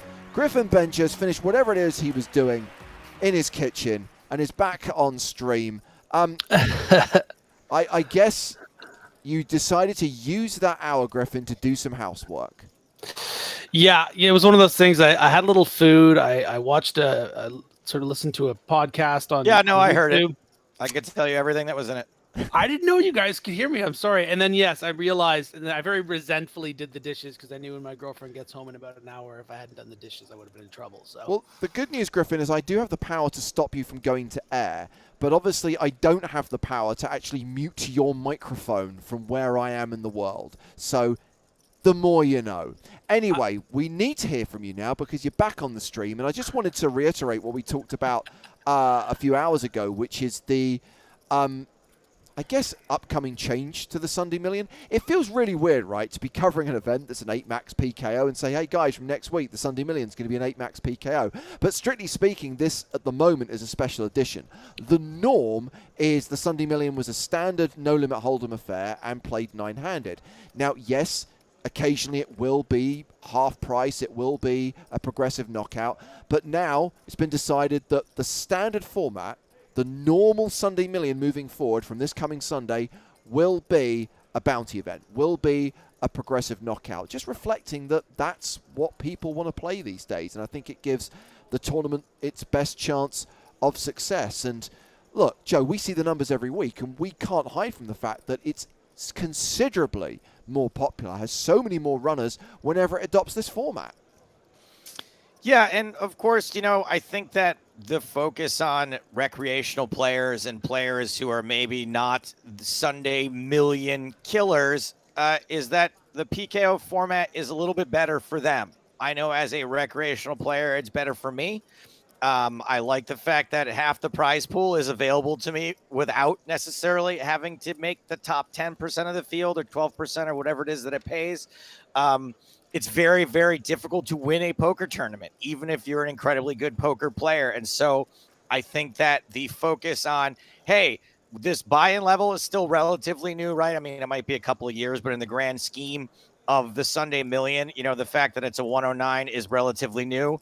And the fact that it's a bounty are all things that me, if I lived in a place where I could play the Sunday Million, both of these things would make it more appealing to me. Yeah, and I'll pick up on a couple of those points in a moment. I mean, something I've just observed, Griffin, just looking at my notes here, is that, some changes to the structure in terms of level durations and 50k starting stack instead of 10k, but still equates to 200 big blinds. But what I find interesting here is that day one will end an hour earlier. So at the moment, play's ending at 1:50 a.m. Central European time. It's now going to end, it will now end at 1:50. It was ending at 2:50 Central European time. So again, good that it finishes earlier. But just to pick up on what Joe was saying about appealing to recreational players, that appeal that you can make money before you kind of get to the money is one of the allures of the progressive knockout. The reality is, knock out someone, that's money in your account. So you don't have to wait until the bubble. You don't have to wait until you're in the top 15% to be guaranteed a return on your investment. Yeah, and obviously, I mean, I think we've outlined why that is so appealing to, you know, a lot of players. The idea that you can get some of that buy-in back and then be able to roll it into something to play the next week. I mean, that's, you know, that's how you keep the sort of the base alive to keep this as such a big tournament. That's obviously what we want. Yeah. And just to highlight once again, and I know that it ran today with significant added value for players because I don't think word was out. But these new hybrid satellites that are running every single day in the run-up to the Sunday Millions, that's Monday through Saturday, that's at 2:05 Eastern, which is at 8:05 p.m. Central European time every day. It's an $11 buy-in. There's 20K guaranteed in prize money. So you're playing for a normal cash prize pool distributed to the top finishers. But if you make the final 2 tables, if you make the final 16, you also get a $109 Sunday Million ticket. And those tickets are added. So exciting stuff. Hopefully you'll get the chance to play one of those sats. Maybe we'll see you in the Sunday Million and make a day 2 and be on our stream. Joe, you now get a 30-minute break as Griffin and I continue to cover the final 2 tables of this week's Sunday Million. We are hand for hand on the final table bubble.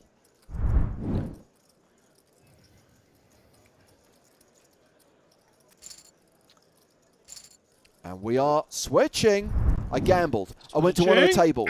Like, which one's going to finish first? I reckon it's going to be that one. No, it was the other one.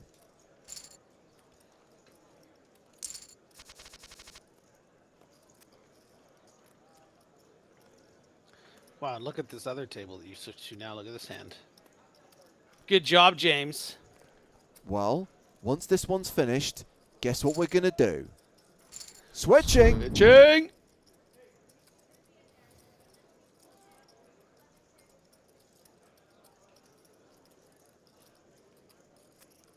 I mean, as you probably gathered, Griffin, play has been on the tight side for the last half hour or so. Took us a while to get from 11 to 10, and no one's keen to go out in 10th, bubble the final table, and miss out on that pay jump.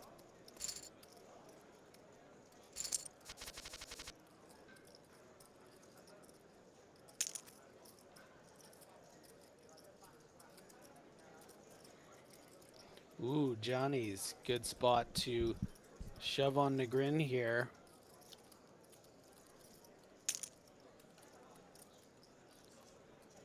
Negrin should be priced out.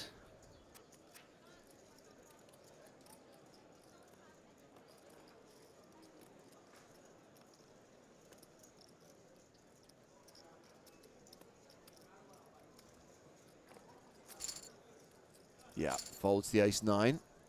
And on to the next hand.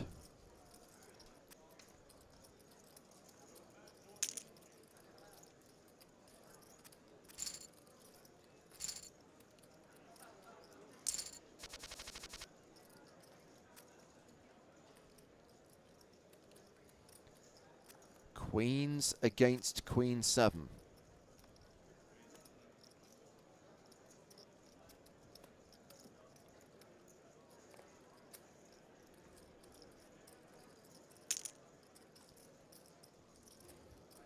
It's a 3x raise from Ivan Luka, and Vima folds it.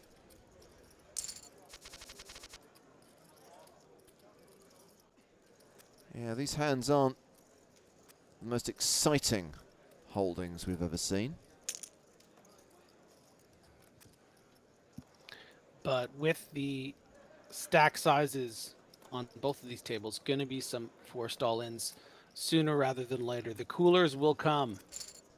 Yeah, and I think we're going to see the blinds go up now, sure enough. 250,000, 500,000. Get your chips in, guys. Negrin with the monster pocket tens.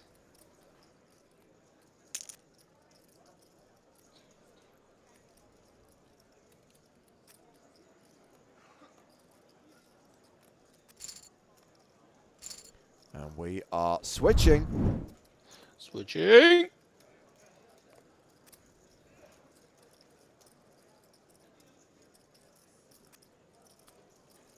Ace-8 is raised and folds. I see aces. Yeah, and big trouble here on the button Oh, for Canyo. more like stack can size. no. You can't fault them for shoving on 12 bigs. And that's Yeah. what we spoke about, the coolers that are going to come. Oh, 2 hearts on the flop, though. Oh, and a And straight draw. gets and a there. heart comes. Gets there with the heart on the river. And when you consider that Vima folded 2 hearts, that's pretty solid. Switching. Wow. Vlad with kings here. And has committed themselves by re-raising to 3 million. Marcos is the chip leader. 2K bounty on the line. May decide to go for it. Does. Yeah, that's still an illusion of potentially folding for Vlad with this 3 million, leaving 7 million behind. Just needs to dodge aces or backdoor diamonds. There's a diamond. No diamond, no ace. And so Vlad doubles up. And now it'll be Vlad who's in the catbird seat. Vlad K307 from the UK is the new chip leader with just over 20 million. Still 10 players remaining. Still hand for hand on the final table bubble. Just remarkable how quickly things can change. You know, you have a sub 20 big blind stack. You feel like you really only have to sort of shove over opens. You find that little 3-bet spot. You would induce a bluff shove by the ace 3, and suddenly you're top dog. Top dog was eliminated some time ago. But we've still got Boy VN who's clinging on. 3.7 million at this 250, 500 blind level is the shortest stack of the 10 remaining players. Oh, really, really abysmal flat here from the small blind. I was going to say this is a gut check moment for Marcos. It's a good opportunity to shove if you think you have fold equity, and if you can get through those raise fold range hands like queen 10 suited, you're picking up a lot of chips. It's very high risk with just 10 people left, but it's a move you can do. Just calling is just about the worst way you can play this hand. As you can see now, going 3-handed, not only were you pipped in one seat with the queen, but even the 7 hit, and you're just skiing uphill the rest of this hand. Top Don't set mine out of position with 20 big blinds, everyone. Good advice. Second pair for Mario makes the call, does not improve on the turn.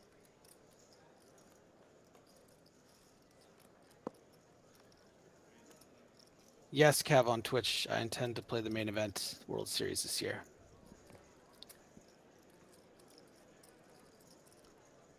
And you've got to think that a second barrel probably gets the job done here. 2 million into 5.7, and Mario may want to wait for a better opportunity, to coin a cliche.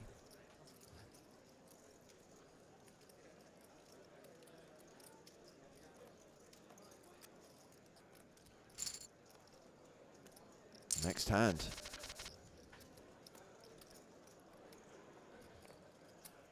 Well, we've got King Jack here for the short stack. And if Boy goes for this, Griffin, I think we're going to see action from a Mario with the 9s. It's the virtual all-in from Boy VN. Yeah, and a pretty clean flip with the pocket 9s. So real fair fight. Maybe a bit of pause from Boy just in case there's a jump, and there's the call.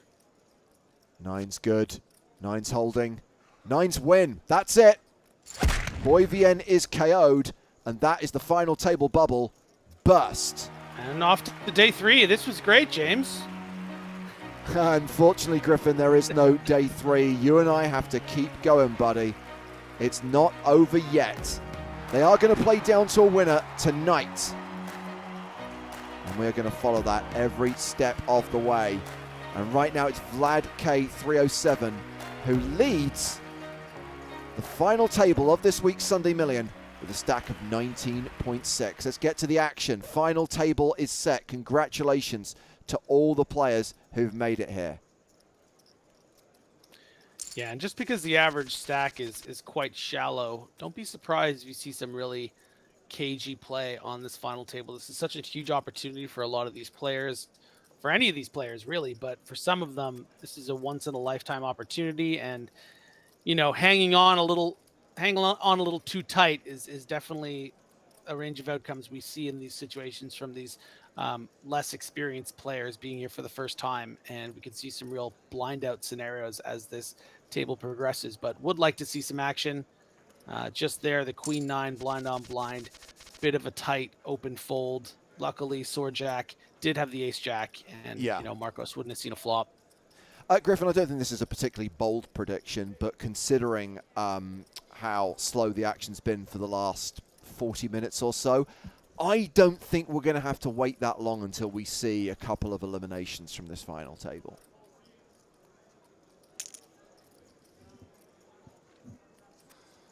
And already we can see one of the players that does have the chip advantage, how wide they're willing to open here in mid-late position. 7-5 suited.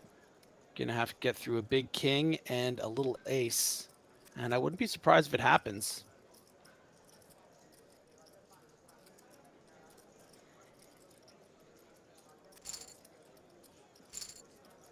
So Vlad holding on to that chip lead right now. Need to do our quick geographical tour of the final table before we lose anyone. We've got 8s, queens, and ace-10 here.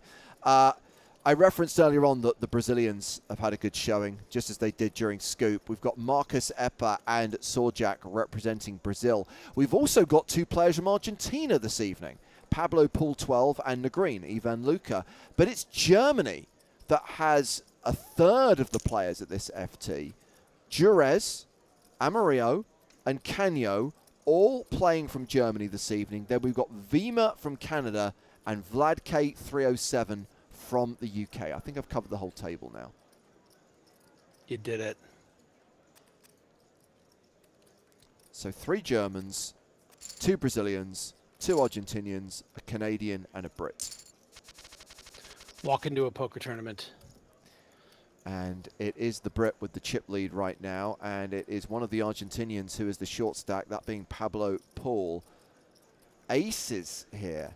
Well, first of all, 6s for Jerez. This absolutely, is tough. I mean, absolutely, just under 10 big blinds. I would love to see a tight fold here, but you know, you're not going to get many opportunities, and their calling ranges are going to be quite tight.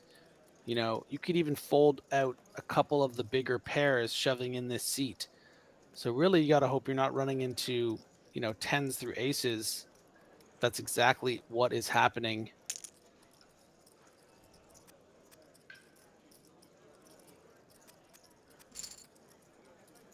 And Jerez has a Oh, spade spade. draw, and no, doesn't get there. So we get our first KO from the final table. It is Jerez from Germany who cashes out in 9th place for $4.5K plus $1,400 in head prizes. I did say it wouldn't take long, but that's a hard one. You flop a set of aces there and you think you're home and hosed, and then your opponent picks up the spade draw on the turn. Always a sweat. Always.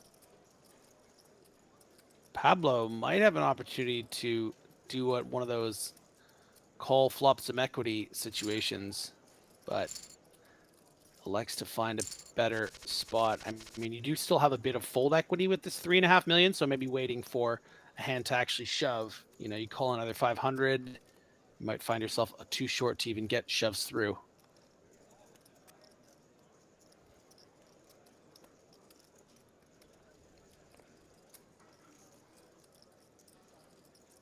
Not an easy open here for Sorjak because you're raising into the chip leader. You know, the cutoff having 11 blinds, you're kind of like thinking maybe I need to call that with a pair, but you really don't want to. And the very, very tough Negrin, pardon me, on the button, but gets it through.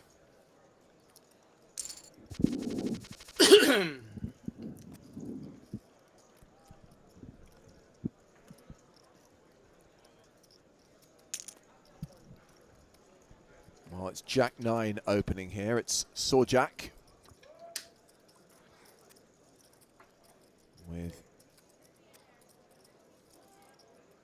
Sorjak with the 9-jack. Yeah, makes it $1 million. Amarillo with Jack-8 has got 20 million, but decides not to defend. Another relatively loose open, but you know, Sorjak gonna have a lot of experience playing against these players, and it's certainly been over tight in these last few tables. So seeing an opportunity, hoping no one wakes up and getting away with it. So that's a great start to the FT for Sorjak. Yeah. So Amarillo and Vlad pretty much tied for the chip lead at the moment, 20 million each.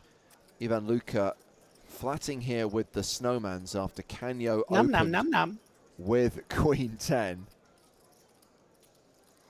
Pretty fair fight here going to the flop.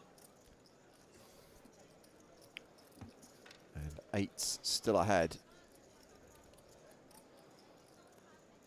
This is a really important street here. If Canyo can find a c-bet, this might be enough to get Negrin out of the pot. There's not a lot of room to maneuver in this hand.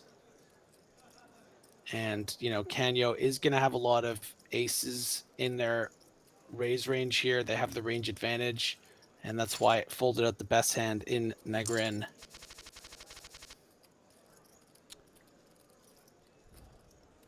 Canyo has ace-king, opens to $1 million. Canyo do it? Canyo raise and take it, yes.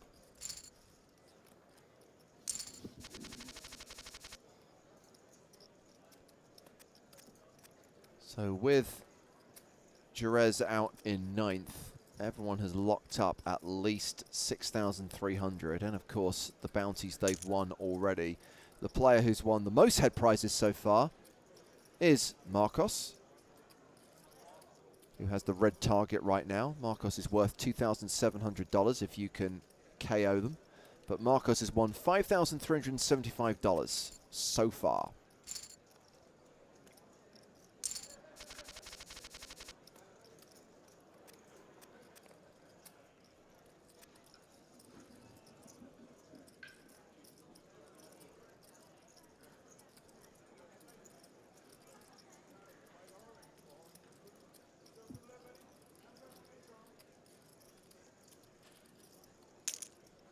Marcos making a committing raise here with Queen King. What does Canyo do with Ace-10 of spades?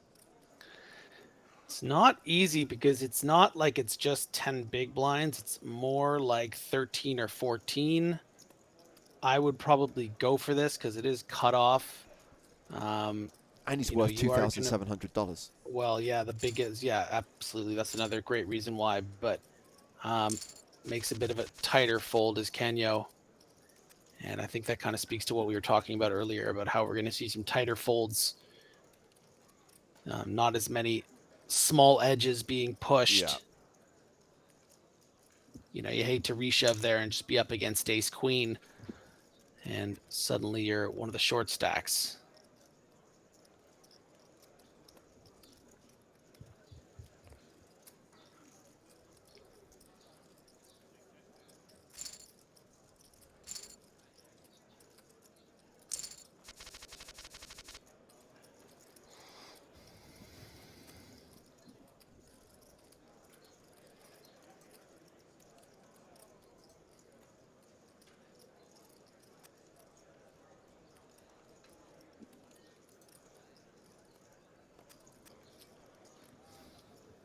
Yeah. And I think this is a spot you really need to be able to take here as Veemer, but doesn't find the trigger. Okay, we had that one elimination. I thought they'd be a little bit looser now, but it still seems to be pretty tight. Now, I know to a certain degree the cards are dictating play, but risk averse would definitely be the words I'd use to describe the action right now. And who called it, James? Let him know. This guy.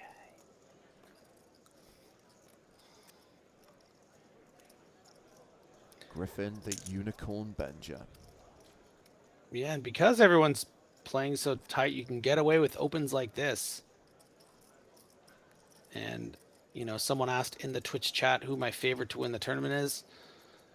Well, I would say Sorjak has played quite well over the course of the day and been, you know, very aggressive in the right spots and recognizes how tight players are playing on this table. Pablo might be aware that Sorjak is aware of this and go with that hand, but isn't willing to. So we're going to get to a flop.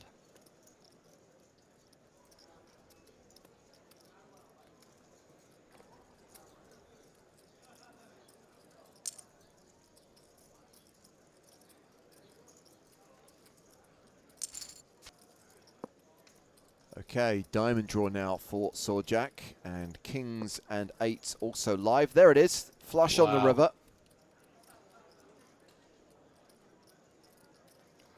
And because Vlad has seen no aggression, might just think Sorjak is just trying to, I guess, buy this pot, but it shouldn't really look like much of a bluff because Sorjak hasn't, why would Sorjak check down ace high here and then bluff? So I think Vlad should sniff out that Sorjak is probably value betting something like jacks, tens, nines, something that would check, twice for ICM considerations, not wanting to get check raised on either street and now wanting value, but Vlad can't sniff it out and pays off the 2.5 million. And the blinds have gone up again, Griffin. We're now at the 300, 600,000 blind level. The pressure is on some of these players. Yes, Pablo Paul, I'm talking about you. Vima, Marcos, especially with that $2,700 bounty. Yeah, and I'm worried Marcos is going to play this incorrectly as they did with the deuces. And, does make a wager here that's interesting, I guess. If two people go in, all in, you're folding. And it's going to work. It's going to get through.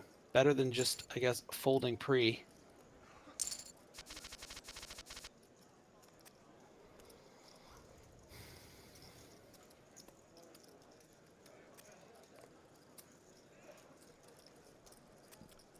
Sorjak has elevated themselves to the number one position right now, 22.7 million.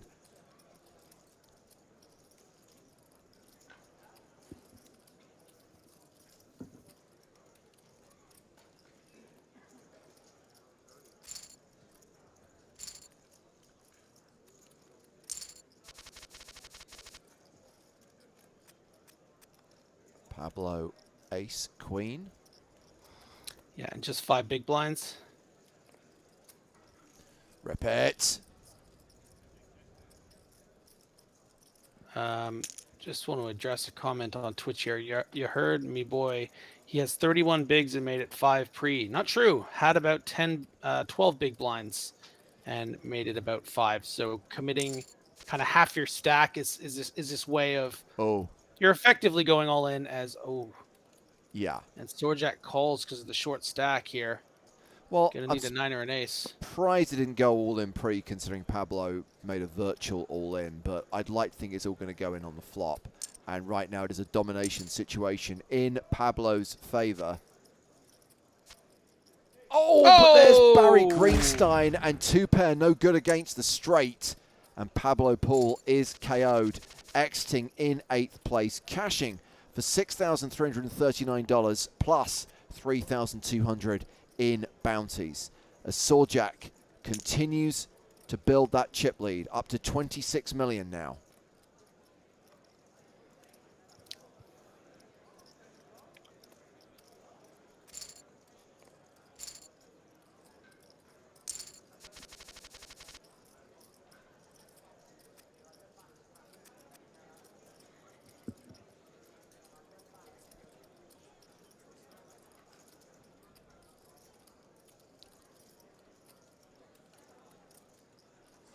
Gotta go, Marcos.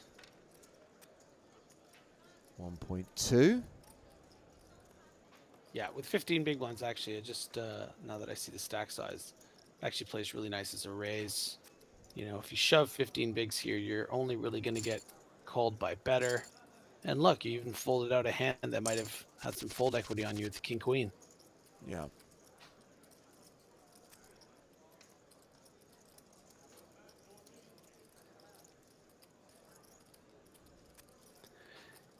Kevbo on Twitch asking what was the money cost to enter the tournament. $109, and it is a progressive knockout. Yeah, we try and put as much pertinent information as possible on the screen. It does say $109 Sunday Million, which is a clue to the buy-in. A lot of people are always asking how many players are left. If you look at just above me there, it specifically says 7 of 9,957 remaining.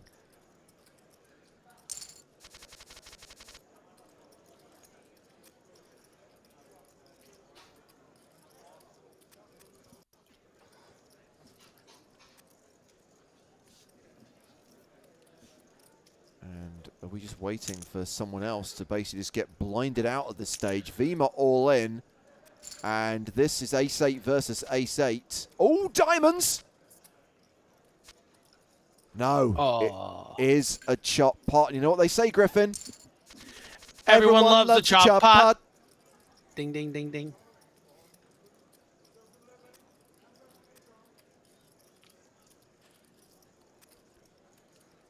Vima with ace-king. Likely to be racing now against Vlad. Yeah, here we go. Here we go again. It's like that GIF. It's that meme. Here we go again. The GTA meme. You nerds know about the GTA meme. And nines are holding. Oh. But not Oh! anymore. The rivered straight for Vima doubles up to 8 million. And the stacks have just evened out a little bit now. With the exception of Sawjack, who's up over 26 mil. Punish them.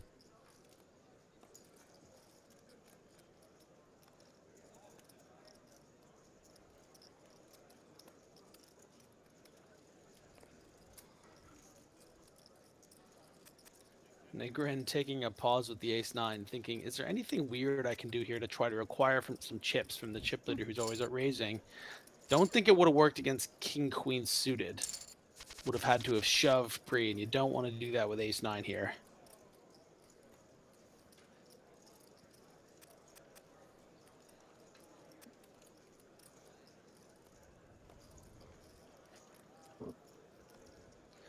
And definitely seeing a trend that this is becoming Sawjack's table, and that stems from the early aggression, probably raising a few notches looser than maybe is customary, but certainly something. Yeah. And right away, flops bottom 2 pair again against Marcos is just 10 high. But if Marcos can find a turn card here, whether it's in the form of, you know, betting and Sawjack just calling, could turn some more equity and we could see some action, but also would not be surprised if Sawjack just bumps it up a little bit. Want to get the money in against an 8 here or a spade draw.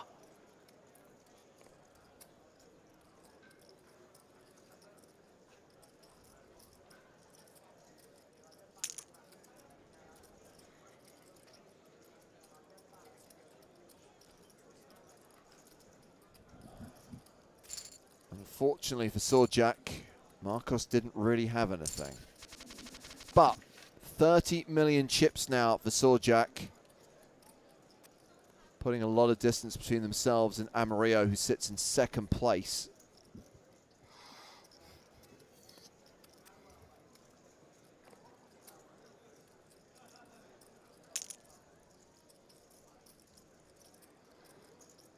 And when Sawjack fights back against this cutoff open, it's going to make the table feel like they're getting owned even more than they really are. Sawjack just waking up with it here with ace queen. Sawjack attack. It's actually a very unique spot because I don't think Sawjack would even want to get in 30 bigs here with ace queen and then be left with, you know, 11 million chips. So it's almost like this is kind of turning ace queen into a sort of a bluff, but it's probably the right way to play it, if that makes sense. You know, you don't really want to flat 3-betting it, just like you can just win it so much pre-flop, but you don't really want to get an 18 million either. So weird spot, well played, and now up over 32 million.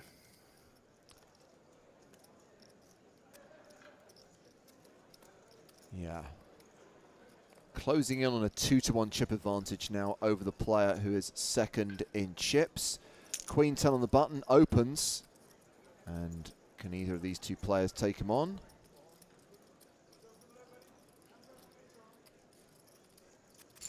No.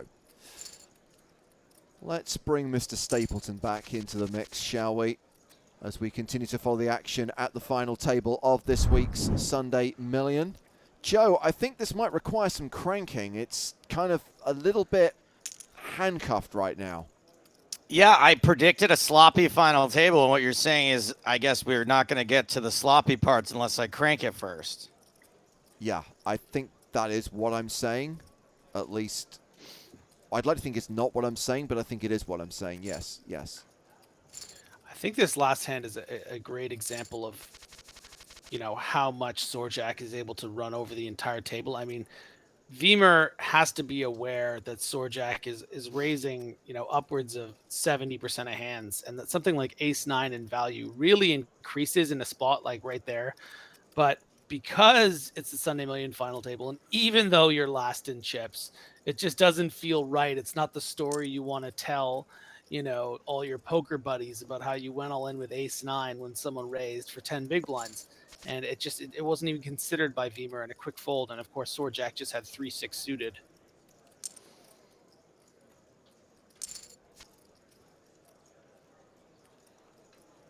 Well, 2, 3, 5, 6. Nope, just fives. yeah, the pair of fives is still good, and Vlad likely to win this pot unless Ivan Luka can bluff him off it.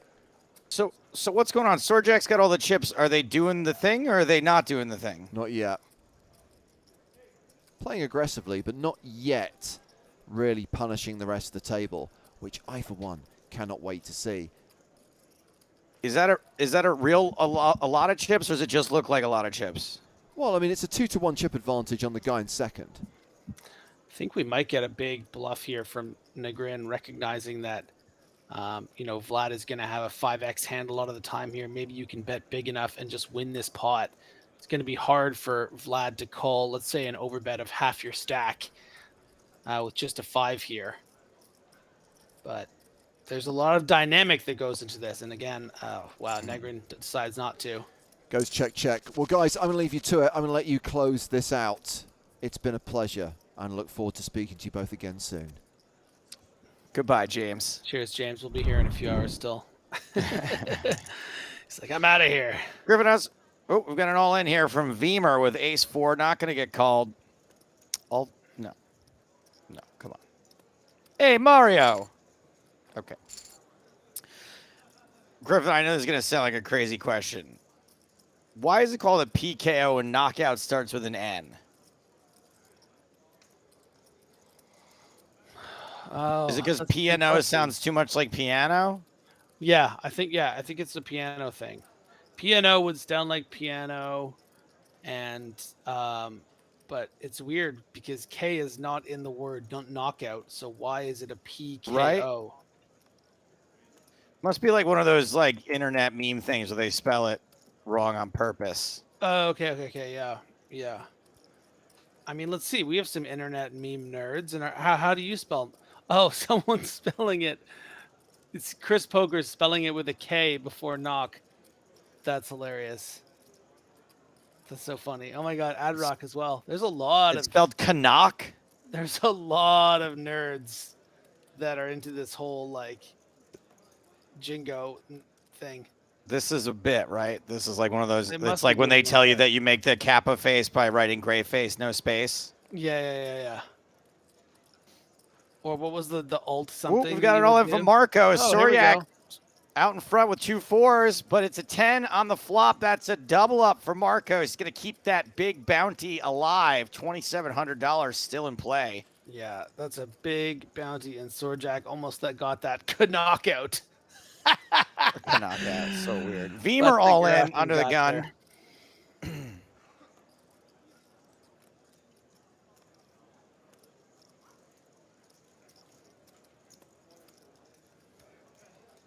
And look at that, the blinds are up.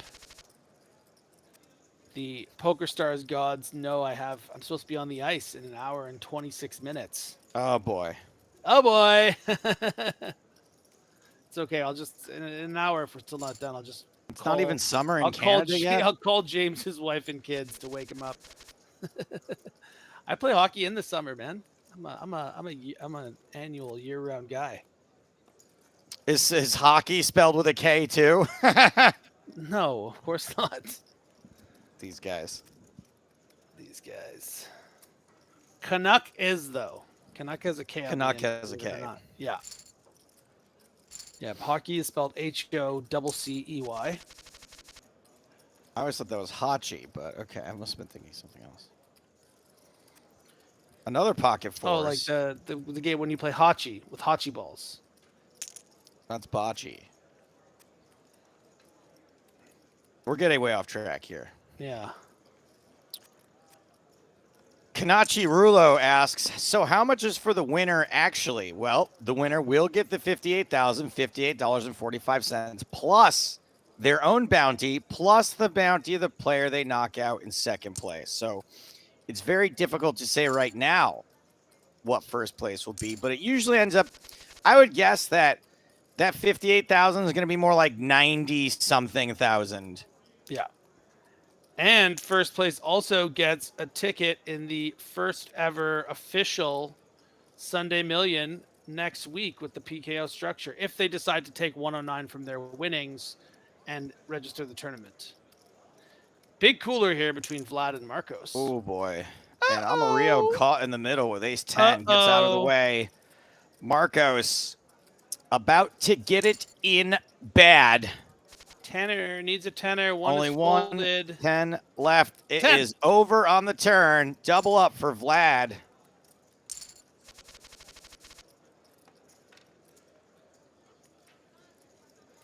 And things still pretty even at the bottom. Hard to be sad when you're running like Vlad. It's true.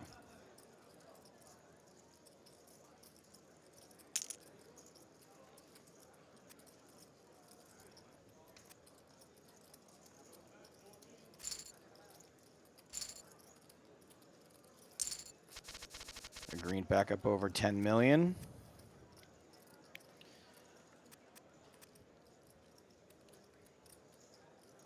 That's a real knee slapper. These guys think that knee starts with a K too. Knee slapper? Man.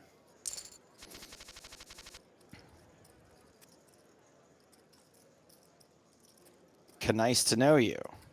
Pocket sevens for Negreen. And some Joe, suited aces behind. Joe, you Yes, know who sir. my favorite Daredevil is?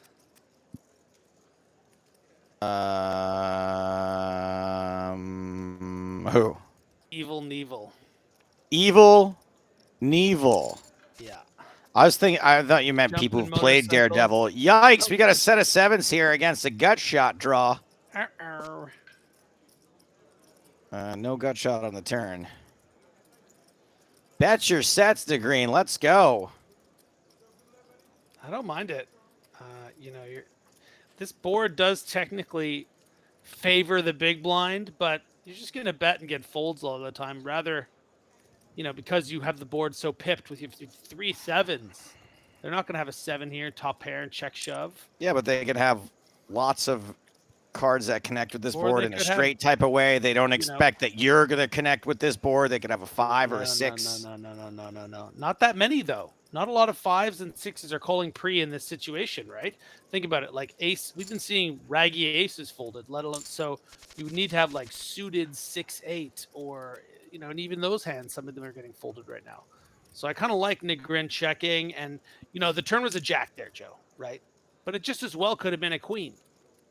So it's just like, it's a matter of trying to get your opponent to get something. And if they already do have something, great. You'll get money as the hand progresses. Concede that given the dynamic and how tight people are playing, then I retract. Can you talk about next Sunday's PKO? Sure. Thank you for your question.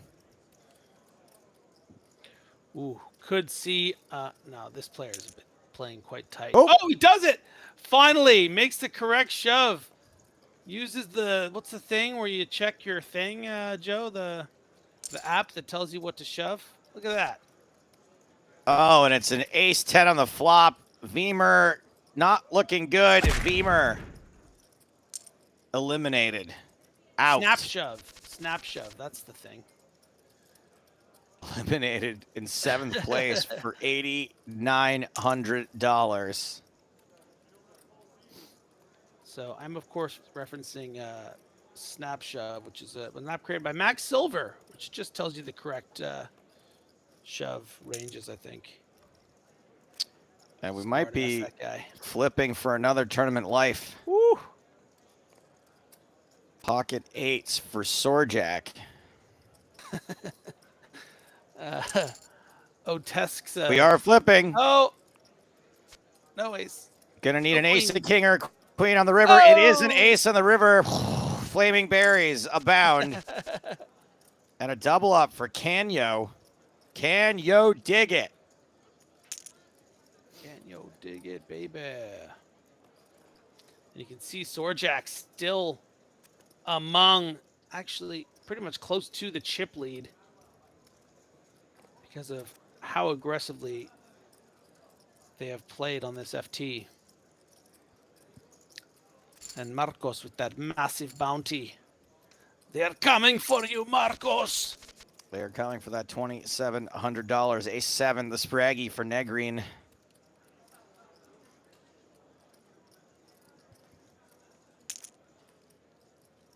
And I'm telling you right now, Negrin is going to be trouble with this chip stack. Doesn't have a lot of flexibility with just 30 blinds, but will definitely be willing to raise in the same kind of way that Sorjak has.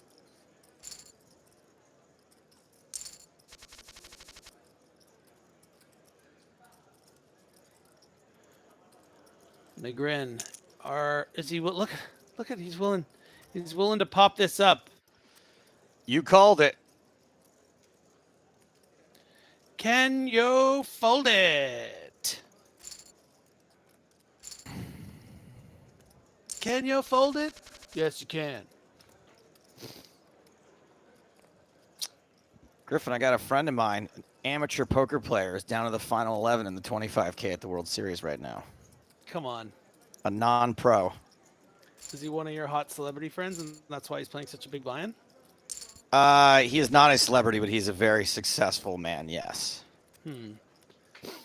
It's kind of a prerequisite, by the way. For all those people hoping to one day be friends with Joe, you have to be quite successful. You have to be talented. I'll say that much.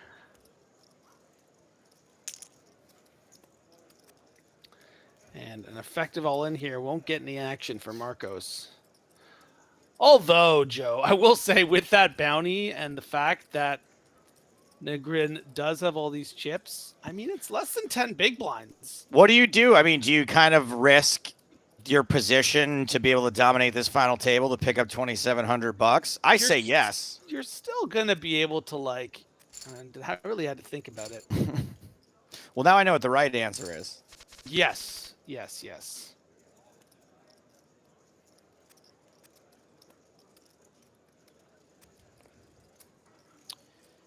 A very easy raise here for Negrine.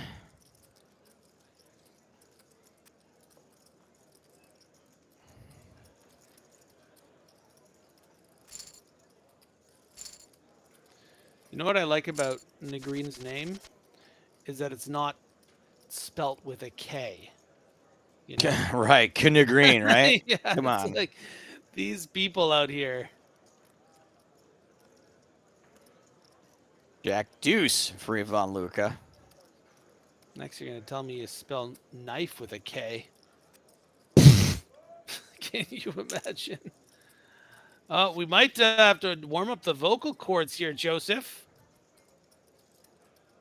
Because I'm vocal seeing cords 4 of the same cards. are warm. And when one of each card is on one side, then, you know, we might have to sing a little tune. All in. 1 heart on the flop. Club or 2 heart? clubs. Heart on the turn. Oh. Both players come as close to a flush as possible without winning this pot. And you know what they say, Griff? Everyone loves a the chop pot. Ding, ding, ding. That was perfect on my end.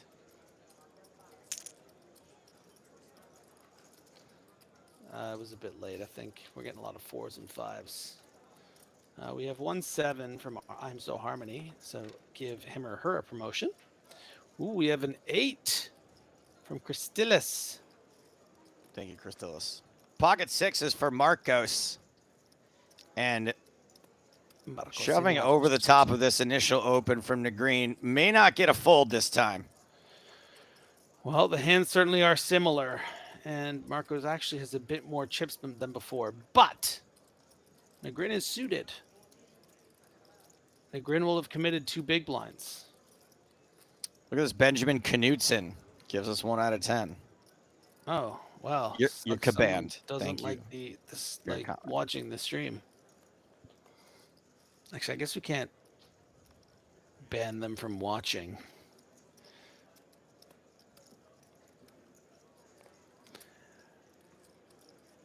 I'm not sure what the holdup is. The holdup Yeah. is someone who's making a decision that could cost them up, near $100,000, Joe.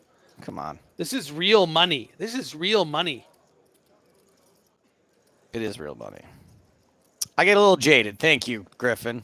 Sometimes I get a little jaded. Big money on the line. Big spot for this person. You're right. When you're right, you're right. Yeah, and the quick call, recognizing this is probably a hand you're flipping against with that long pause. King, ace, 10. Oh, Broadway, baby! Straighten eyes on the river. Negrin takes the massive bounty. And also an even bigger chip lead. Marcos Ipa out in 6 for 12,500 plus bounties. And Ivan Luka now in a very good position to button mash his way to heads up. A very lucrative position to be in is Ivan.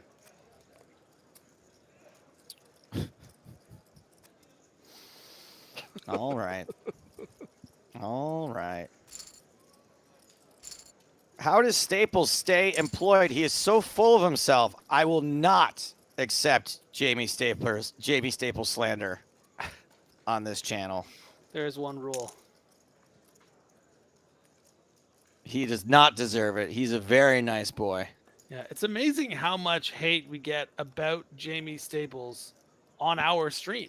Like, It's just really a weird. You constant come flood. all the way over often, here. Often after you've been saying something, it's like they know your friends or something. Like, it's like they're like almost saying it. They're like almost saying it to you to tell him. It's weird. Mario.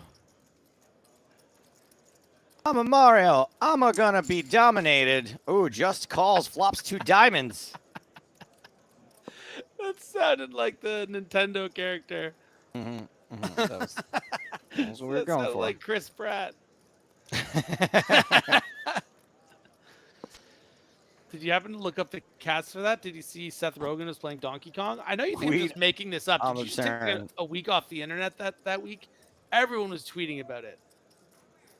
Yeah, I guess maybe I was, Michael Keegan Key is playing Toad. It's like a whole thing. This is a live action or a CGI Mario Brothers? I think it's CGI, and I think these are the voices. Okay. Let me go do more deep research. Trip Queens on the River for Illumination Kenya. Entertainment Super Mario Project. Okay, so Illumination is the Minions people. So my guess is this is not live action. Yeah, Charlie Day is Luigi. Anya Taylor-Joy is Princess Peach. This is a pretty crazy pot that we probably should have focused more on. I've been trying. Mario did miss the flush draw. Although I am getting some engagement on the Mario stuff. Just to say, Stalking Geek is pretty happy about Bowser. So I was at a bar on Friday night where they were like sort of the decorations were like old VHS tapes, and the Mario Brothers movie. Oh, great. Was out, and I had to explain to my girlfriend, we get a call here from Soriak, 1 heart on the flop, ace queen still out in front, that they had made this incomprehensible Mario Brothers adaptation that to this day, like, no one can actually explain. I think there was I remember liking it when I was a kid, but I think I was very young when I watched it. Like, like whatever year it was. Like I was probably 7 or something when I watched it. I Bob enjoyed it. Hoskins and John Leguizamo. I mean, listen, if you're gonna cast Mario, I feel like Bob Hoskins sounds like a good pick, doesn't it? I mean, he's a good actor. Mm-hmm.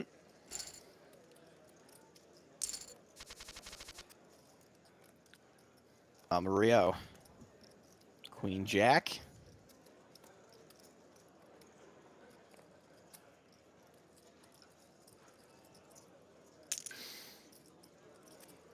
A lot of defense of the Mario I'm Brothers very movie happening in happily chat. surprised. Raise and take it for Mario.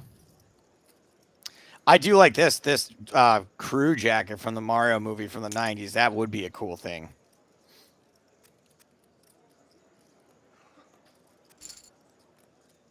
And another pot for Sword Jack.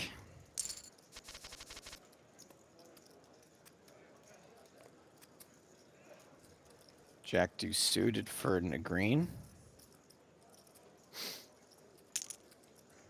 Yep, attacking as anticipated.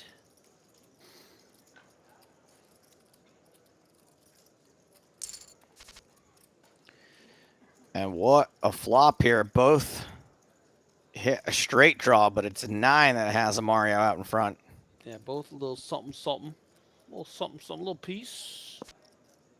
Little piece. 7 is Ooh. close to a straight, but not a straight.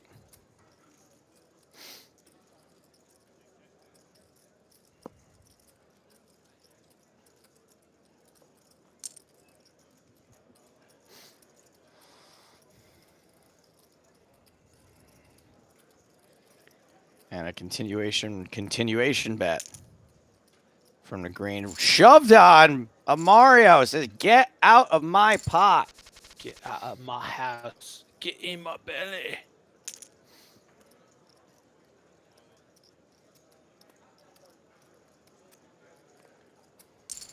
Four, five, shooted. Why not? Pop, pop, pop it up.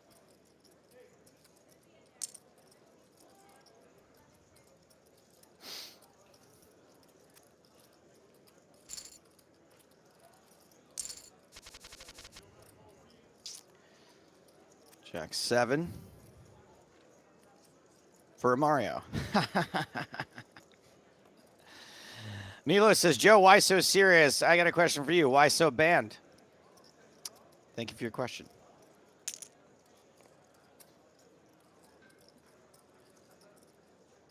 Soriak raising with the better queen.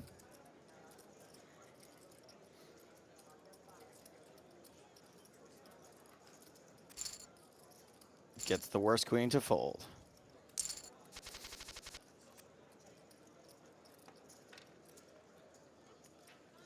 Not a lot of good hands here. Yeah, and you don't want to be playing the 3-4 suited against the very aggressive Negrin, but why not? Let's just min raise it and get out flopped. Out flopped indeed, although A7 was out in front. Pair 7s for Negreen. 3-4 with not so great gut shot draw.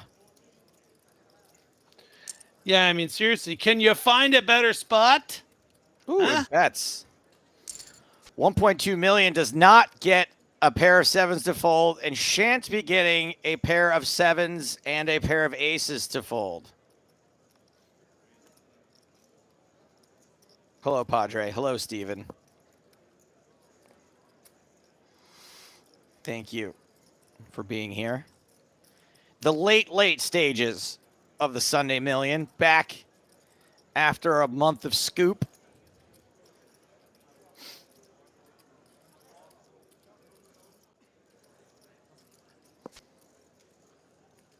Oh, wow. no! No! The bad gutter comes in. And the bad gutter is good.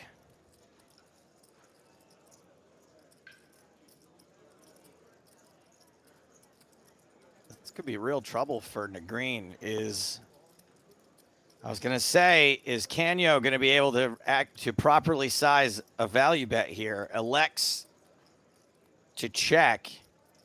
Yeah, but the problem for Negrin is this relative hand strength is too much not to bet the river.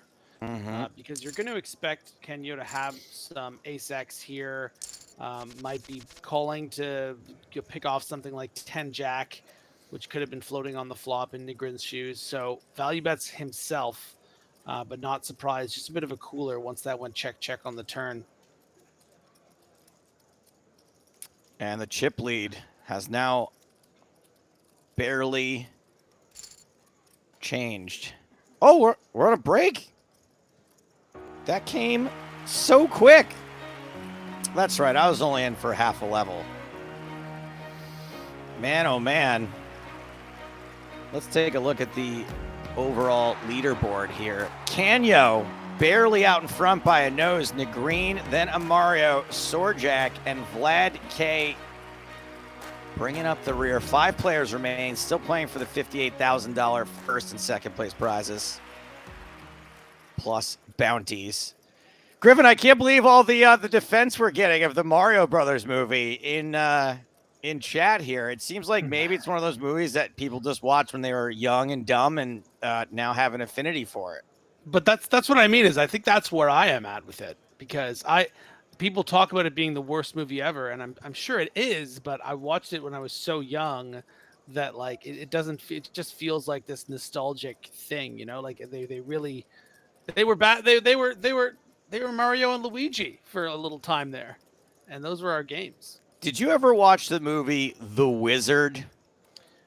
I did. I was kind of forced to by a friend that it was like the most nostalgic movie for him, and he was so aghast I hadn't seen The Wizard, so I watched it, and it wasn't very good. The movie, it was so far ahead of its time. Like, it was very bad, but it was so far ahead of its time in that it accurately predicted that there were going to be video game competitions. Granted, they don't play Super Mario Brothers 3, and it accurately predicted. Do you remember the scene with the Power Glove? Where, like, he, like, goes to, like, some backroom video game competition, and this kid, like, pulls on the Power Glove, and everyone's like, oh, my God, it's the Power Glove. Yeah. I can't believe it. Did you ever use a Power Glove in real life? No, I didn't. No, fortunately not. It worked exactly the same as a regular controller, but much, much worse. Like, it didn't work. There was a real one they made. At all. Oh, no, you could buy it. Oh, yeah. You could buy it. It was real. Crimson King says, bro, I had the Power Glove. I was thinking it might be kind of fun, you know, like kitschy stuff is in, to buy a Power Glove on eBay and, like, try to wear it to a club. Like, just show up at, like, Bergheim or something and have, like, the Power Glove on and be like, yep, this is it would just be so worth it if one person got the reference. You would make their whole month, you know? Absolutely.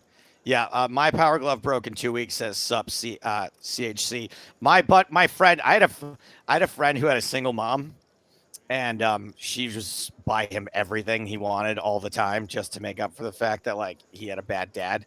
It was awesome. So I would just go over to his house. Whatever video game came out that day, he would have it. He had the Power Glove. I think his broke the exact same day that he got it.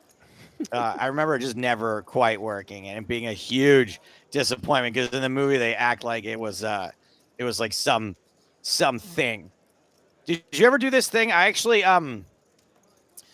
in the video game magazines, you remember you could, like, send in a picture of your screen and send in high scores of stuff? I think so. Yeah. Yes. And what you could do is, like, there are certain games that you could, like, put, like, a rubber band around a joystick and, like, just leave your guy crouching and shooting and just go away on vacation. Did you do that with something? I was so tempted to do that and send in like my score of like 10 million. But then I figured, like, what if the power goes out? What if you had to blow in the cartridge?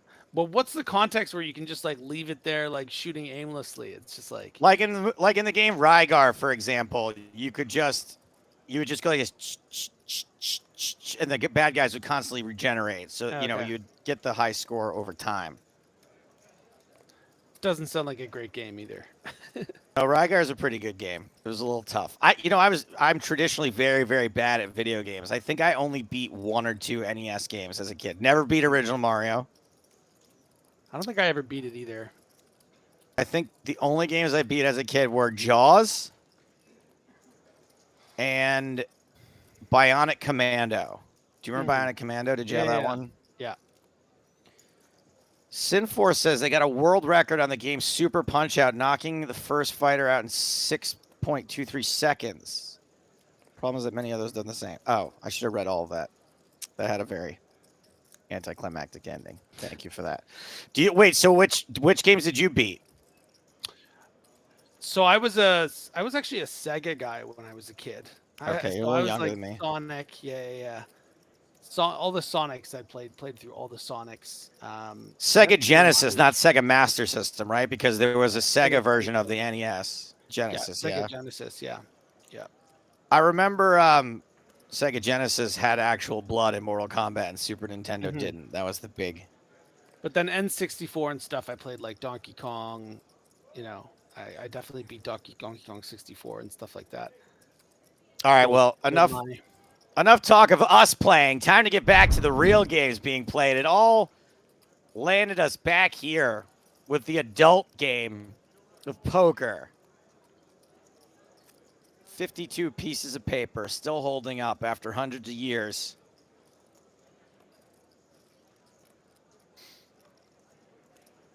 Action folds around to Amario and Soriak.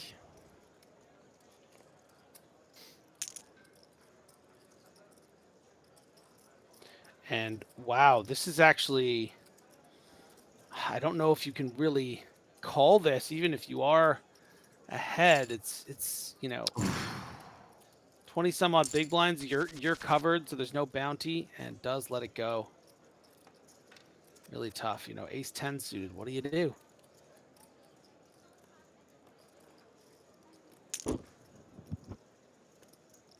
Queen deuce for Amario. Pocket kings for Soriak. 100% Bulgarian Soriak. Not playing from Bulgaria. Playing from Brazil. Re-raise, and that's going to send Amario headed for a pipe underground.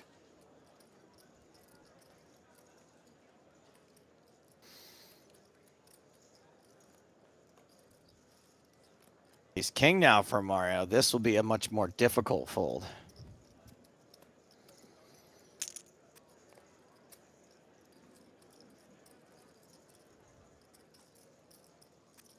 Canio, wow, does not mess around with the Jack 9 of diamonds.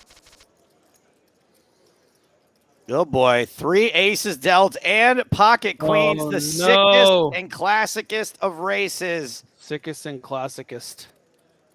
In the pipeline, Soriak going to start with ace deuce.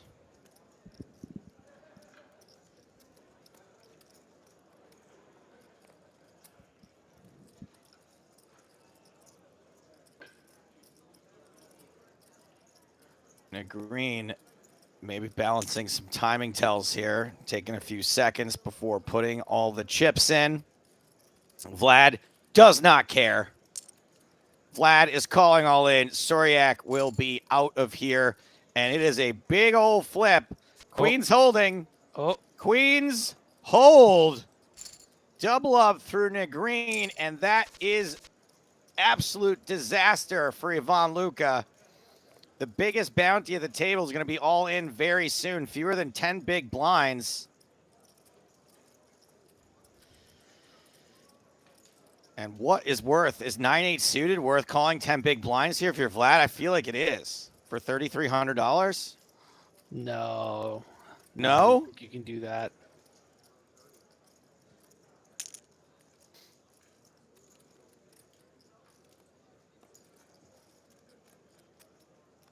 Well, it wasn't a shove, yeah, so just a fold from 9-8. It was a fairly committing raise. Yeah, the rules can kind of shift a bit. Like if you're the raiser and you have a lot of chips and you've already put in 2 big blinds and it's like, 6, 7, maybe even as much as 8 big blinds more, and people are also less inclined to call off for the bounty on the final table, even though the bounties are bigger than they have been previously. It's like relative to like what the money you can win from actually like finishing in the top 3. Yeah, if you're sacrificing a 10K ladder to make 3,300, I guess that makes sense. Yaman. I don't know why I said that. That's okay.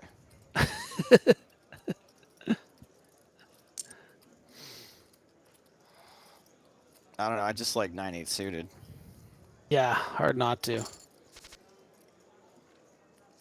Oh boy, we got a pair of fives versus the nut flush draw. Ace-6 the favorite.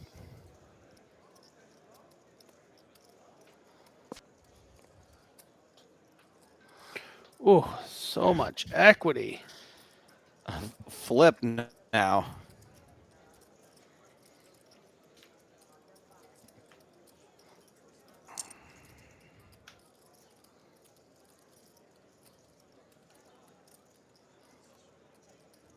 Couple of folks in chat asking who my friend is, who is on the final table. Bubble now, king on the river, but it's the nut flush for Soryak. 2 Parians, nut flush. Soryak doesn't get too greedy here. Could very well get a call from Kenya. Remarkably, Chris Poker knew that King of Clubs was coming. Was gonna say it, but of course did not. 2 million, the value bet. Kenya with 2 pair in a tough spot. Can you find the fold, man? Can you find the fold? Reagan Silber is his name. My friend Reagan. They're down to 10 now. Very excited for him. Nice fold. Soryak up to nearly 20 million, just about even with Canyo and Amario. Negreen in the immediate danger zone.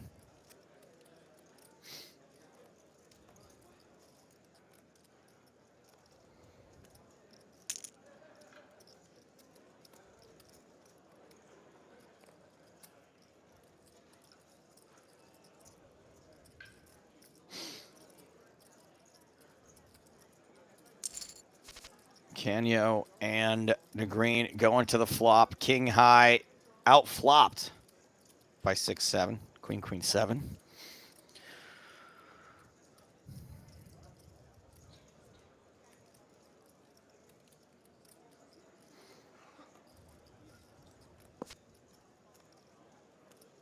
Five of clubs on the turn. Puts a potential flush out there.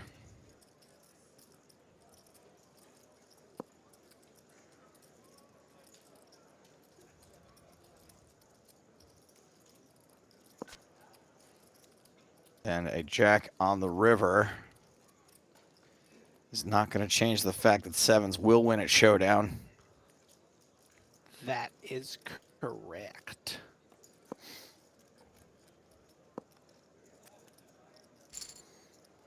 Winner. Canyo slightly pulling ahead. Oh boy, this could be trouble for Negreen. Oh boy. Canyo, all you got to do is just do a normal little raise. Just a normal. Yep, I'll count that as normal. There's the shove from Negreen. Ivan Luca going to be in big, big trouble. Vlad folds Canyo in a good spot to knock out a player and ladder up. Oh! Whoa, it's a straight on the turn, but a full house on the river. Canyo busts Ivan Luca Costa in 5th place. Ivan cashing for 17.5 plus about 6,600 in bounties. Yeah, Painful run out. Great run for Negreen. Sorry, buddy. Can yo dig it? Up to 31 million in chips. I hope the grass is greener on the other side. Okay.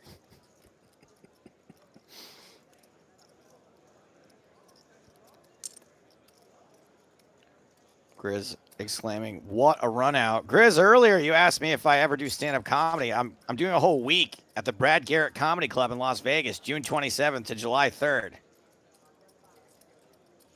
Come on and hang out. All right, this is a fun blind level. 500,000, a million.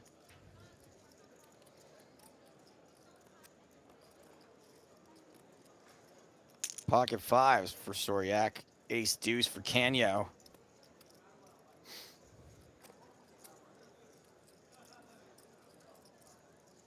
Pretty leveled out here, the stacks. No significant short stack.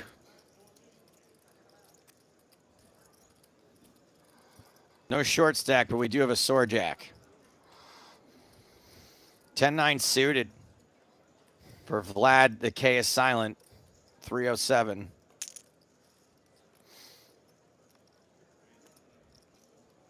Yes, to play at Pompey. I'm also going to do a short run at the Edinburgh Comedy Festival, Fringe Festival in August. Still trying to lock in my dates for that. Ace 10 shoving over the top from the raise of 10-9. Going to get through.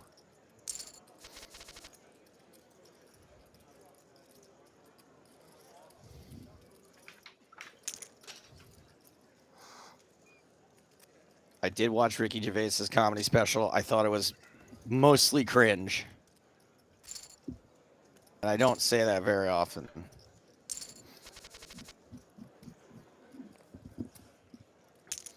He's got good stage presence. He's a very confident person, but he's not a stand-up. He makes a lot of jokes that I've heard like my uncle made 20 years ago.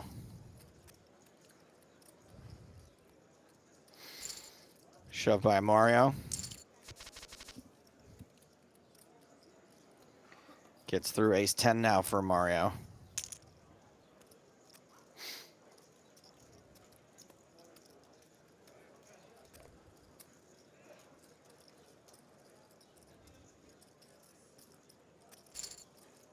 And another pre-flop win.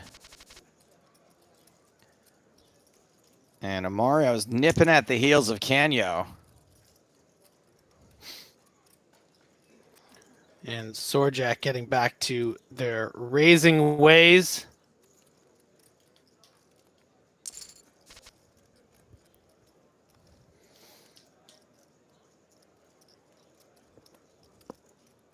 Amino Demoro wants to know, was a call, was the game? Thank you for your question. Top pair for Sorjak.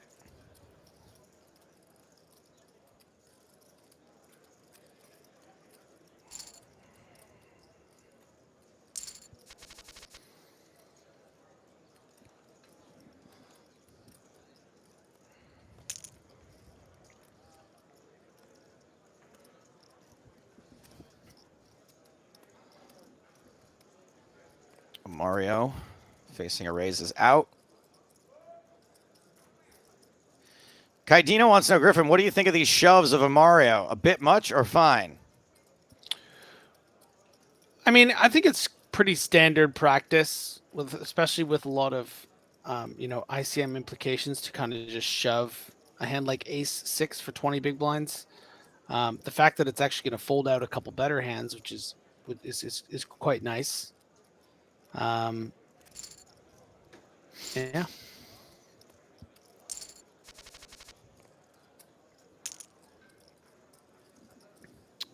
The run is over for our friend out in 10th.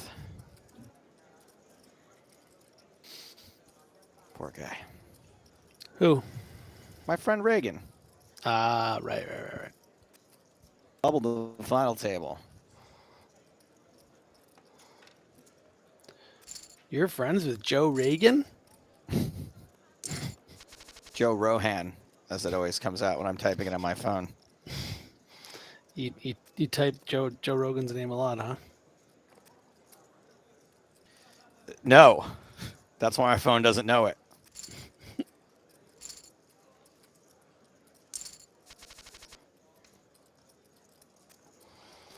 soda pops again for Kanye. So to Popinski. Yeah.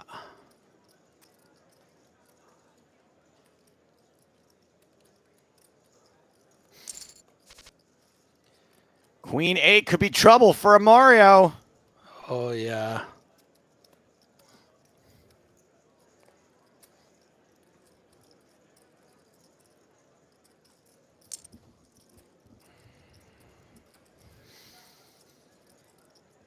Canyo. Comfortably value betting. Oh, my goodness. Club on the turn. Sweats. Sweat City. Sweats. Sweats. Sweats.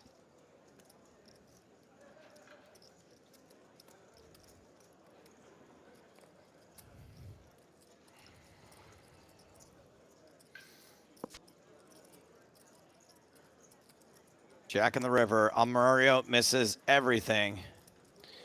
Yeah, Kanyo just thinking, okay, I'm going to catch a lot of bluffs on this river if I check back. I'm not going to bust against a 6. And I can also get paid off against those 8s. This might actually play as a bet here. Yeah, it's going to be a value bet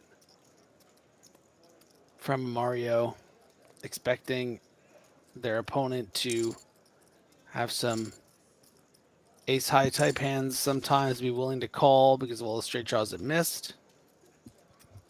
Big pot going Canyo's way there. That was crucial. Separating Canyo from the rest of the field. Vlad out of here with 10-4. A Mario with ace king and Canyo with pocket kings. Hachi Machi. Sweet sassy Molassie. It's time to pay grandma for the rub down.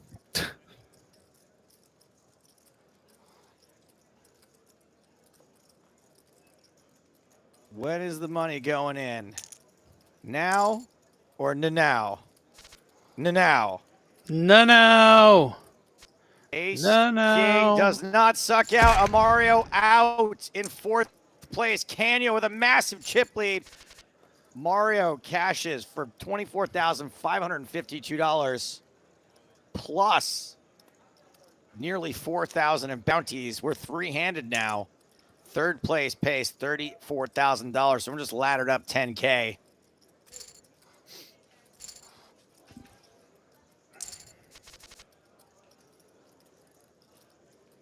Queen 10 for Canyo. Now, can you just like raise every hand now, Griffin? Can certainly raise a lot of hands, yes.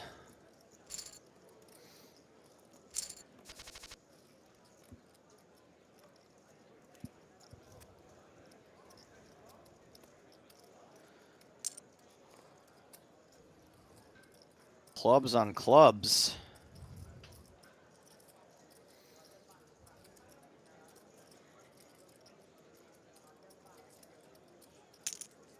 Mario's dad is in chat. Says, congrats, Mario, my boy.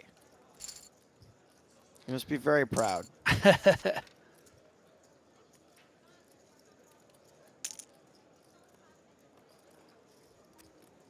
Guys, I like talking comedy with you, but with 3-handed poker happening right now, I'm not sure it's the best time to be rattling off my favorite comedians, but we'll see. Maybe things will slow down. King 3 continuing. Oh, yeah, I don't know what to do there with King 5. I probably just folded too. Yeah. Now it's pocket queens for Canyo. Hey, Joe. Yeah. Someone wants to know why the price for 1st and 2nd are the same.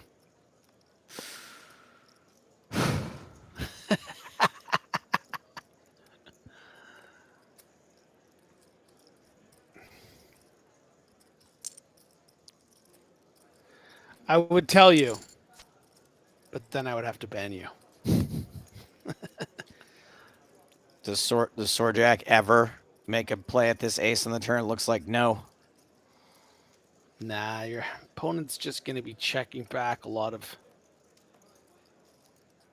Ace highs. See betting a lot of ace highs. It's just the ace is never a good one for you.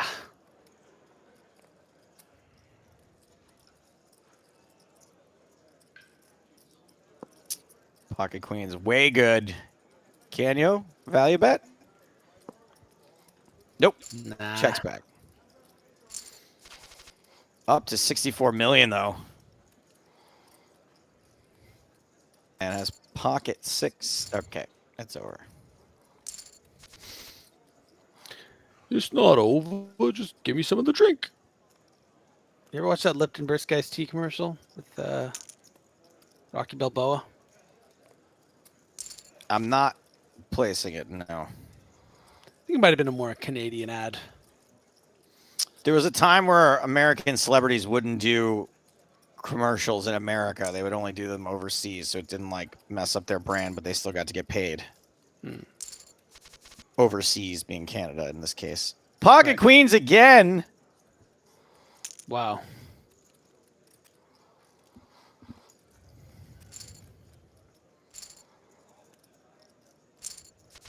Canyo up to almost 70 million.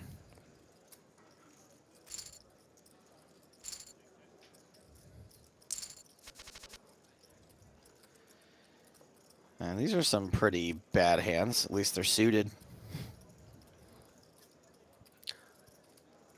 Can you raise it? Yes, you can.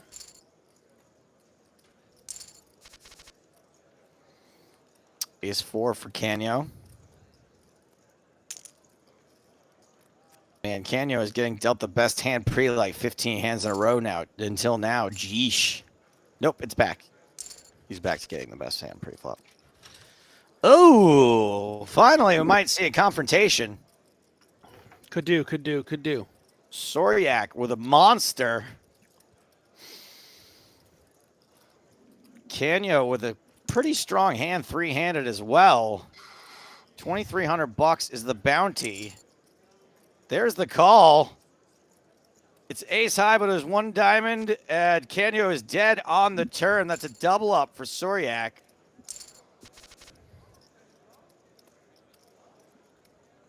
Griffin, you're not saying anything about that call. Does that mean it's fine? Yeah, it's pretty standard. 12 big blinds. You have 70 blind on blind. You're going to be up against a lot of jack 9 offs, queen 8s. King 4 off, I think you can fold. King 4 suited is kind of right there.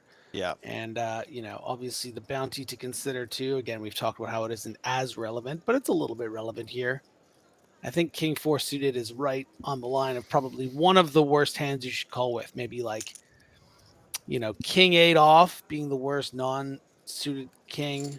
And then, pretty much King 3, King 4 suited, King 5 suited is right at the line there of what you want to be calling with. Important not to be results oriented. Your opponent had ace queen, but just as often they have queen jack there or something, and you just win. If it felt okay, it's easy to play results and see that you doubled up an opponent and when you had a pretty good thing going, but that feels right in there.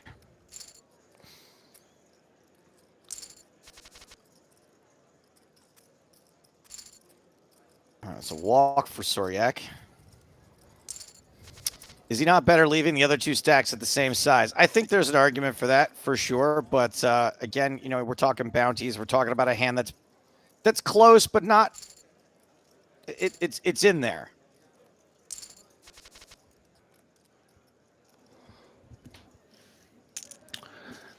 Hi, Steven. Yeah, I think that maybe more of a consideration in a non-bounty. Also, Soryak wasn't super short, but wasn't like, big stacked. It's nice to shoot a shot there. And you are keeping them in if they double up, so, you either eliminate them, take a good bounty and be heads up with a 9-1 chip edge, or you double up one person and then that puts on a great amount of pressure on Soryak going forward, because they really need to make sure they pay jump into that top 2. protect second place. Yeah. Blinds Yeah. are up again. 1.2 million.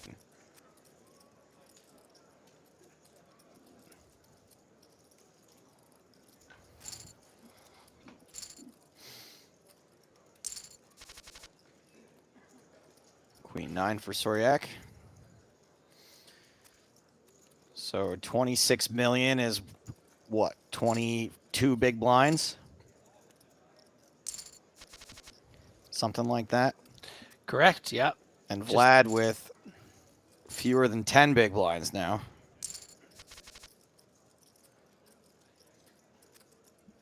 You're damn right. Good call.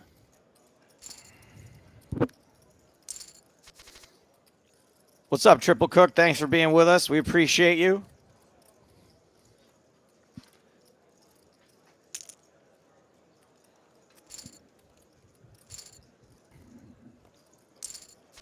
Canyo picks up one there. Let's see if we get the raise. No, Canyo not raising on the button and managed to avoid getting shoved down by ace-4. Jack 10 suited for Vlad. Everyone's got a hand for once. Oh. Ooh. I mean, may have gotten called by the big blind here, but you got to shove the Jack 10 suited in this spot. Oh, my goodness. And Vlad has folded tons of hands that would have connected hard Yeah. with flops, this one included. Yeah.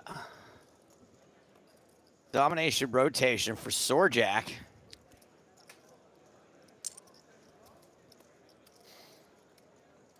But it's Canyo who's firing 5 on the turn.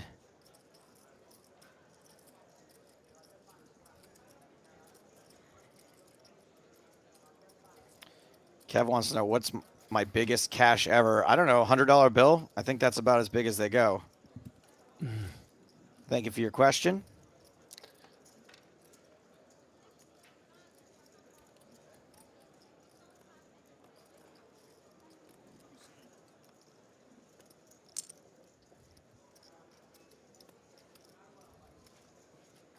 And now representing the 8 and a quick fold. Wow. Wow, gets top Very- pair to fold. That's what you're talking about, Griff, right? You Yeah. can't take a stand until Vlad's out of there. Yeah, pretty surprised by just the straight to fold by the turn, but you know, if you're not willing to call down to the river because you need to keep that 2-1 chip edge over Vlad, you know, you can't really fault them. Ace Jack for Canyo.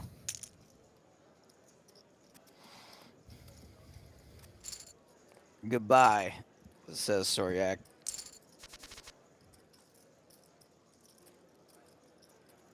Here's one. Griffin Benger, Miss Kassoff.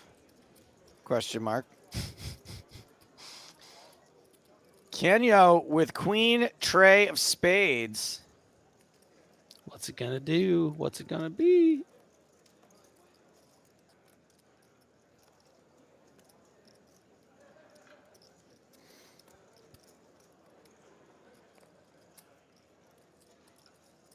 Same spots as amps. I think it's not the same spot.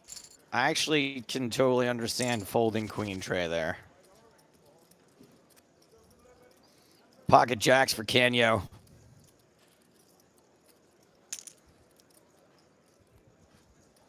And 2.6 million. Yeah, might want to continue to the small raise, but does not.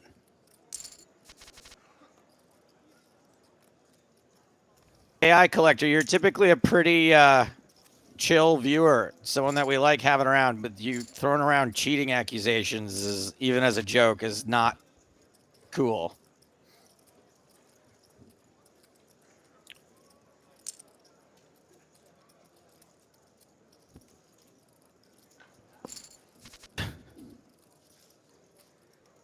Canyo flops bottom pair, top pair for Soryak.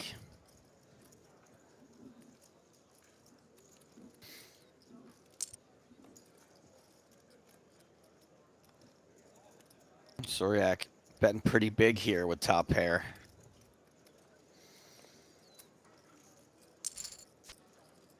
It's called by bottom pair. It's a club on the turn.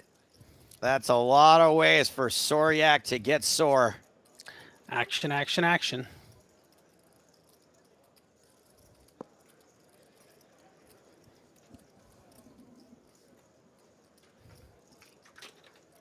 What's up, Poker King? Hey, buddy.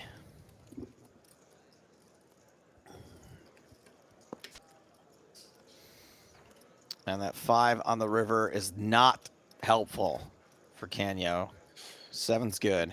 No, and I'm not sure if Soryak is going to be value betting on this river, but you know, Canyo doesn't have any incentive to be bluffing with the 3 there. So, but yeah, that's a bet that Canyo might call. It's less than a third of the pot. Canyo with plenty of chips to take a flyer.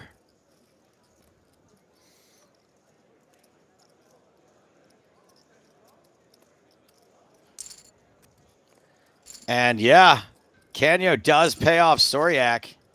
Too cheap a price. And Soryak's not a whole lot about their situation has changed from winning that pot.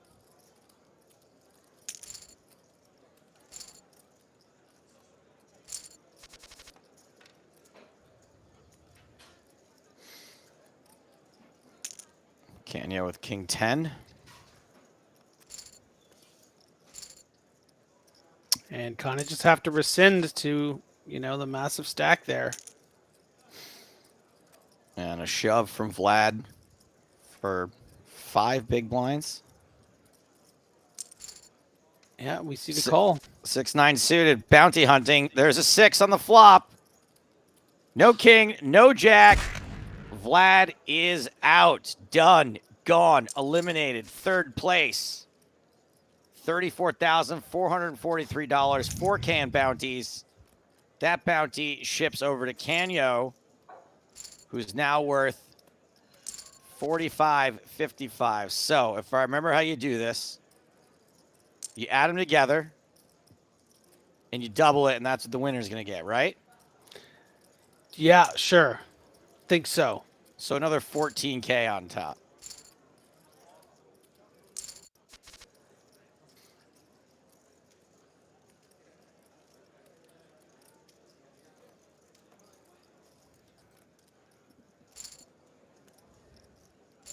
So the winner's going to get somewhere in the 80,000 range, not 90,000 like I said earlier. My mistake. Yo, Joe, love your and Hardigan's EPT shows. When will we see some new episodes? If you haven't seen the PSPC shows, if you live, if you're a YouTube watcher, they're going up on YouTube. This Friday, the first episode goes up. So if you haven't seen those yet, they'll be new to you. They're relatively old at this point. We took a break. I don't know if you guys heard there was a worldwide pandemic. But those TV shows have not been put on YouTube yet. So if you haven't seen those, they'll be new to you. And plans are in the works for more TV to be made very soon. I don't know when they will air, but they will be made.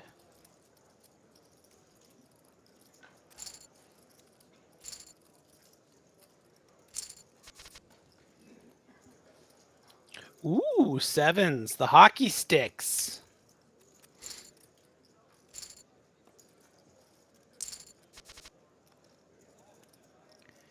And Canyo has got Soryak in some real bad shape right now. Soryak gonna need a lot of luck here.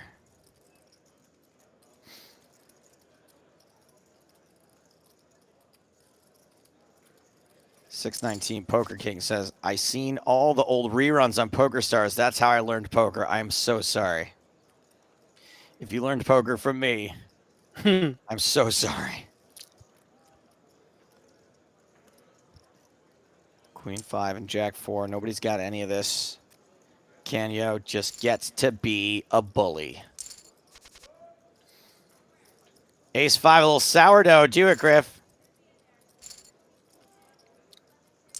Artisanal. Artisanal.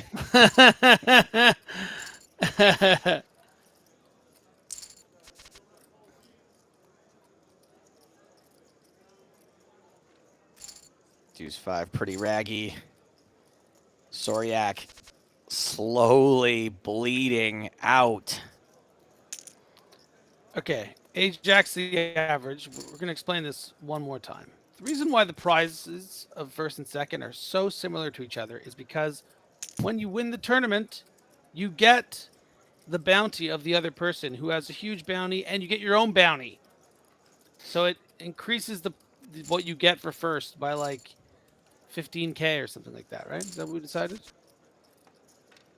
Well, it's going to be 4,500 plus 2,300. We'll call that 7,000 times 2, 14,000. Then plus whatever you've already won Which in is bounties. significant. It's like 20 grand. I learned poker from Stapes, and now I live in a dumpster. You upgraded to a dumpster? Congratulations.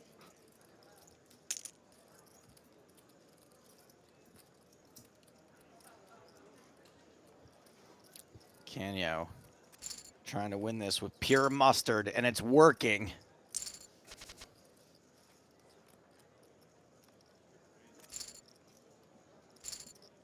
Picks up another pot with no effort whatsoever. 0. And there'll be minimum effort here.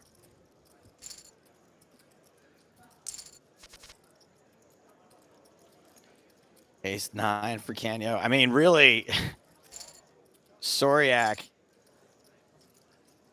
has just not picked up any sort of hand. Oh, this feels like a shovey.